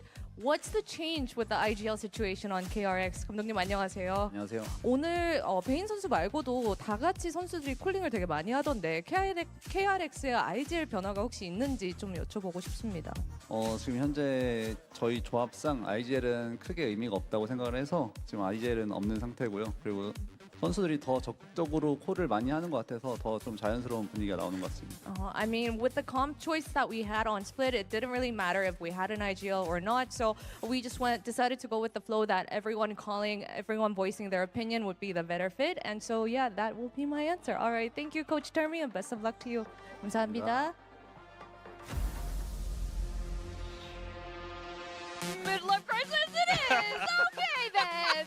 A little shout out to Bane there. If you guys missed it, he's actually from Busan. I know we have a lot of Koreans here, but he's one of the few actually from the city of Busan where our grand finals is gonna be for Stage 2. But you guys, what do you make of that? I mean, no IGL. Bane seems like he's in a great mood. He doesn't have to call anymore. So that makes a lot of sense. Here we go again. No 2 maps in a row. No way We have no IGL. We're locking 3 duelists every map. And this is what we're banking on to get to champions. I'm losing my mind. This is absolutely insane, but from KRX. Please don't stop. We have to follow this to its logical conclusion. Every map now. I want this on every map. I need this the rest of the stage. KRX are my new favorite team.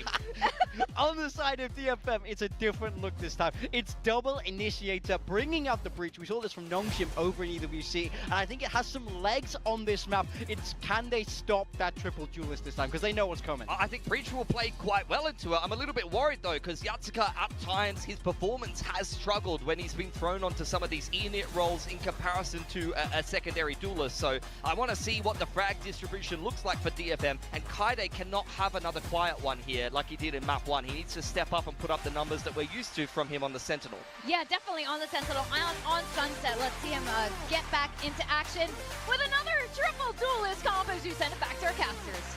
I don't know about this one. I like it. I mean, I don't know what Termi is on, but can I have some? Do you want a motorbike?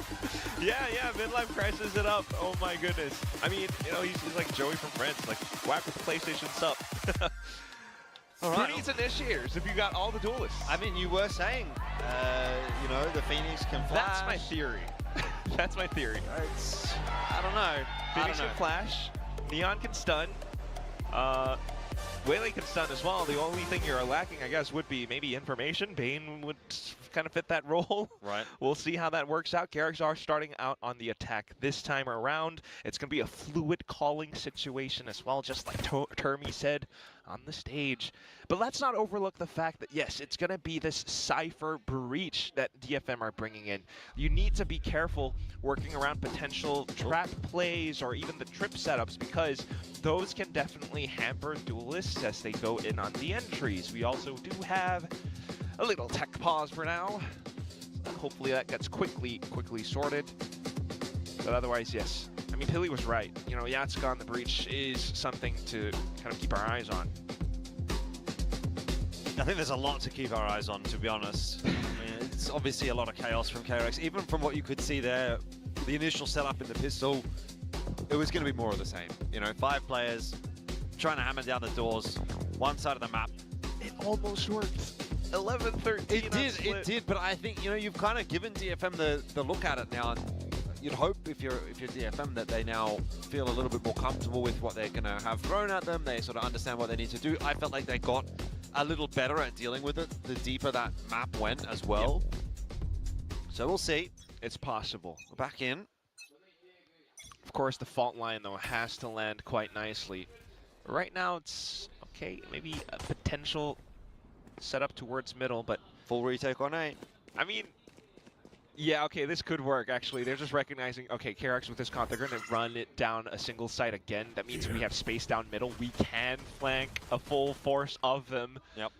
But it's more contacty here from KRX. They're not sort of just dumping all of their util, everything into this round. They're actually holding on to a little bit here. They've walked their way into A, which is not too bad. Marco will get caught by Akame, and so we are back now to a 5-on-4, which is favorable enough for DFM and typically was their win con on a lot of these retakes in the first map. Yatsuka for 2, Bane as well, the double, but Kaide chiming in, and DFM have got the numbers where they need them. Freeing is hiding behind the sights. The swing will come back on through from Yatsuka, and DFM start well.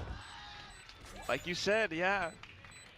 It feels contacty, especially with all that space and all the util that they were still keeping and holding on to. But that it drags the game down into this really maybe awkward state where both sides have to consider how they want to fight for it, because Spike obviously gets planted rather soon, and then KRX decides to make or force DFM to fight tooth and nail for forward space. That's why you've got players flashing, pushing out towards elbow or hall, and it kind of works out nicely until then DFM start to find those trades, especially with Mako being taken down.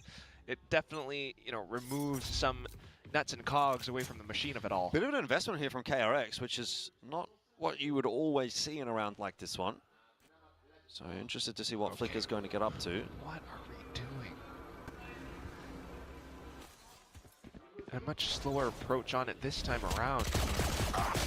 Okay, Yatsuka able to hold on to that spray against Mako. Flicker to peek out. Okay, I mean, hey, it's working. I mean, he has the shield, so someone dropped him that rifle.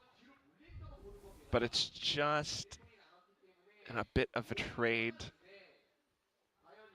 Yeah, information given away to DFM now as well. And if Mako's gone, crossing mid is not the safest thing to do, but they will. Good info gathering. Risk. Cess is pushing his way out of A. Not seeing too much. DFM are now aware. The offensive is here in middle. It could have been awkward for a second there, and indeed it does end up being. Hang on. Oh, Bane. What? Catches Yatsuka.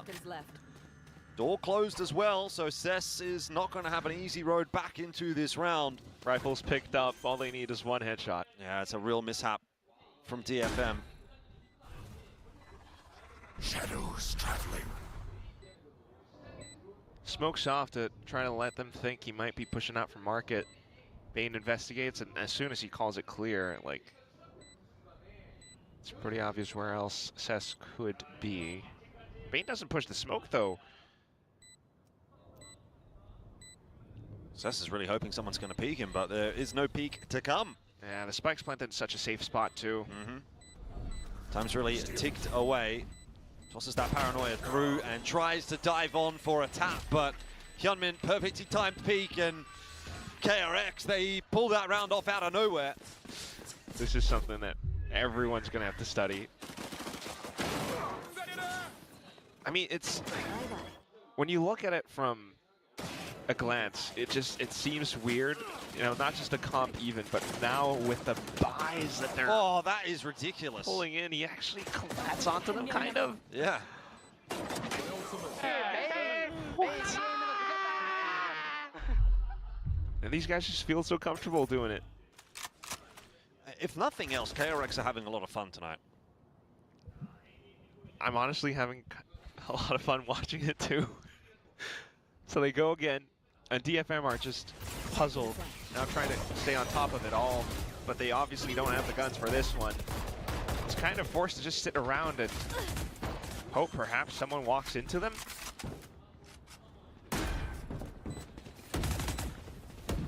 Five players retaking from the same angle. Don't imagine that's going to work out too well for them, but they're going to give it a crack anyway. Found the spy. Kaide goes down early on in the piece, freeing farming up that overdrive. And Hyunmin wants a turn as well. So good response from KRX to losing the pistol. Again. Just in back with the Thrifty. Someone gets a Guardian for Flicker. New guy who buys shields as well, and that's just fantastic.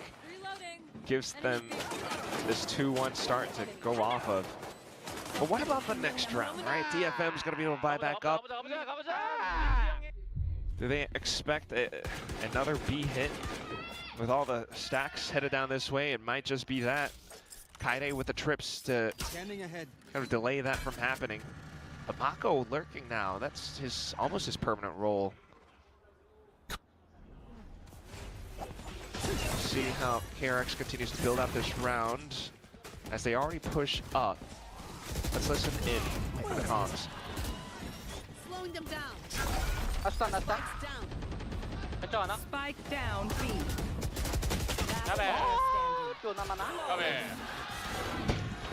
Well, unfortunately, didn't get to hear much excitement for KRX this time around. Oh man, second time this has happened today. Solid hold though from DFM. That's the one thing you got to take away from that round. Definitely. Again, it's that setup. They're kind of anticipating it. So forward trips and cage, and everyone's just kind of hovering close by already. It's a different setup from Split where you got this big old pillar to run around, and it provides DFM with a bit more cover and more angles to work around. So even though KRX might actually be able to get themselves in the sight, it's not enough. Well, this is a forward hold from DFM. Yeah, first in a while, but they have to breach to make it happen. Oh, it's perfect. But where's the kills? There's no follow-up. And everyone from DFM just trying to scatter. Eventually, the lineup is there for Yatsuka. KRX, they don't have any other options but to try and go. And they are not being able to find any success there. DFM with the perfect call. Pushed back for a second, but for KRX, like again, it's, you know, sometimes this comp might work, but some other moments, especially when in heated situations like this, their only choice, honestly, was to just press W and go forward. And that's what they did, which is ultimately what causes them to die. Everyone from DFM are already in position. They weren't hit by any huge amounts of utility or anything. In fact, utility was spent to try and take that B main space. So, kind of odd. Bane to, I don't know, go explore and check out the A site. 30 seconds left. But otherwise, yes, like what you were saying before as well, DFM, they are showing off that they have what it takes to really adapt to everything.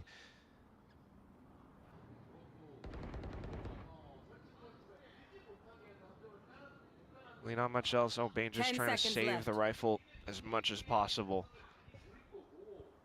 And otherwise, this is right, you know, it definitely would be credit to, I mean, the whole team for pulling it off, sure, but maybe Cess with some of the calls too. You know, it's definitely a team effort with how things can be on teams sometimes, everyone contributing ideas. But in that one, Rolling Thunder, everyone to push. Even with KRX's attempts to shove them back, they just ultimately get decimated by Yatsuka, who just able to react so kindly. And as far as the kill distribution goes, right now on this breach, he's pretty decent. Okay, KRX, they're going to try the same thing again. This time it's going to be Bane to lurk. There's not going to be a Rolling Thunder to run into, so that's something. Yeah, the trips placed towards market. They didn't think that it was going to be a third hit. Shock Dart doesn't really slow KRX down all that much. Full retake setup from DFM. They're aware of what's going to be required of them. KRX is going to be looking for some space, and that is a good start. Yatsuka down, just caught as he tries to flee. Paranoia, no problem for Hyunmin. Kaede looking to try and pull it back. Has had a better performance on this map so far. Needs to hard clear this corner. Mako might have been spotted out there. Tries to get his util out and does. This time maybe DFM gave KRX a little bit too much space. Cess is still putting in work, but it's a bit too much to ask at this point, and DFM will be pushed away. And not wanting to give up unnecessary points or at least to hold on to the gun either way, but yeah, it all comes down to that space. It takes time for DFM to rotate over. Even then, with the positions held, it's all on the KRX. They're able to flash into these spots. Phoenix Flash, Relay Bolt, Omen Flash coming in as well. And that really prevents DFM from staging that retake. You know, you could even see that they were kind of like walking around util in hand or pulling out their guns just in the nick of time, but the animation's not done yet, so they were kind of caught with their pants down, honestly. But now it's going to be an op. Beautiful stuff. May don't miss. They want to go for another one. They don't miss twice in a row, and also gets the info that there's nobody out behind that wall. Beautiful round from May being put together. And then this is where you can start to criticize this comp too. I mean, on Split, yeah, okay.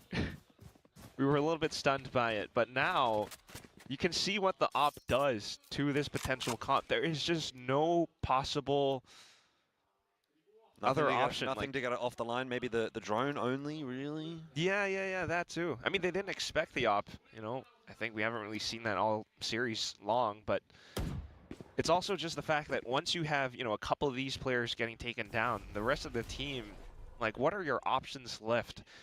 How do you mid-round after suffering, you know, a couple of losses? It's very difficult, especially with the smokes gone. It's pretty all or nothing, right? Yeah. It either works or it doesn't for KRX. That is really nice crosshair placement. And good coverage as well from Kaede to help out. So another really solid round from DFM. 4-3, holding on to the lead. Impressive. Akame as well. The initiators now from DFM proving their value too. And yeah, like you said, you know, thank you for summarizing my point essentially. Feels like it's not impossible, but it definitely is difficult. They had no choice but to just walk in, push up, try to get the kills if possible, but it wasn't. Akame just withholds that timeout. No, withstands that stun anyway. So we'll see what Termi does now with this timeout. I wish, you know, maybe Bella would have gotten to ask that question or something. Someone's got to investigate.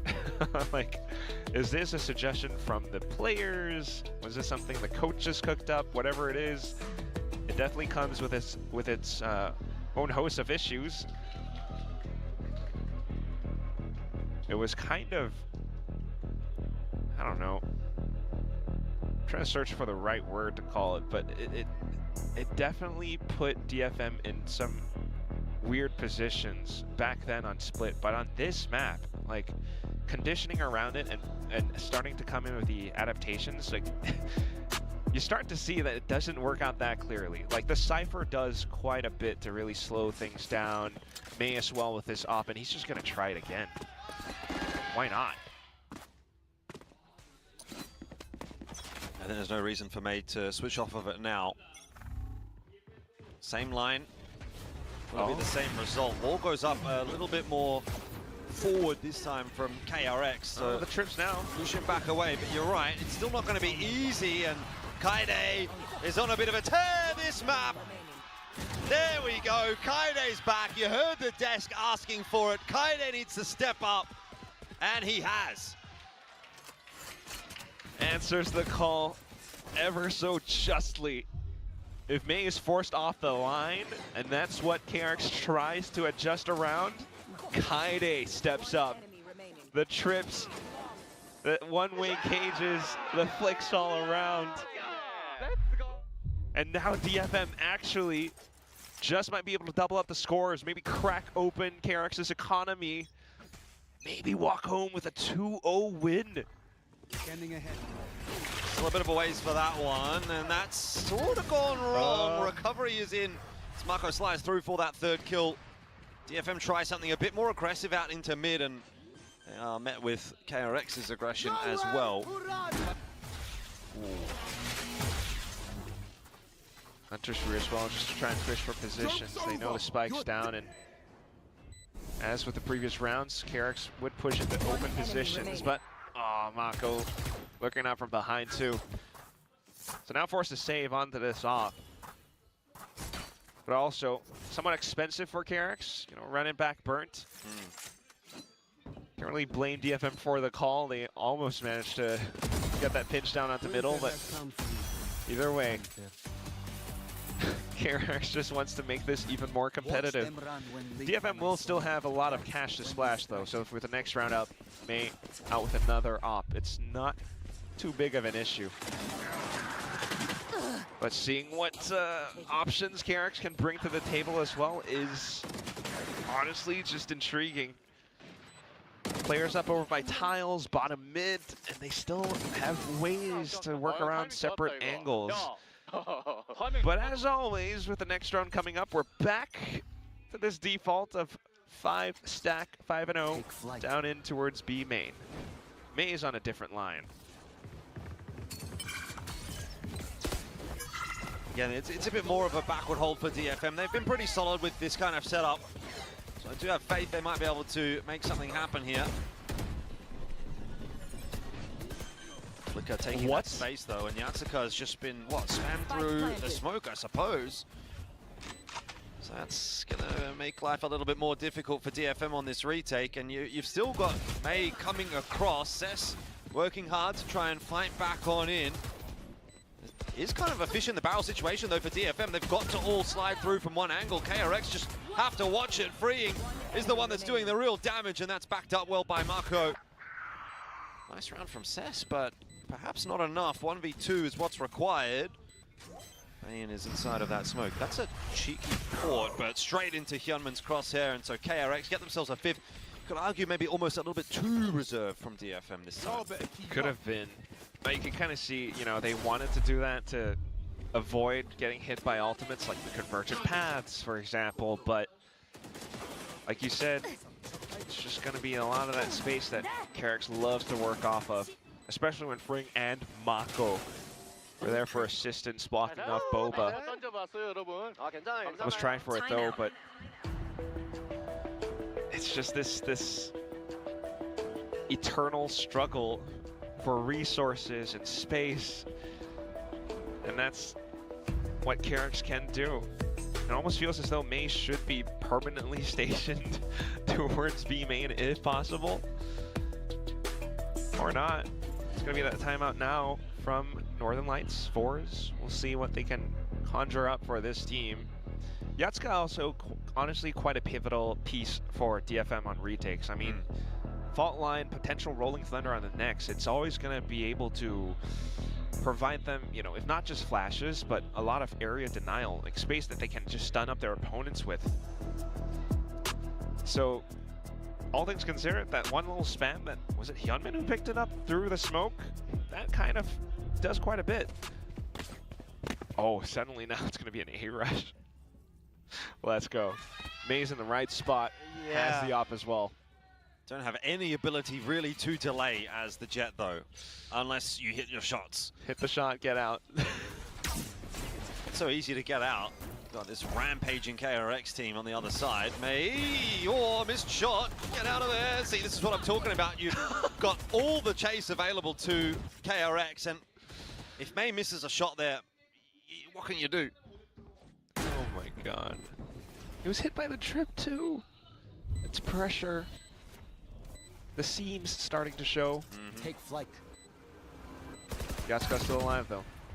Marco gonna have to reposition. 4 on 5, a tough retake attempt here for DFM. It does not start well either as they just filter through and get a little wrecked. Akame put together a couple of nice kills, but KRX up to 6, and this attacking side is getting rolling. How is this happening again? Well, of course, the little swap back up. The op getting thrown off of its line. A little bit unfortunate, but like you said, the chase is there. To add on to that, it's also Flicker and Mako being able to withstand the initial shove. Like the fault line, the flashes, everything does get thrown into the mix. But the opening kills, sometimes stuns can be cosmetic. So we go again. This time, better start from May with the rifle instead. Flicker looking to dash up and over the top, gets into the site. DFM happy to play for the retake with the advantage they've got. They'll drone their way forward. Work from Marco.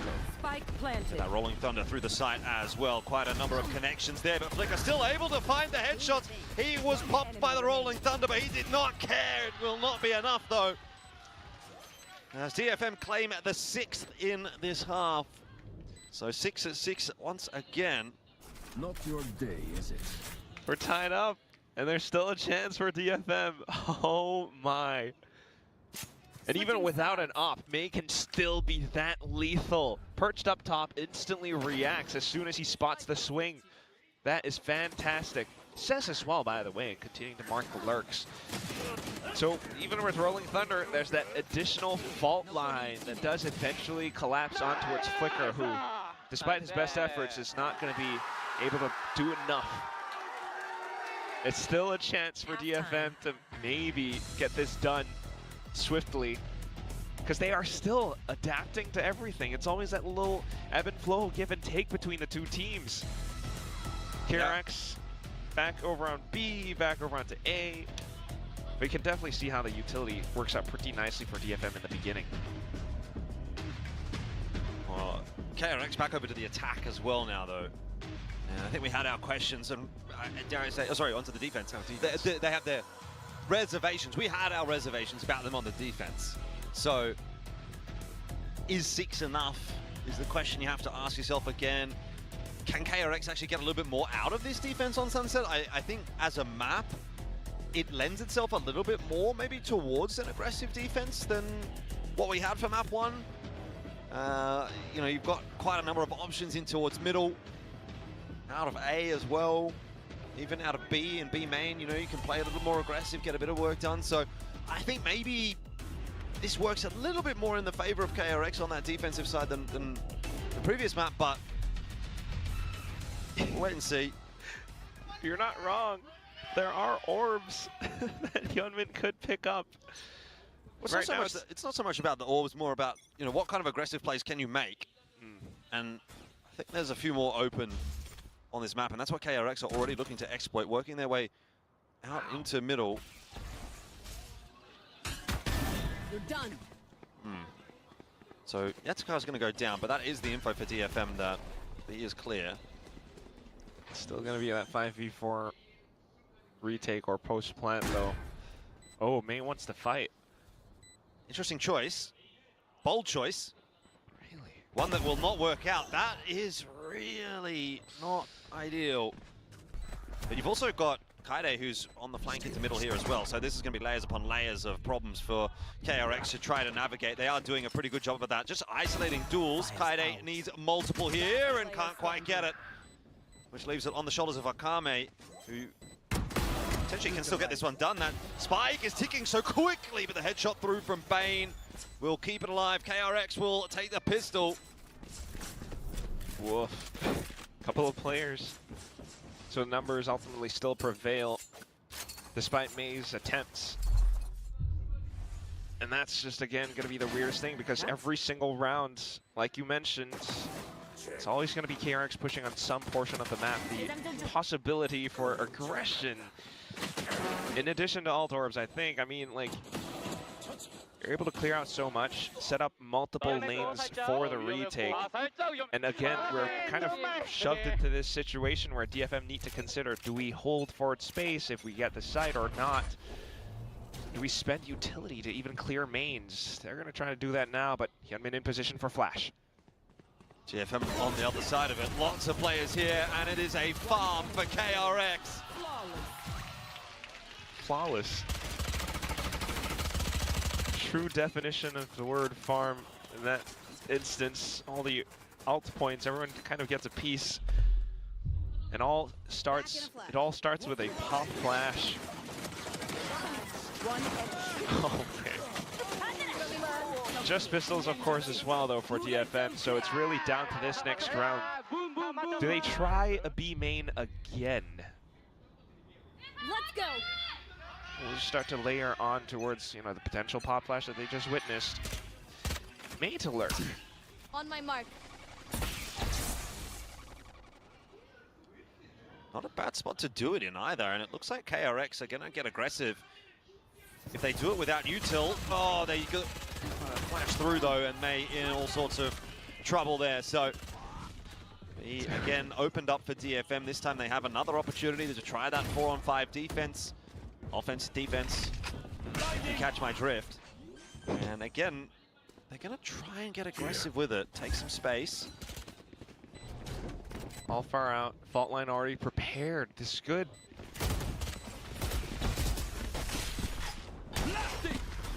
It's good delaying util from Yatsuka. Now Cess has some of his own.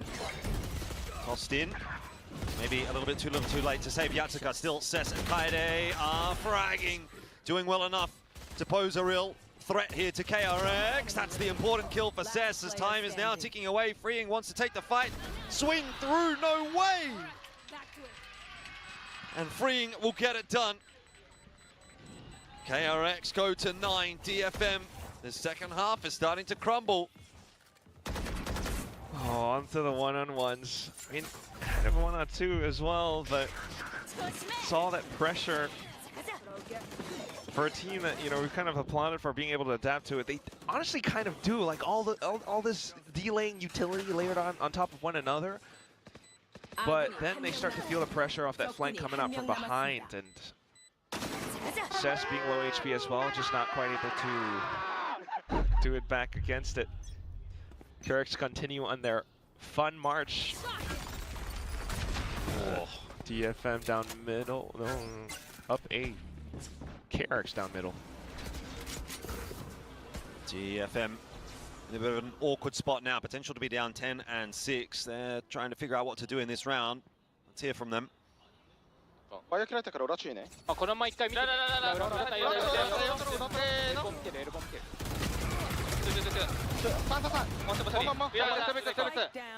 裏もう食いれるよ。あー、ネオ50、ネオ50。1キル入れた。オメンもいた、オメンもいた。ミガミガ。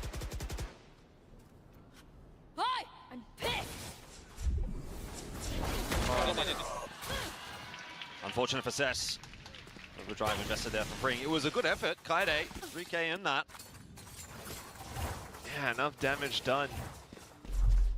Kind of also telling in their comms that, I mean, I don't really understand Japanese, but they seem to understand what KRX intend to do, so being able to find that flank as well, or that push at least, you know, being able to withstand all of it, sensing the trips. Honestly, that's something to think about. Tells you what DFM's emotional states are currently. It's back in, oh, now it's going to be an op from Flicker. Okay. This May impression. Look at Kaede. It's a forward hold here from KRX, and it does look like DFM are going to walk into it. Maybe Kaide can save them from that, or perhaps KRX will walk into DFM's setup. Hyunmin, with that shoulder, doesn't bait out the shots that he needed to. They can't escape back out to safety, and Flicker is there to cover off the potential trade as well. It works out. KRX. The only question mark here is going to be what can Kaide do? Port into the site. No! You've got to give Kaide a bit more time to try and clear it out. Bane, the heroic play, might just catch the timing there in the end as well. And DFM are falling apart on this attack. Haven't had too many successes in the second half. The op just makes it a bit worse too. I mean, like, the reactions on the fault line, everything, it's got to be that much quicker, but took him a second, took Yatsuka a second. And especially as well towards the end, like the lurk, it's not far up enough. So they kind of just assumed the site was a bit clear. Timeout. So for everything considered as well, I mean, it's still maybe some slight mistakes from DFM in the second half costing them. It's starting to get pretty muddy. And in for the economical situation as well. Yeah, well, I don't think this is possible now, the comeback. Yeah, very tough ask. I mean, KRX looking a lot better on the defense here than what they did on map 1, which is a bit of a curveball that we weren't necessarily expecting. I suppose we have to start getting into the conversation of map 3, and if we do go to map 3, does KRX run it back? Do they do it again? Summit with a triple duelist. Oh, it would be chaos. We just have to witness it. KRX were the ones who intentionally banned Haven to go onto it. DFM left it open, so we'll see if it does go to that. But for now, at least, DFM making their last stand. See if they can put a round together. Very careful start. Mid smoke as well, though, so KRX just kind of considering around it. The drone just sees that mid is entirely clear. Starting to consider B as the potential destination for the Japanese team. Doesn't seem to have troubled KRX all that much if DFM do get beat for free. Seen a few retake situations and they've all gone the way of KRX so far. They have the ults too. Again, DFM gonna attempt a forward hold. It's May who's looking for that space, but pushed back away. Gunman keen to get amongst it, but slowed down and now dealt with at least the run it back. There's a trade or two back on in. Numbers are falling by the wayside. Oh, DFM, it looked like it was gonna be a good hold, but KRX just bully their way back into the site. And I think we're definitely looking towards map 3 now. I mean, this is 12-6. KRX are looking flawless on the defense. I can't argue. No doubt. No freaking way it happens as well. Like you said, bullying their way through. It's the fast lane. The Phoenix off to the sides with it too. Multiple layers. The flashes out of the walls. I mean, this was already in the meta, Neon Phoenix. But it just continues to compound because they still have the initial waylay to do that scouting out towards the forward hold. And that just all continues to break things apart. DFM hasn't had a single round in this second half. And here's their last attempt. Oh, okay. Bane starts it well. Yatsuka down. Now May falling as well. DFM are in a world of hurt right now. Kaide and Akame are trying to salvage that situation. Spike has been lost. Kaide is back behind KRX as well, by the way. This round is just goofy. KRX well aware of it, though. I have retrieved the spike. Spike's going to be retrieved, though. May or may not have heard it. Either way, however, you get the spike down, then what? Like 1v3, your opponents still have util, or at least some of it. Smokes fast lane kind of a smoke. Yeah, not to mention the fact there's 3 of them, so that makes life a bit more tough for Kaede. As long as they space correctly, this should be impossible. Send Marco out first, he's low HP. She's just gonna use that ulti to try and get some info, doesn't see anything. So they are aware of where Kaede is, and he does well, but not well enough. Defuse through, and KRX have been successful on their map. We are going to a 3rd. Can anyone say anything about this comp now? I'm sure there's a lot that can be said still. Definitely a lot, but the fact that it actually worked.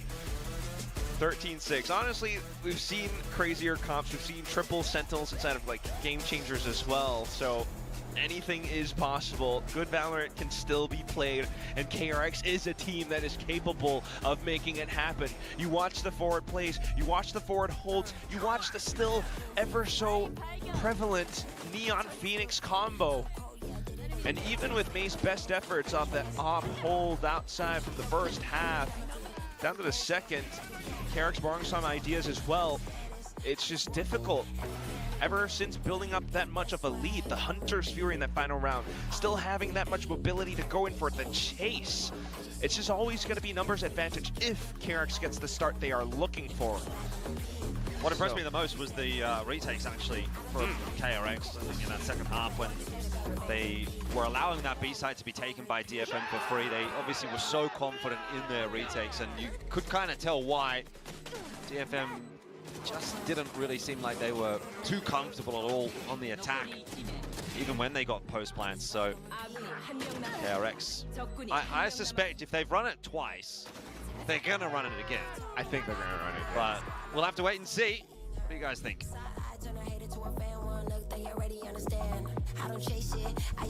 At this point, I want to see it again. I want to see it again, a 3rd time for all 3 duelists. KRX is looking a lot like my ranked game on crack. Just rush.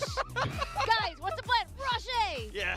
What's the next plan? Rush B. There you go. A flawless defensive half with no sentinels needed. Triple duelist gets it done. You love to see it. The inmates well and truly running the asylum at this point. I'm loving what I'm seeing for KRX. On the side of DFM, I don't know, man.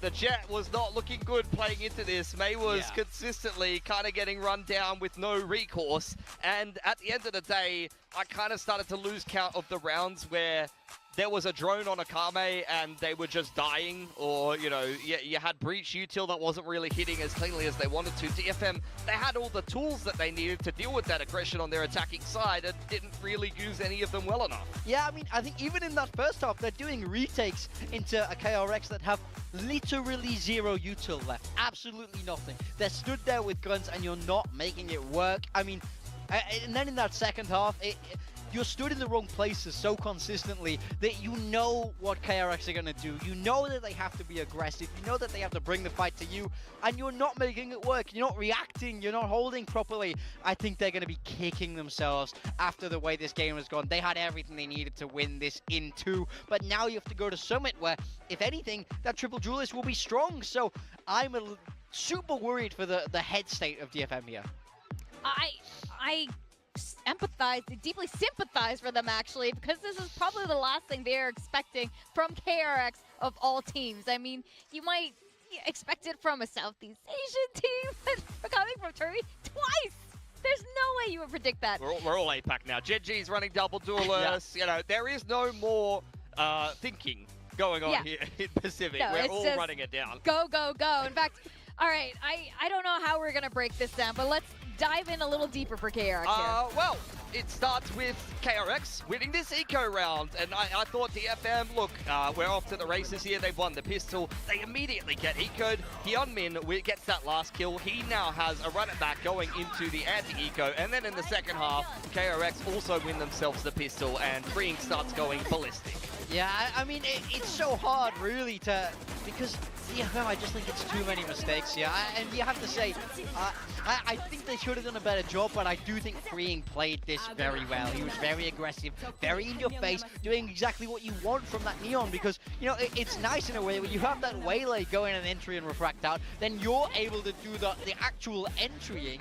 It's very strange, to say the least, but I think he held his own. He did his job here, which was connect with the gun, and he, you know, no fault there. I think at the end of the day, though, for DFM, I mean, we'll look at Kaide's stats. He had a big step up in between the first map and the second map. But as a greater point, what I wanted to point out is, you know, you've seen DFM run double init unsuccessfully on Pearl previously when they previously swapped over to this roster in particular. And I just don't think it suits them, quite honestly. You know, I would rather see a player like Yatsuka, for example, playing at that secondary duelist where he's had a lot more production for himself rather than the init. His numbers just go down when he's forced to play this flex init role, and you don't get as much impact from him. Yeah, I thought he started well, but like you say, I mean, he does have a little bit of a tough job. He has a lot of pressure to be that initiator, to be in the right places to stop them. And in the first half, I felt like he did that, but then in that second half, they're not able to stave off that aggression. Util isn't connecting, it's not in the right places,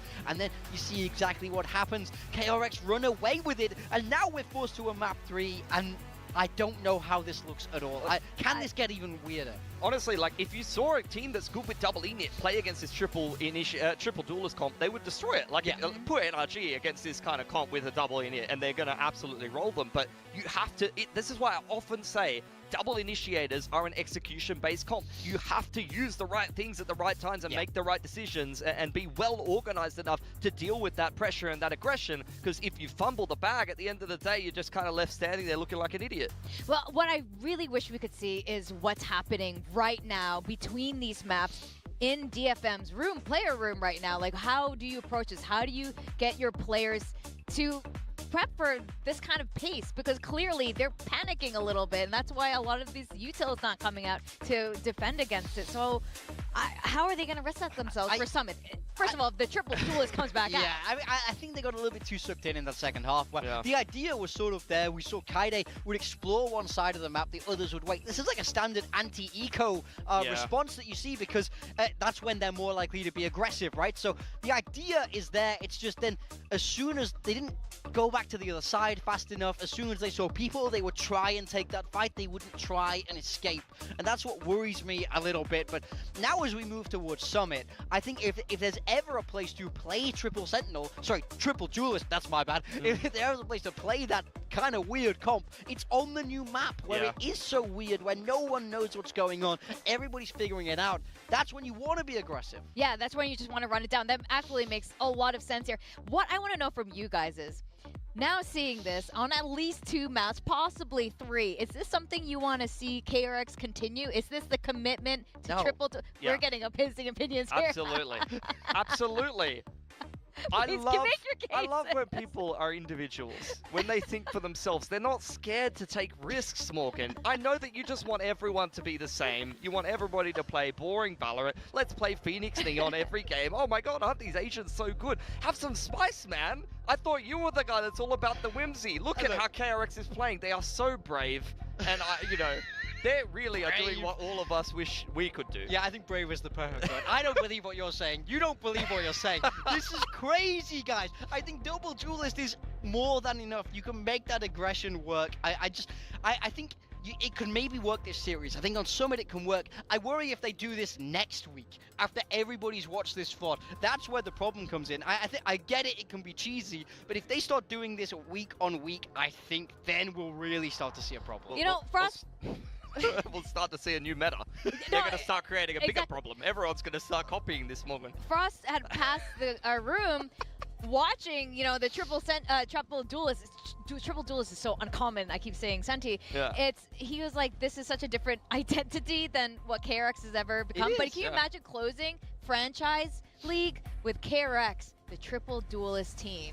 It's just not, like, after years and years of this legacy org. If you show this comp to the Vision Strikers of back in the day, they'll cry. They'll cry and go, what have I become? I can't believe it. It doesn't make any sense. It's like watching a boomer. Oh my god. No. Number 3, and to be honest, starting out attacking side here, they have not got much to work through outside of the Sage util. This is where I'm looking at someone like Yatsuka. He needs to slow this one down. To be fair though, May on the Neon, as opposed to the Jet, is going to play so much better into this. They have so much reactive util. If you're running through a choke, bam, slow wall, paranoia, seize, relay bolt. It's going to be hard to break through here for KRX at times here. Yeah, I mean, I do think this is the right map for it for KRX, if any. But and it's interesting, we've seen 3 different archetypes for DFM to come out to try and deal with this now. So now it's that a lot more stopping power. I think this, in theory, is the perfect answer. Can they make it work? Triple maps of triple duelists of KRX as we send it back to our casters for the final map of today. Yeah, we ended yesterday on Summit. We end today on Summit. And it sort of feels like we're now in a situation where DFM have decided to fight fire with water. They've gone, you guys are going to run 3 duelists. We're going to run 1. Yeah, let's see which theory works better. I mean, it honestly works out. Also, just to add on to the conversation they were having early on, this is just KRX going off the rails now. If they really end the franchise league in this fashion, oh my god. It's solo duelists for DFM, yes, but like Morgan, like Pilly was saying, slows, delays, seizes, mollies. There's so much that DFM have in their kit that can definitely counter. Water puts out fire. So we'll see how it starts off. For now, KRX intending to push all the way up middle, as most teams have been known to do, instantly breaking doors. Now smoked off for the moment. DFM gets information outside B main. They instantly rotate. It is KRX's own smoke, so they're just going to be happy to go through it. Contact play. They're taking a lot of space. Paranoia was the thought for Cess, but in the end, the fight is what he has to go for. And now you think Akame's got a bit too much to do. May there to try and pick up the scraps. Well, not too bad for KRX on the entry. 3-4-3 plan. Not ideal there from Bane. And again, you kind of getting that same vibe, that same energy as we did in the summit we saw yesterday. And we were talking about it off camera. We were talking about it after the day ended yesterday. It sort of felt like neither team really had a 100% perfect grasp on the map. And I think, again, immediately, just with that plan that you see from Bane. Yeah. He's caught completely unawares. Teams are not 100% comfortable on this map just yet. Haven't really exactly found all the common or safer positions yet. Like, where even is the default plan? You would think maybe a little more tighter into the corner. But this time around, it's just out in the open. Just so many angles that you can be susceptible to. And there hasn't been enough repetitions or enough time for the teams to really figure that out. Either way, though, you can kind of see what the intention was for KRX. A bit of presence feint, and then to double back in towards the site by taking the lane by B-Link. But thanks to DFM and the utility that they are able to dump in with, Cess being able to take that first contact, it works neatly. So he's just going to go again. Oh, everyone from DFM buys up. And it's not just any gun either. It's all these close-range weaponry, which works out very nicely in all these tiny sections of the map. Think about B main, A main, even middle, perhaps, where May is sitting in the smoke with a judge. That same round 2 investment, though, from KRX. So keep your eyes on Flicker and see if he can open the account back up.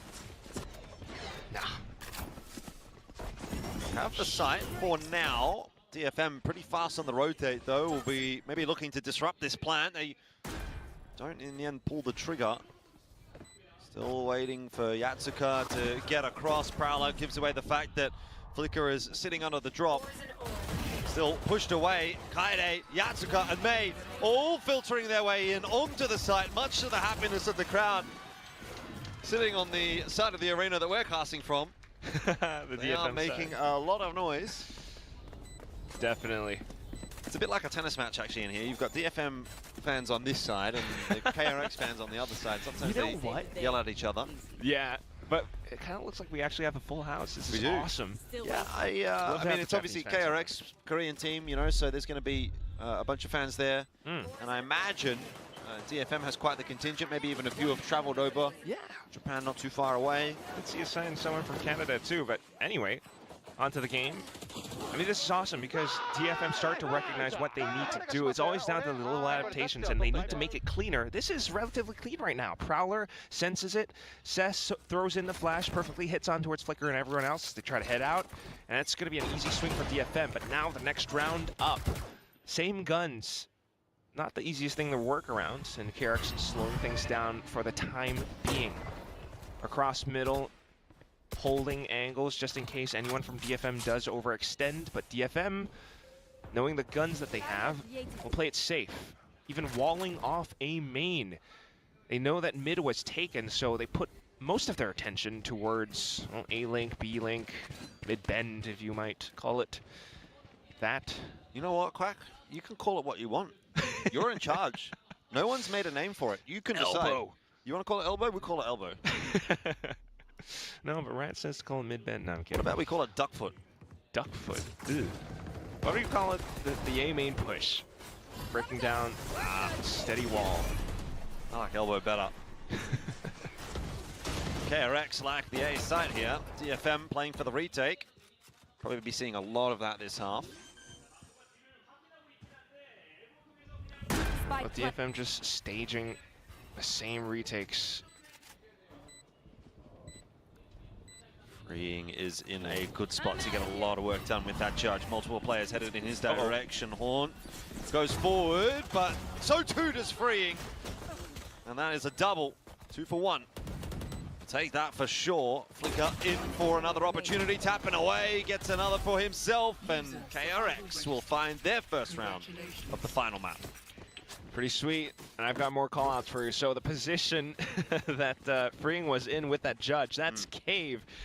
And that haunt didn't go in deep enough. You saw it, but it was a little bit shallow, and because of that, Freeing wasn't scouted out yet. So the whole team from DFM just thought that it was clear, started to rush out into the open.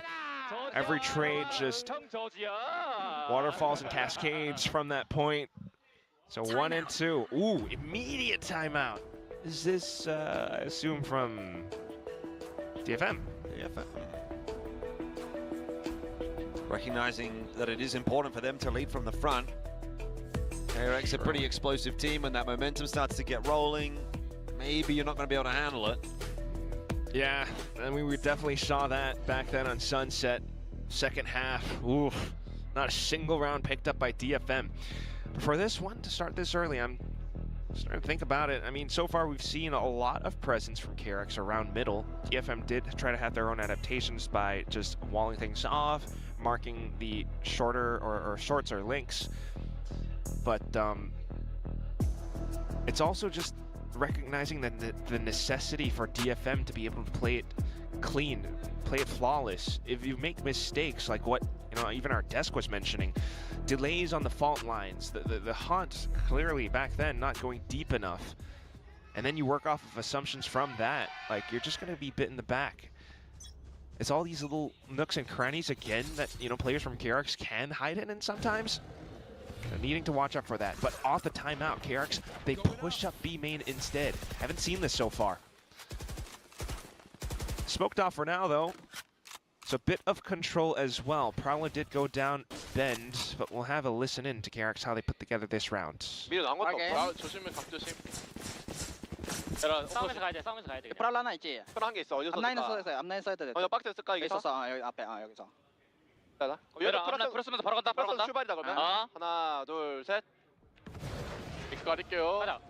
여기. 나이스 갈게. 기다. 안돼. 기다 안돼. 가다. 기다. 끝나가. 문부터 깨자. 벌려서 문부터 깨자 얘들아. 가자. 갈게. There's a lot of shots into the stage wall. DFM should be aware that the push is coming in the direction of A. Akame starts well and doubling down. DFM looking good to hold on to A for now. Nightfall across. Connects onto maybe just Marco there. KRX have been completely stalled. Yatsuka good for 1, but still the fight back in effect. Good tap. Beautiful round so far from Akame, who might be on for 4 in the end. Hyunmin with the swing gets the better of it. 1-on-1 now. Time is very much a problem, though, for Hyunmin, and he has to try and find the spike. Kaide going to play an off angle, but missing his shot. A massive whiff. Knew where Hyunmin was coming from, and KRX get away with one. It's all down to the little tight moments, too. Impressive swing down to the crouch. Tough shot. That's a bit of momentum. DFM had this round in the bag. 5v3. Everyone was just pigeonholed into this A site, but even then, Hyunmin able to get some taps back against Akame down to this last one. Or is it tied up now? I felt like that was a sure thing for DFM. This round, though, will be a little quicker. KRX trying to put the pressure on. Akame again answering pretty well. He gets two, really only one. And that's not good. Not good enough for DFM. KRX have swarmed the site, as they are wanted to do with a lineup like this. Yeah, so Nico as well for DFM, so a little bit unfortunate either way. Decent damage from Akame, but now it's going to be KRX's chance to farm up a little bit more. Run it back was spent. Hyunmin gets one more point now, maybe even two, depending on how Mei and Kaide traverse past this wall. Careful. Little angle.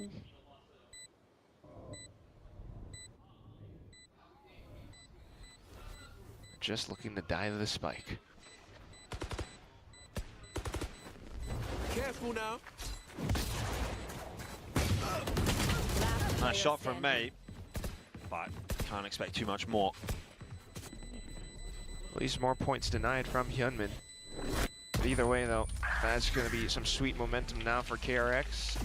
Nightfall in their pockets, too, which honestly could come in handy to another big execute or rush if you do employ that again.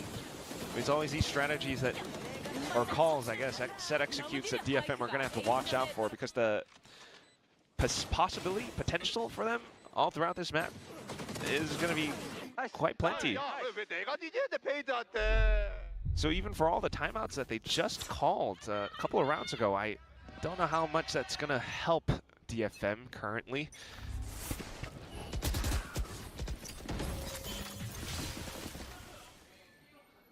Trying to try and slow things down. The hunt comes up in time, but might have been blocked off by their own Viper wall.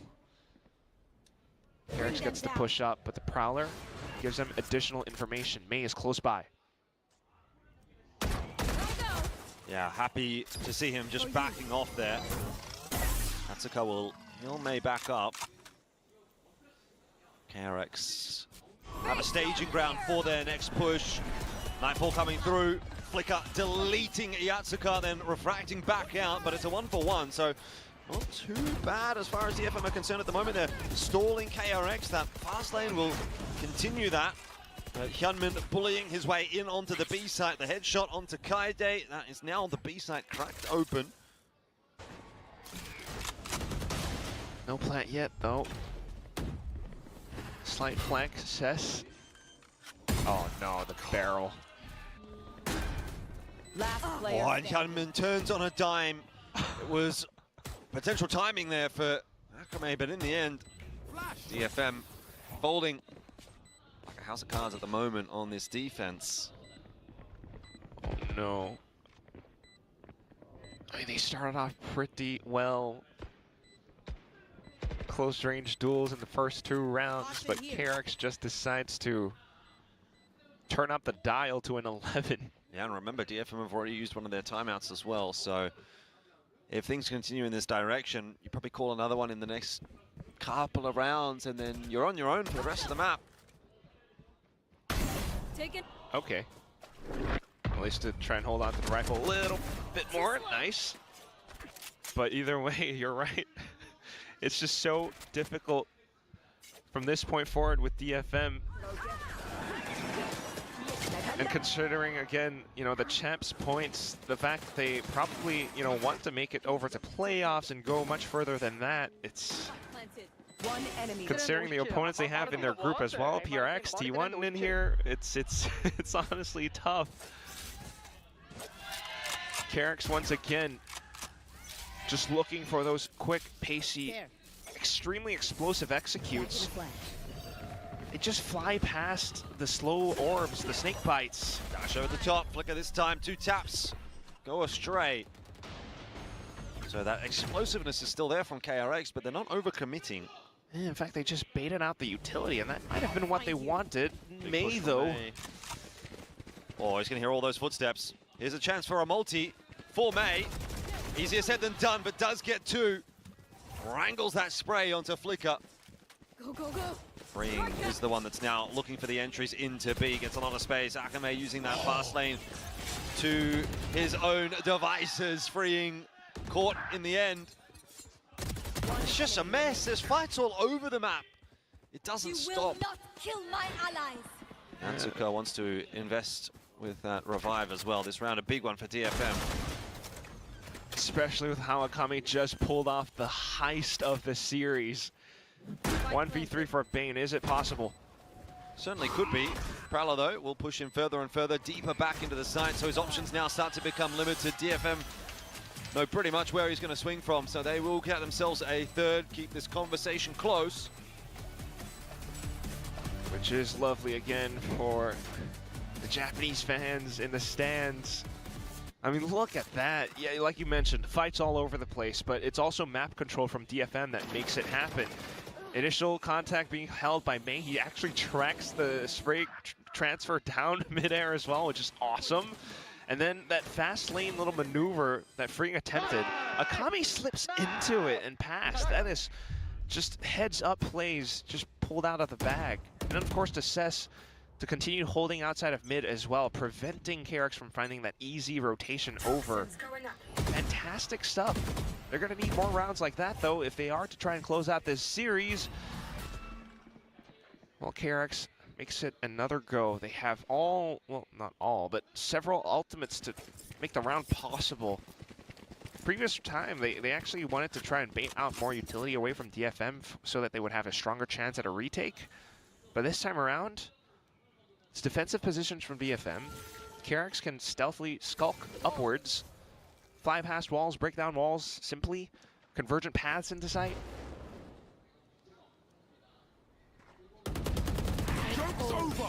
You're dead! Forgiven. Hyunmin dealt with. KRX stalled up for the moment, and any second that they wait is a second that May can get this flank. Unfortunately, though, they go first, and May is going to come into play a little bit later on. Might be too little too late. DFM holding strong for now. Where is May? Walking through that smoke. There it is, the kill onto Hyunmin that might be the deciding factor in this round. Bane alone again against 3. Same position, result different this time. Gets the opening pick, but no more than that for DFM. Recovering. Pick them when they're down. 4 and 4. It's always tough on this side as well. Like, you try to get the spike down, but you have to worry about all these separate angles. One out towards the back, maybe another one closer towards B-Link. But ultimately as well, it's just this hold. It's a very well-read, anchor hit by DFM. They already read that it was going to be a push down A, especially with the wall getting broken down by KRX, so might as well. And it's still so early on, like, for this summit right now that you don't see, Mako, who's been known to throw in some peculiar smokes at times. I was wondering if he could maybe throw in some kind of a one-way towards that box over on A, or maybe something, right? Because I think, what was it, Akame, maybe Yatsuka? They were the ones that push up front. Instead of playing around the choke points where you can kind of hang back, peek around the corners, now they held up front, so the smoke effectively kind of does nothing other than to section off potential rotates. But if everyone from DFM are already there, it doesn't matter. But otherwise, yeah, we're just not really seeing too much yet, apart from just trying to work around the composition, trying to work around the map and get those hits in. So we've tried A several times now. We're back over onto B. It's May and Akame in position with 4 ults for this round.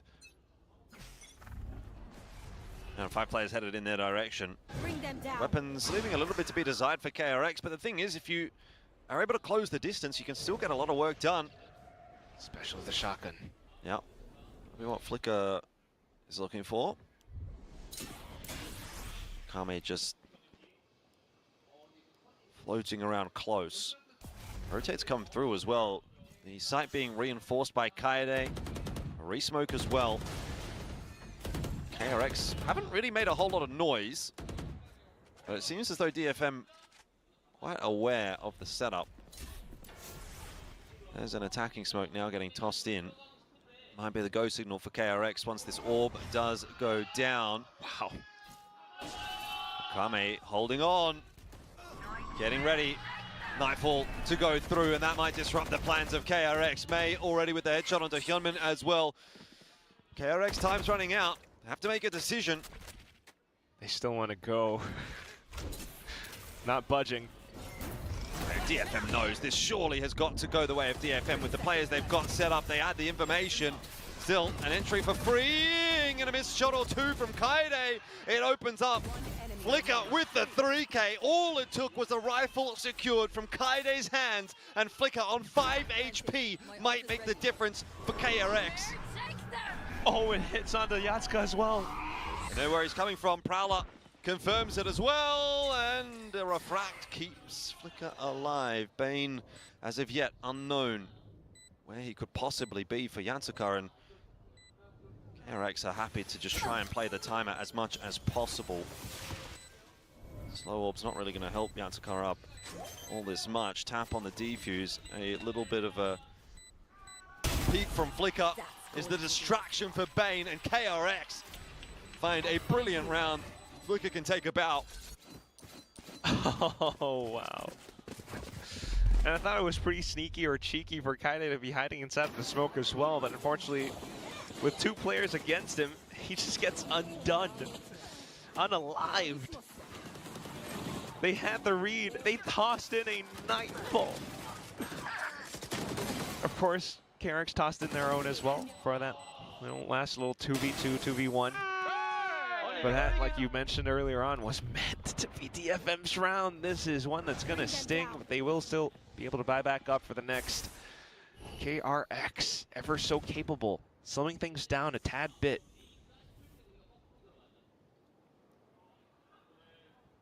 Shift onto the toxic screen from earlier on too.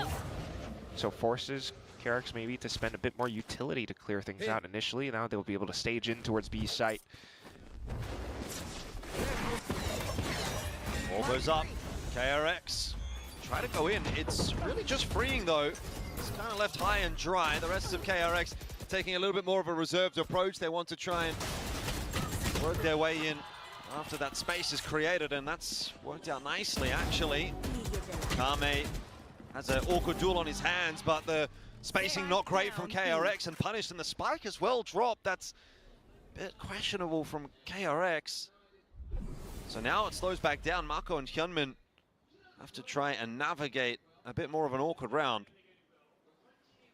Yeah, it's not the easiest thing to retrieve this spike now. 30 seconds left.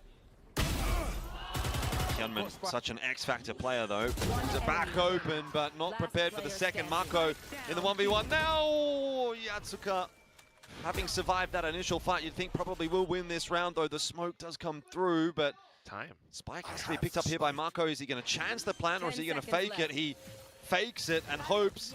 And the fact that the push has not come through will surely now mean one comes. Mako! Oh! Off the plant, gets the headshot. Yatsuka gets it wrong. KRX, another clutch goes their way. And Mako. It shouldn't go like that, right? It definitely should. He's supposed to force the plan, but gets off it. Yatsuka walks into the headshot. That's the difference in the players. And what more can you say? Mako can do no wrong. Even off the defuse, he's under a bit of pressure, but it feels like the pressure situations cause Yatsuka to buckle more. Yeah, Mako seems like ice cold in the clutch. You know, he is that guy that you can rely on. Like, he had the wall. I think he was trying to give himself maybe some elevation off of it, but no. And that's going to be eco now for DFM. Awkward. Yatsuka trying to make amends for that last round. Currently get himself the 1-for-1. May at range. Overdrive not quite enough to finish off another player. Cancel called by KRX. Marco's kind of working middle. That was all just to run it back. Still just pistols though, but they are considering where the DFM players could be hiding.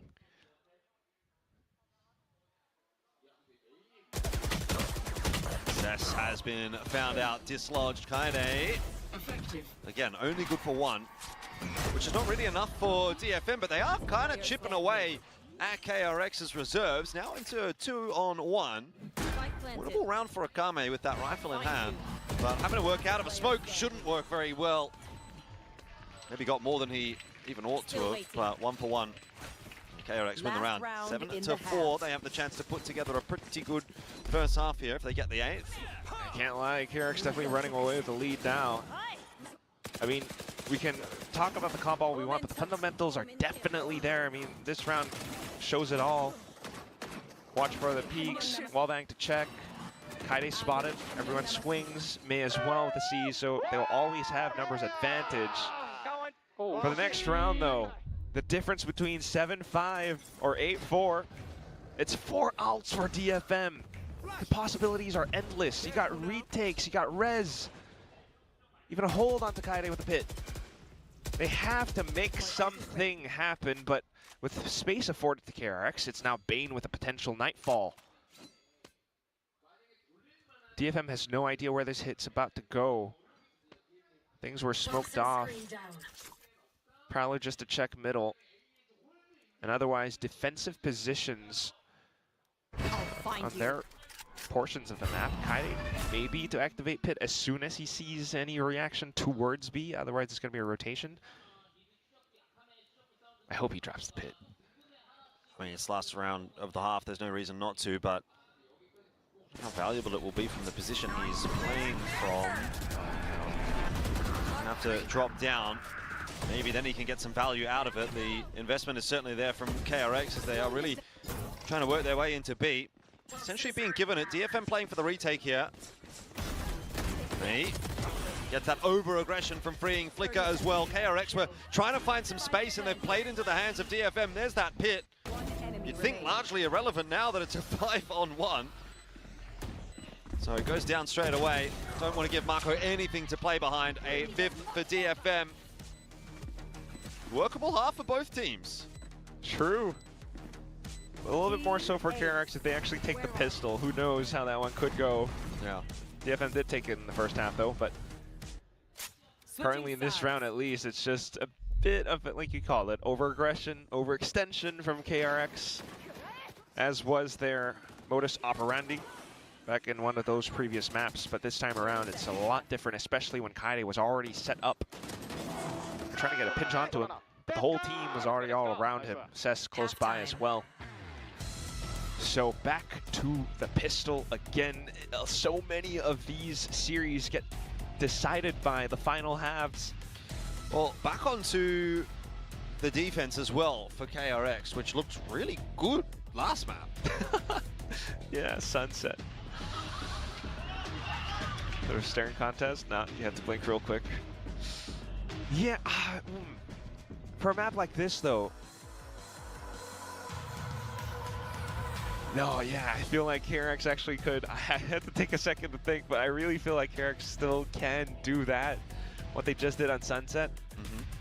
Push out towards middle, you can still push out, you know, so many portions of the map. And for DFM then, like they really just need to recognize what hits are coming, how they're, you know, able to respond around it, or really just get themselves into sight. Once again, we kind of flip the tables around. If they get the post plant in and they hold around it, prevent those retakes that we saw, there's a chance.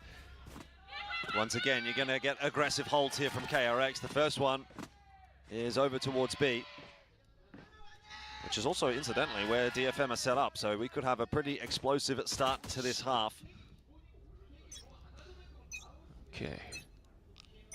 Where are KRX ready and waiting. Flicker will actually just back out, but you've still got numbers. There's a flash ready in hand, and it's a good one too. It connects onto pretty much everyone. KRX on the front foot in the second half. Yatsuka is the only one left standing for DFM, so that pistol, I think we all know which way that's going to go, and so KRX will continue to carry that momentum on into this defensive side. It's all these little micro set plays again. Smokes up, instant pop of the haunt, hiding inside the pop, flash, and swing. We saw that multiple times, but it's just so tough to react with the arc or the curve of the flash as well.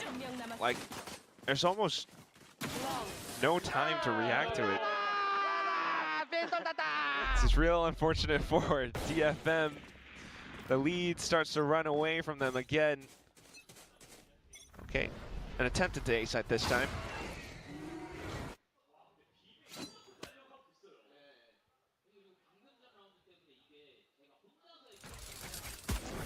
Take hold. 5-man contact play into the A site for DFM will be successful in so much as it gets them onto the site and it probably gets them a plant. Okay. That's something. Spike planted. They can hold out towards cave as well. These are potential right-click lethal ranges. Remember how good KRX was, though, on the retakes in the previous map. They're, again, going to try to back themselves. Door does shut, so that limits some of the options, but still looking fine for KRX here with a 5-on-3, and indeed, a pretty easily navigated retake. The classic shouldn't be much of a threat. So 9 on the board for KRX. You called it, good sir. It's just way too recognizable for this team. Like, the fundamentals drilled into them, the way they are able to quickly recognize. All right, they got the plant. We know they're on pistols. They're probably not going to force buy. And instantly just marking the positions long range, checking with everything they've got, mollies into corners. It's, yeah, relatively flawless, apart from one player lost. But that was a ghost as well, so everything at most rifles just preserved over onto the next. Yeah, that's gonna be a rifle bot up.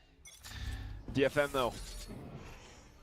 Yeah, our DFM fan contingent on this side of the arena trying to rally the troops. But 5-9 is a pretty hefty deficit. First gun round of this second half. It is a bonus though for KRX. So you lose this as DFM, your chances are starting to go up in smoke. Yeah, they need this round. We'll spot out KRX a bit towards middle. They think A side is open. Ooh, good shot from Kaide. That's something. DFM need a little more. Bane almost caught in transition. In the end though, does survive. Mako is going to port into nowhere. KRX are still finding themselves some frags here and there. Hyunmin sent back. 3-on-3 will persist. Shadows traveling. Yeah, okay, the cancel at least. The Sage roll back there, just don't really know what it does. Either way now, they will be able to find the quick transition over onto the B site. Util though, that's the one thing that, unfortunately for DFM, they might be lacking a bit. Yeah. So positionally as well, like, at least you get the spike planted for, you can still hold out from B main, and that is what they are banking on. Well, there's not too much left for KRX to play with either. I just fast lane and a flash. So it's not as if they have everything they could possibly want. More of a contact style out from them at the moment. Bane will figure out where Akame is hiding. Didn't quite get the memo over to Hyunmin there apparently, and dropping at an awkward timing. It's a 3K for Akame, and DFM are back into it. 1v3. Tested by the Haunt, doesn't matter. And that's the kind of caliber that DFM needs. Just a bit of fearlessness sometimes under the face of pressure. Even with the Haunt, you're able to have enough space to peek out into sight. And now he's 2 points away from a Nightfall. Get fired up. Nice. Because this map's not done, despite what the score says. They get that round, they can get a bit more. The op now for Flicker though. Needed a bit more of a flick on that one actually. No connection. But DFM on this attack, working their way in through middle, and we have a listen in. 行ってオーメンとフェードね。はい。サイト側パレ一足。どうだって？サイトでタイルの注意ね。変数注意。ピン見てるよ。正解ね。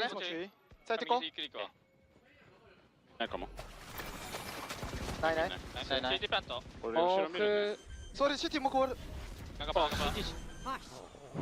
くそ。シティフェード。シティ。いやもうシティ。誰かが。Bane's putting in work on the retake. Brought it back down to the 2-on-4. Kaede and Yatsuka are not in a very great post plant position either. Doubled up. Nowhere to go. No safety on this site either. Kaede is just going to have to go down swinging. So he will certainly be going down. 10 secured. KRX, the first team to double digits, and they might be the first team to 13 as well, the way things are going in this second half. It is looking like it's KRX's map to lose. Definitely. Triple duelist. Oh, and it's still working so neatly. Again, it's that retake. Despite the positions held, I think they were talking about marking for the smoke, marking for spawn or cave as to where KRX would have approached from. But Bane with that little 1v2 moment. Off angle cleared, instantly still gets one, literally getting a pixel angle off. Just all the numbers advantages that KRX would have needed. So again, now in with the off. Forced off the line, that's good. There's a real chance they could just rush in the site. Do they know it? They're about to. This freeing is going to be forced away. There is a bunch of util headed in his direction, but it doesn't matter. He's still got that off and he's still putting in work. Kaede down. So KRX poised nicely for a 5-on-4 post-plant retake here. Nightfall to try and stave them off, but it's only really going to connect onto Flicker, so not a huge concern at the moment for KRX. Real question mark for me is whether or not Marco is going to actually have to come into play. It seems like at the moment maybe not. Flicker is doing everything that's needed. Eventually the sacrificial lamb, but Hyunmin and freeing as well his duelist counterparts also chiming in, and there we do finally have Marco making his presence known, but at that stage the round seemed like it was pretty much over. 11 for KRX. They are doing it pretty easy on this defense. Can't lie, and again, it's down to the retakes. Look at how KRX layer on their utility. Every single position that DFM attempts to hold in the post plant is so pensive. Initially, Kaede goes down to the op. Sure, maybe you read that one off, you didn't expect it there, but you have to kind of worry about it at least. Then for May and everyone else to just hold up around sight, if not towards the back of the drop, you get tossed in by a seize, a hunt to layer that through. May had no choice but to swing back out into the open, and everything gets tossed into disarray. Next round again. And KRX are just pretty comfortable with where they are. If they lose a site, they can retake. Otherwise, it's just information for them to continue peeking out a bit. Mako has his flanks and lurks. It's going to be another retake, that's for sure. A site really does not seem to be very easy to hold in the post plans, though. Spike planted. And the nature of the site is that there's so many avenues that you can use to get back in. Doesn't really feel like there's any position on the site either that is safe to pretty much every angle bar one. You're almost always open to something. And I think a lot of teams have had trouble with that. Here comes the swing though. DFM this time standing and delivering. May and Kaede opening the account, but immediately there is a response, not a big enough one. So DFM are not out of the conversation yet. Yeah, they play a little bit further back, just quickly swinging for the trades, knowing where KRX would approach from. So putting themselves in positions where they wouldn't be deterred by utility that KRX tosses in. It definitely looks very tricky onto the site itself. There are a couple of crates and spots where they might be able to hide it for the post plant. But like what you're saying, right? The spike planted in, there isn't like a clear spot unlike an open, B main position. But either way, that's a great round to put together. Trying to find the right protocols to thwart KRX's retakes. Initially now, though, Prowler, contact, taking things slow and steady. Kaede to lurk. The wall's gone down, and so KRX sort of giving mid a little bit of a cursory glance.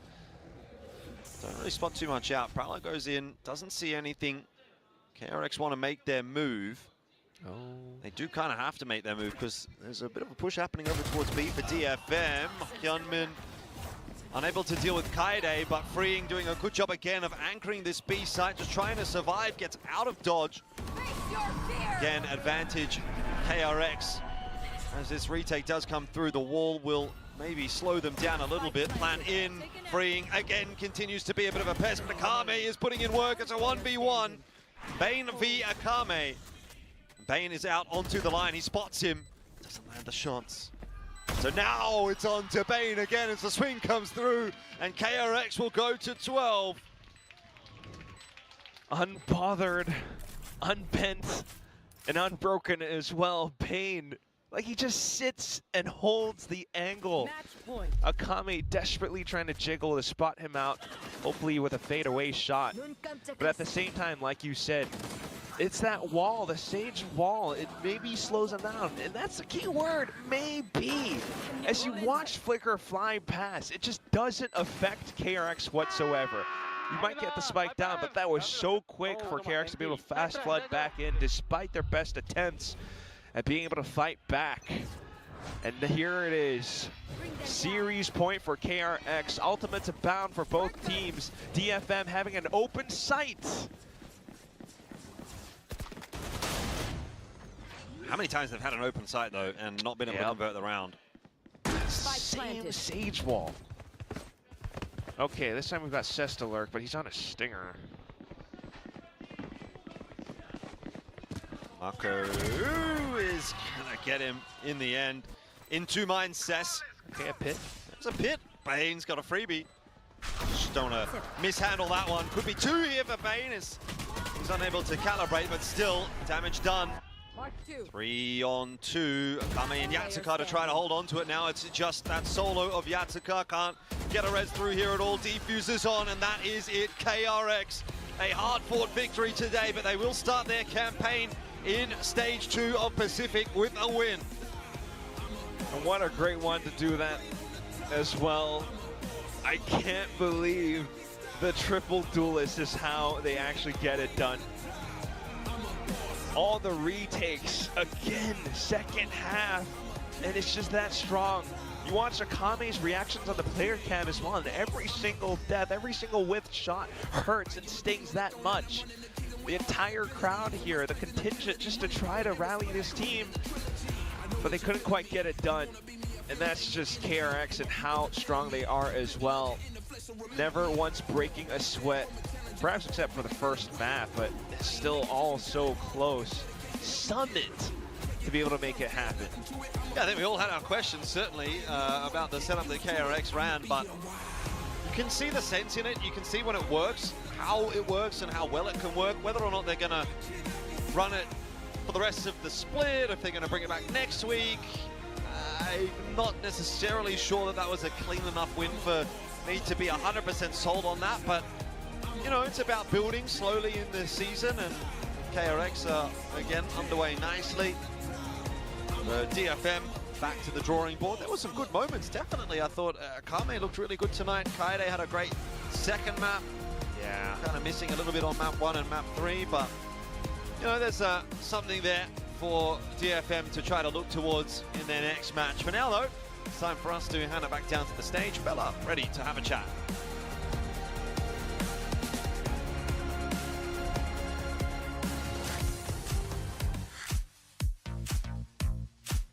Hi guys, it's Bella standing with KRX's Bane. KRX의 베인 선수 만나보겠습니다. 승리 축하드립니다. 감사합니다.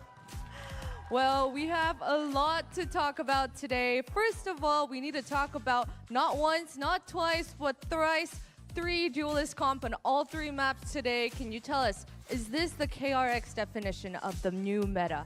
오늘 얘기할 거리가 정말 많거든요. 일단은 3맵 다 3타격. 이게 이번 메타의 KRX만의 해석인지 저희가 너무 궁금해서 꼭 여쭤보고 싶었어요.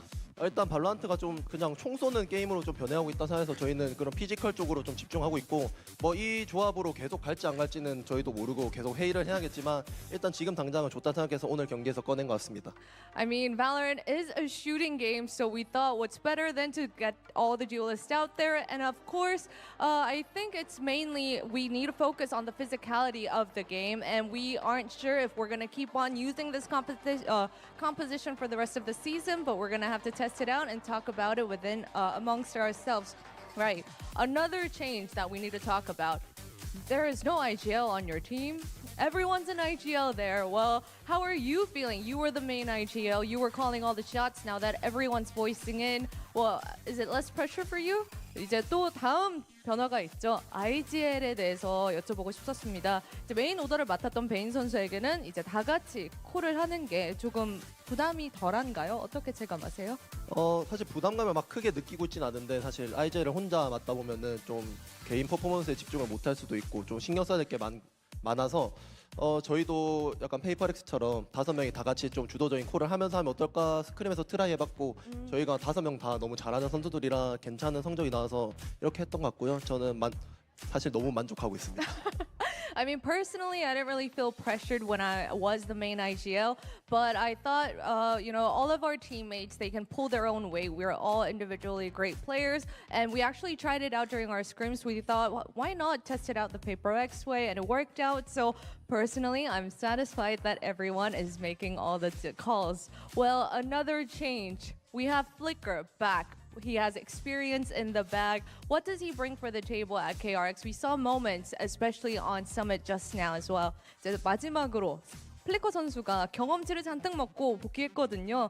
어떤 매력을 가진 선수인지 저희가 좀 보긴 했는데 직접 듣고 싶어요. 일단 태희가 저랑 2군에서 하던 작년에 이제 식스맨으로 있었을 때 좀 얘가 초딩 같고 많이 어렸는데 얘가 이제 CJ라는 팀에 임대를 갔다 오더니 좀 인생을 배웠나 얘가 좀 성숙해지고 게임도 잘해지고 해가지고 또 저희 팀에 복귀한 훌륭한 자원으로 작용하고 있지 않나 생각합니다.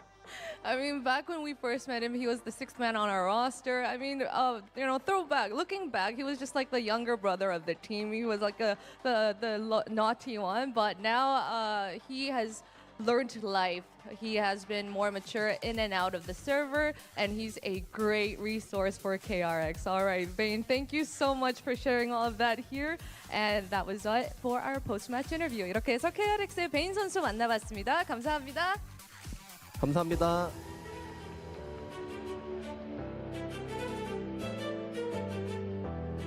What a win for KRX.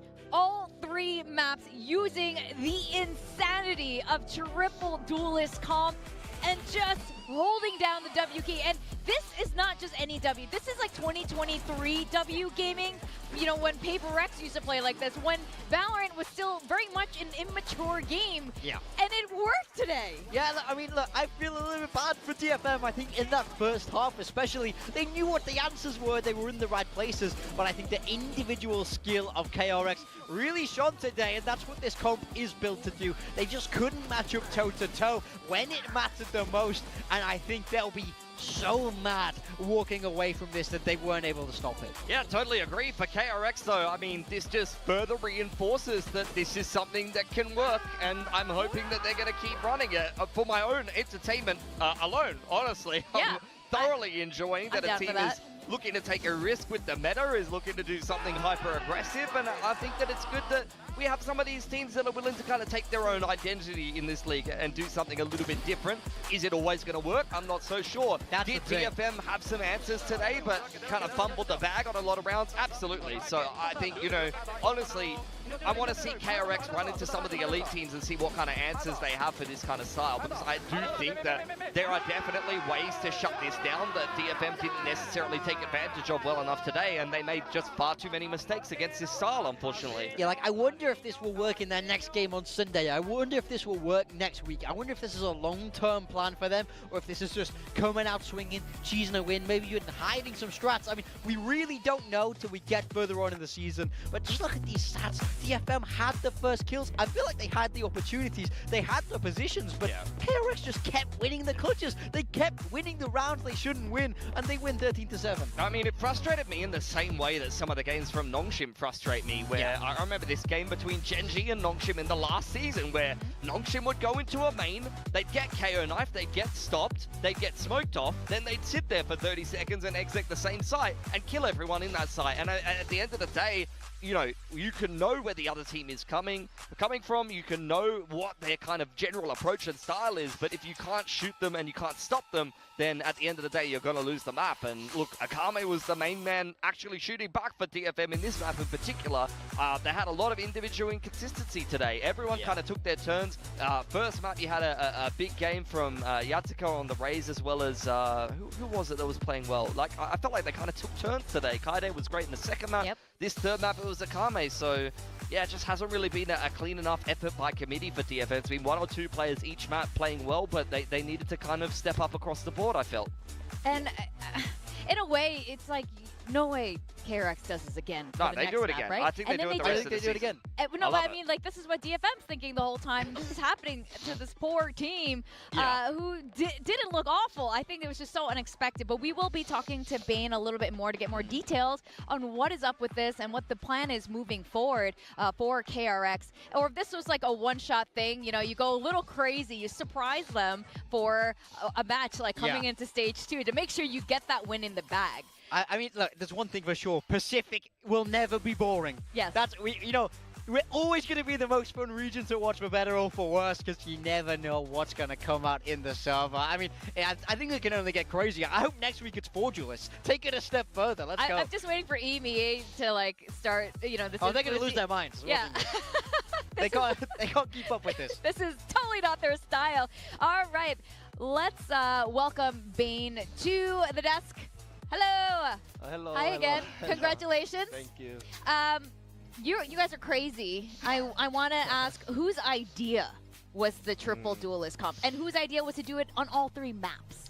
사실 터미 감독님의 아이디어에서 시작됐는데 딱 그 말을 듣자마자 저희 선수단들도 진짜 괜찮지 않을까 해서 회의 끝에 스크림 했고 좋아가지고 지금 1주째 선택하지 않았나 생각됩니다. Well, the route was Termi. It was his idea. His idea? Yeah, Termi. No. But then all the players, they heard it and they were like, well, maybe it won't be too bad. So they tried it out. They talked about it. They had their trial and error, and that's why they brought it out on week 1 here. Are you gonna keep doing this, or is it a special just for DFM to go home and be like, what the heck just happened? 그건 모르겠는데 뭐 저희의 주마다 회의를 통해서 뭐 더 좋은 걸 할 수도 있고 그대로 할 수도 있고 그렇네요. 네. I mean, not sure. We can't give any certainties out there, but you know, it's going to be a weekly meeting amongst all of us, and you know, there might be something better that we're cooking. Or it gets better. Yeah. It gets better. What, 4 duelists? I hope it's 4. I mean, 4 or 5. I have to ask, because one thing that I did feel like was different is you guys look like you were having so much fun on the stage. How important do you feel like that is for you guys as a team, and for you as people say the sort of emotional leader, you're the fun guy on the team? How important has that been for you guys to get the win here today? 오늘 일단 KRX의 분위기가 너무 좋았거든요. 그 분위기, 웃으면서 할 수 있는 그 즐거워하는 분위기에서 좀 얼마나 영향을 많이 받는지, 특히 베인 선수가 살짝 분위기 메이커를 맡고 계시잖아요. 네, 맞아요. 사실 제가 분위기 메이커인데 근데 지금 애들은 제가 필요 없을 정도로 너무 잘해주고 있고 저는 오히려 좀 처졌을 때 그럴 때 좀 제가 열심히 해야 될 것 같고요. 저희 지금 조합 자체가 분위기가 안 좋으면 이길 수 없다는 조합이라 그런 마인드여서 항상 좋게 가려고 하고 웃으면서.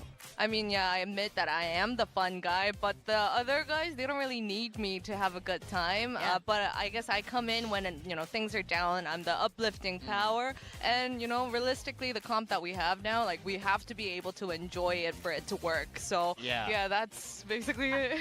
I mean, we are going to be in Busan end of the stage, and you are from Busan. But before that, I want to ask real quick, was there anyone on your team who was opposed to this idea, and they were just forced to go along with it? Was Mako like, no, I'm staying on Omen, I am not playing a duelist? Especially after the map loss, you know what I mean? 혹시 이 3타격 조합에 대해서 반대했던 팀원이 있는지 마코 선수가 이제 아니야 나는 안 할래 뭐 이런 식으로 반응을 한 게 있었나요? 초반 이거 스크림 할 때 초반에는 명관 형이 3타하면 자기가 오맨으로서 너무 힘드니까 선호하지 않는다 했는데 지금 근데 성적이 잘 나오고 게임도 이기고 이러니까 다시 명한현도 좋아하고 다 좋아하고 있는 것 같습니다. Initially, when we tried it out, he was like, "Oh, I mean, with the three duelists, I mean, I have so much powerlifting to do as the Omen." But then, actually worked after our scrims result. He was like, "Maybe it's not too bad." Oh, yeah. He's just like, it worked today, so he's like, "Okay, I could be fine." If there was any player on that team I would have thought might resist, it would have been Mako. But anyway, it paid off today. You gave us a really great show, and I hope with Busan around the corner, you being from Busan, what does it mean for you for our finals to be here? Our very last VCT Pacific franchise finals.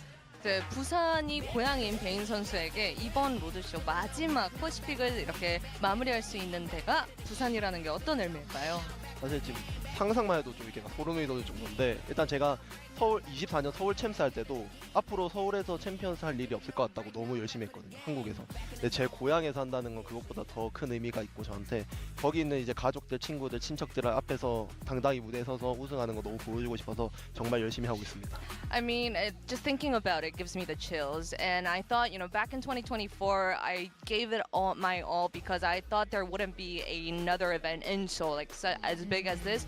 But it honestly means so much that we're going back to where I grew up, my hometown, Busan, and actually being on that stage in front of my friends, family, and all my relatives. Basically, I'm going to do my absolute best to deliver the good match, the best match that everyone deserves. Yeah, I want to ask, with you, the league is in Seoul, so you have to be in Seoul a lot of the year. What do you miss most about Busan, where you're having to be here? 이제 퍼시픽이 서울에 있다 보니까 고향에서 좀 멀리 지내고 계시잖아요. 가장 부산에 대해서 조금 뭔가 그리운 점이 뭔가요? 아무래도 바다가 진짜 바다 보고 있으면 너무 힐링이 되고. Do you know 바다? The sea? Yeah. 저는 아무래도 바다. 그래서 이제 대부도나 이런 서해 쪽을 볼 수는 있지만 그 부산의 이제 동해 바다는 좀 다르다 생각하는 광안리나 해운대.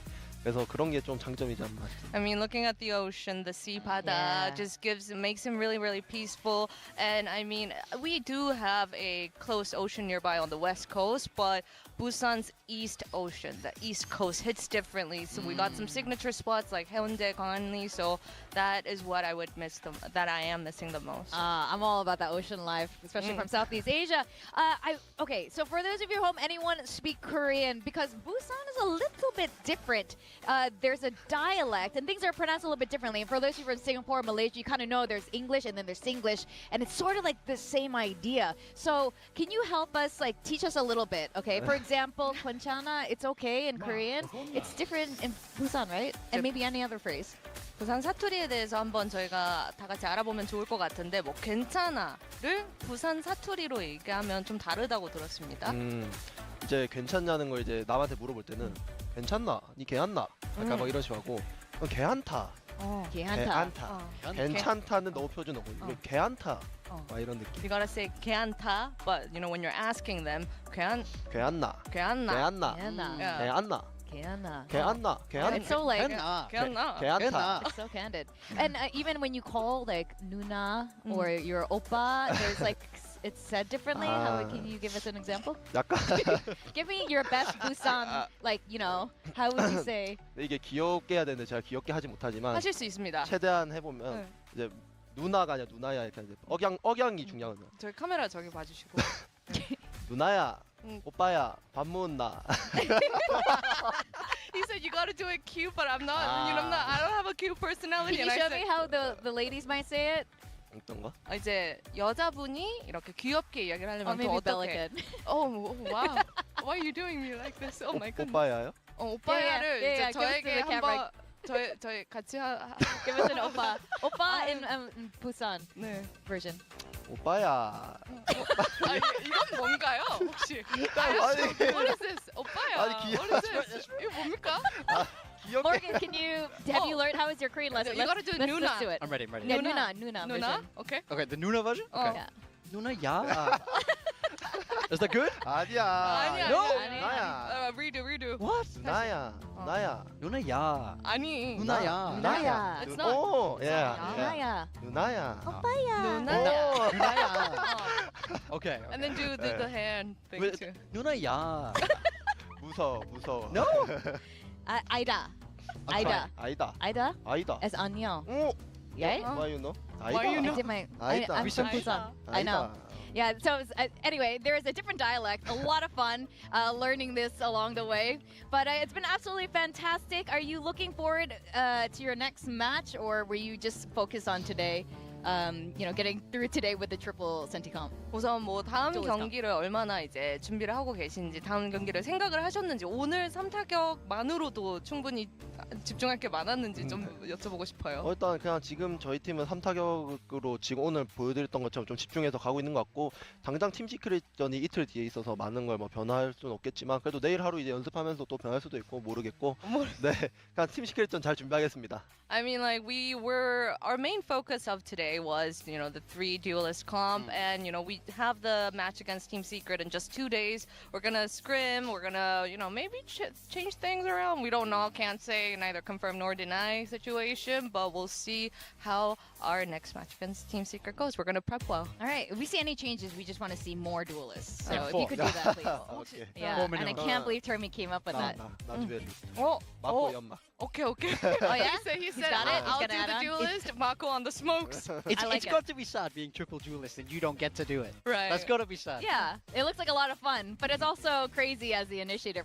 Anyway, congratulations today, Vane. Super fun. Really excited to go to Busan and use our new Busan lingo there. So thank you. And thank you, Bella. Our match MVP is a guy, Freeing, who switched to one of the triple duelists today, and he was absolutely frying on Neon, especially. Yeah, he was fantastic. Rock solid on the Neon there. I think he did a great job, especially on the 2 maps that they got across the line there. He was really kind of putting the team on the back. I think he's in a great position because, he can enter with, there's so many other people going in with him. It's easy to trade. You don't have to sell your life like you do on those kind of old school sort of solo Neon comps. It's really favorable for him. We talked about Freeing. I mean, the 1 in his name is for one trick. This guy only plays 1 Asian at a time. Yeah. Teo, now he's Neon, okay? Yeah, Don't mess Teo with and that. We're only playing 1 Asian for Lock Freeing. it down. And that's going to be it for the rest of the Specialist. stage. Yeah. He is a specialist, and now, and it worked. You know what? It's been an absolutely crazy 2 days. We've had so many surprises. Not necessarily upsets, but the way it's won, the way it's been done is madness. So I think this is a really good start to stage 2 right now. And what are you guys looking forward to next? Because you got 2 more days. Oh, I mean, honestly, there's still some really, really good matches to come. The PRX T1 match is one that everyone has their eye on. But, I think at the end of the day, the interesting thing about these opening matches so far is just that even the teams that have won, there's still questions around them, So things still have to develop across the rest of the group stage. And then we're going to shake things up again when we go into the play-ins. It's going to be crazy because the play-ins are going to be tough. What a weird time. It is a weird time. And I think the teams that are coming in to play-ins, you guys were saying, like, some of them might be better than the teams that are already here. So some good teams. It's going to be pretty crazy. Now, what's pretty crazy is our build diff. It is weird what's going on in build diff, isn't it? Yeah, there's been some strange results happening. It is. I think... I don't know unless anyone knew, but definitely no one at this desk knew that triple duelist comps are coming in and people will be playing certain roles or playing the way that they are. So things are topsy-turvy in the world of build diff. Mika back on top. Wow. Whack! The funny thing is, I couldn't even see my name. I had to look up over the Acer Predator laptop to be able to see how bad I am at build diff. So thanks for that, Acer. Mika I appreciate that. You guys have done really good. Mika Quack, paper thin, Elfish guy. That's how you know it's been a weird day. That's how you know it's all gone wrong today. Mika's so won 2 days in a row. Mika might be the GOAT. Let's double check those totals. I'm pretty sure. That is crazy. At least mid time is still up there, so there's some consistency. But Mika Quack that can't be right. and Elfish are regular bottomers. But Pilski, you are gunning for it. You want it. I am. No, it's a race to the bottom. You are winning it right now. No. You are number it's one at I'm from Australia. I'm from the wrong hemisphere. Everything is opposite. It's upside down. They told me that I had to get to the lowest points to win the laptop. So that's what I'm going for. Look, I'm just really glad Seth joined you on the bottom there today. That's what he gets for trying to cheat. It's a good place to be. Yep. Tomorrow's going to be really exciting, like you said, with Paper X versus T1, but RQ versus this first appearance of Global Esports. This in particular, this matchup, I have my eye on because I've just come from EWC and watched both of these teams struggle a lot. Yes. So we need to see both of them really turn around their form in a tight timeline because I think both of them will have expectations to be trying to go to champs. RRQ have been to international events before and won Pacific, and GE, they want to keep it going. They just made it over to London for the first time. And that's exactly it. They've had a taste of international competition, but will that be all they get? Big internal changes there. So how do they look stylistically also? How is it different than under Frost influence? That's what I want to see. Well, they be playing triple duels. Who knows? I'm so curious how Could you imagine? something crazy is going to happen. And I believe we are going to be having their new head coach, Platoon, on desk here with you guys tomorrow. So you guys tune in. We want to hear both sides of the story, don't we? So tune in tomorrow. I can't wait. It's been fun hosting the first 2 days with you guys. I'm Victoria. Pilski, big time. Always a good time. We'll see you tomorrow for more VCT Pacific action.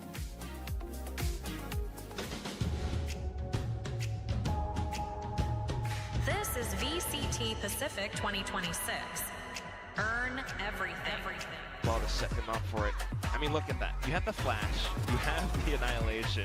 Everyone's completely blinded, and that's what the Sky does that Ahsoka can't do. Full sense to be pushing up mid that way. And it's going to be a completion of the ace too. G-Boys. Goes up short. Oh, there you Welcome to VCT Pacific 2026. Earn everything. And then out of caught up to heaven though from RB. That could be the big difference maker. RB again. He's the man with the plan, and that is actually a cage that might work in his favor. Sephiroth, surely no chance here at all. Ivy not even giving him the fight, just jiggling, buying as much time as possible, and another round for Nongshim. Full sense will have to be livid at that. Just being so active on this defensive side. Francis could well get timed. Just about gets the info, and now calling for some help from his teammates. That paranoia should have done enough, but in the end it won't. And this is what I'm talking about. Jitboys with that showstopper. You haven't cleared the site. Jitboys is here. Surely this round is over. He's just going to drop the nades straight on that spike. It won't be enough. Yes, it will. Yes, it will. Jitboys. Francis alone on B, and that is a pretty grim position to be in. Ball comes back across though from RB, and Francis finds the timing perfectly. 7 seconds on the clock, full sense. Oh, cue the frost clip again. Francis has an ace. Default that has worked for them now. Back over at the middle, trying to work their way into tree. There's a smoke and a flash to try and get them in, but a counteracting flash from Jitboys is worth 2. Ace fine be it. Nongshim still fighting hard. They get a kill out of Francis. Prevailed. Going down, Francis gets Primi. No, they're going to walk straight back on in. 1-on-1, Sephiroth, 13-8. It was a huge recovery required after that first map.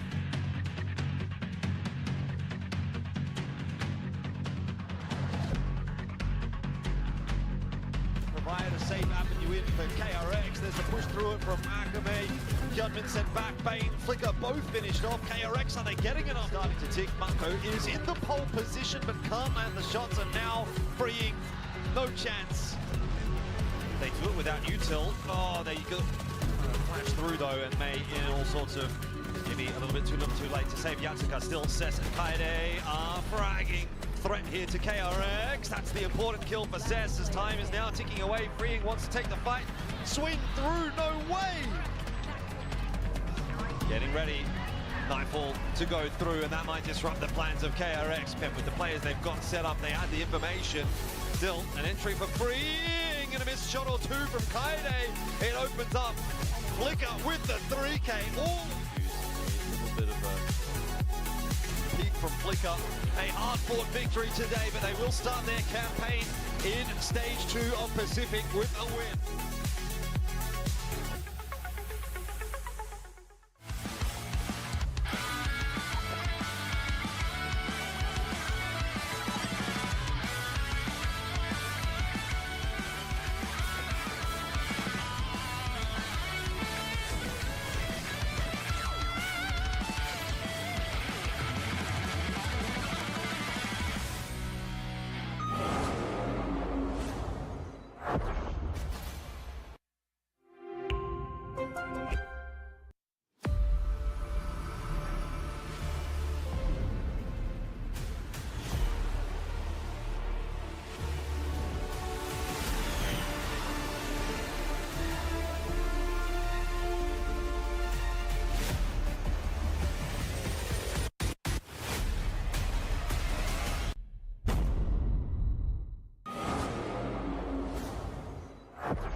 Red Bull gives you wings.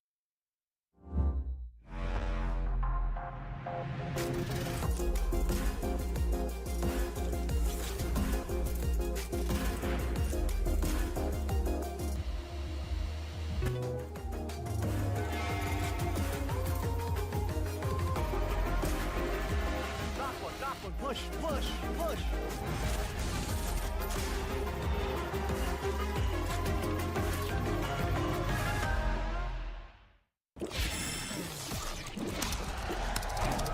Red Bull gives you wings.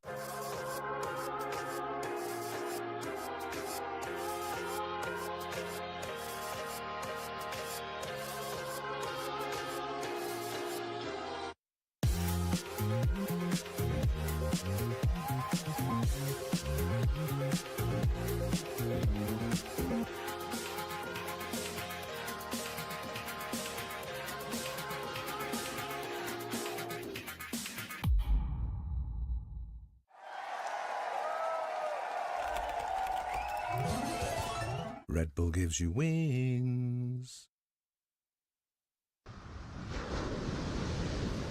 This is VCT Pacific 2026.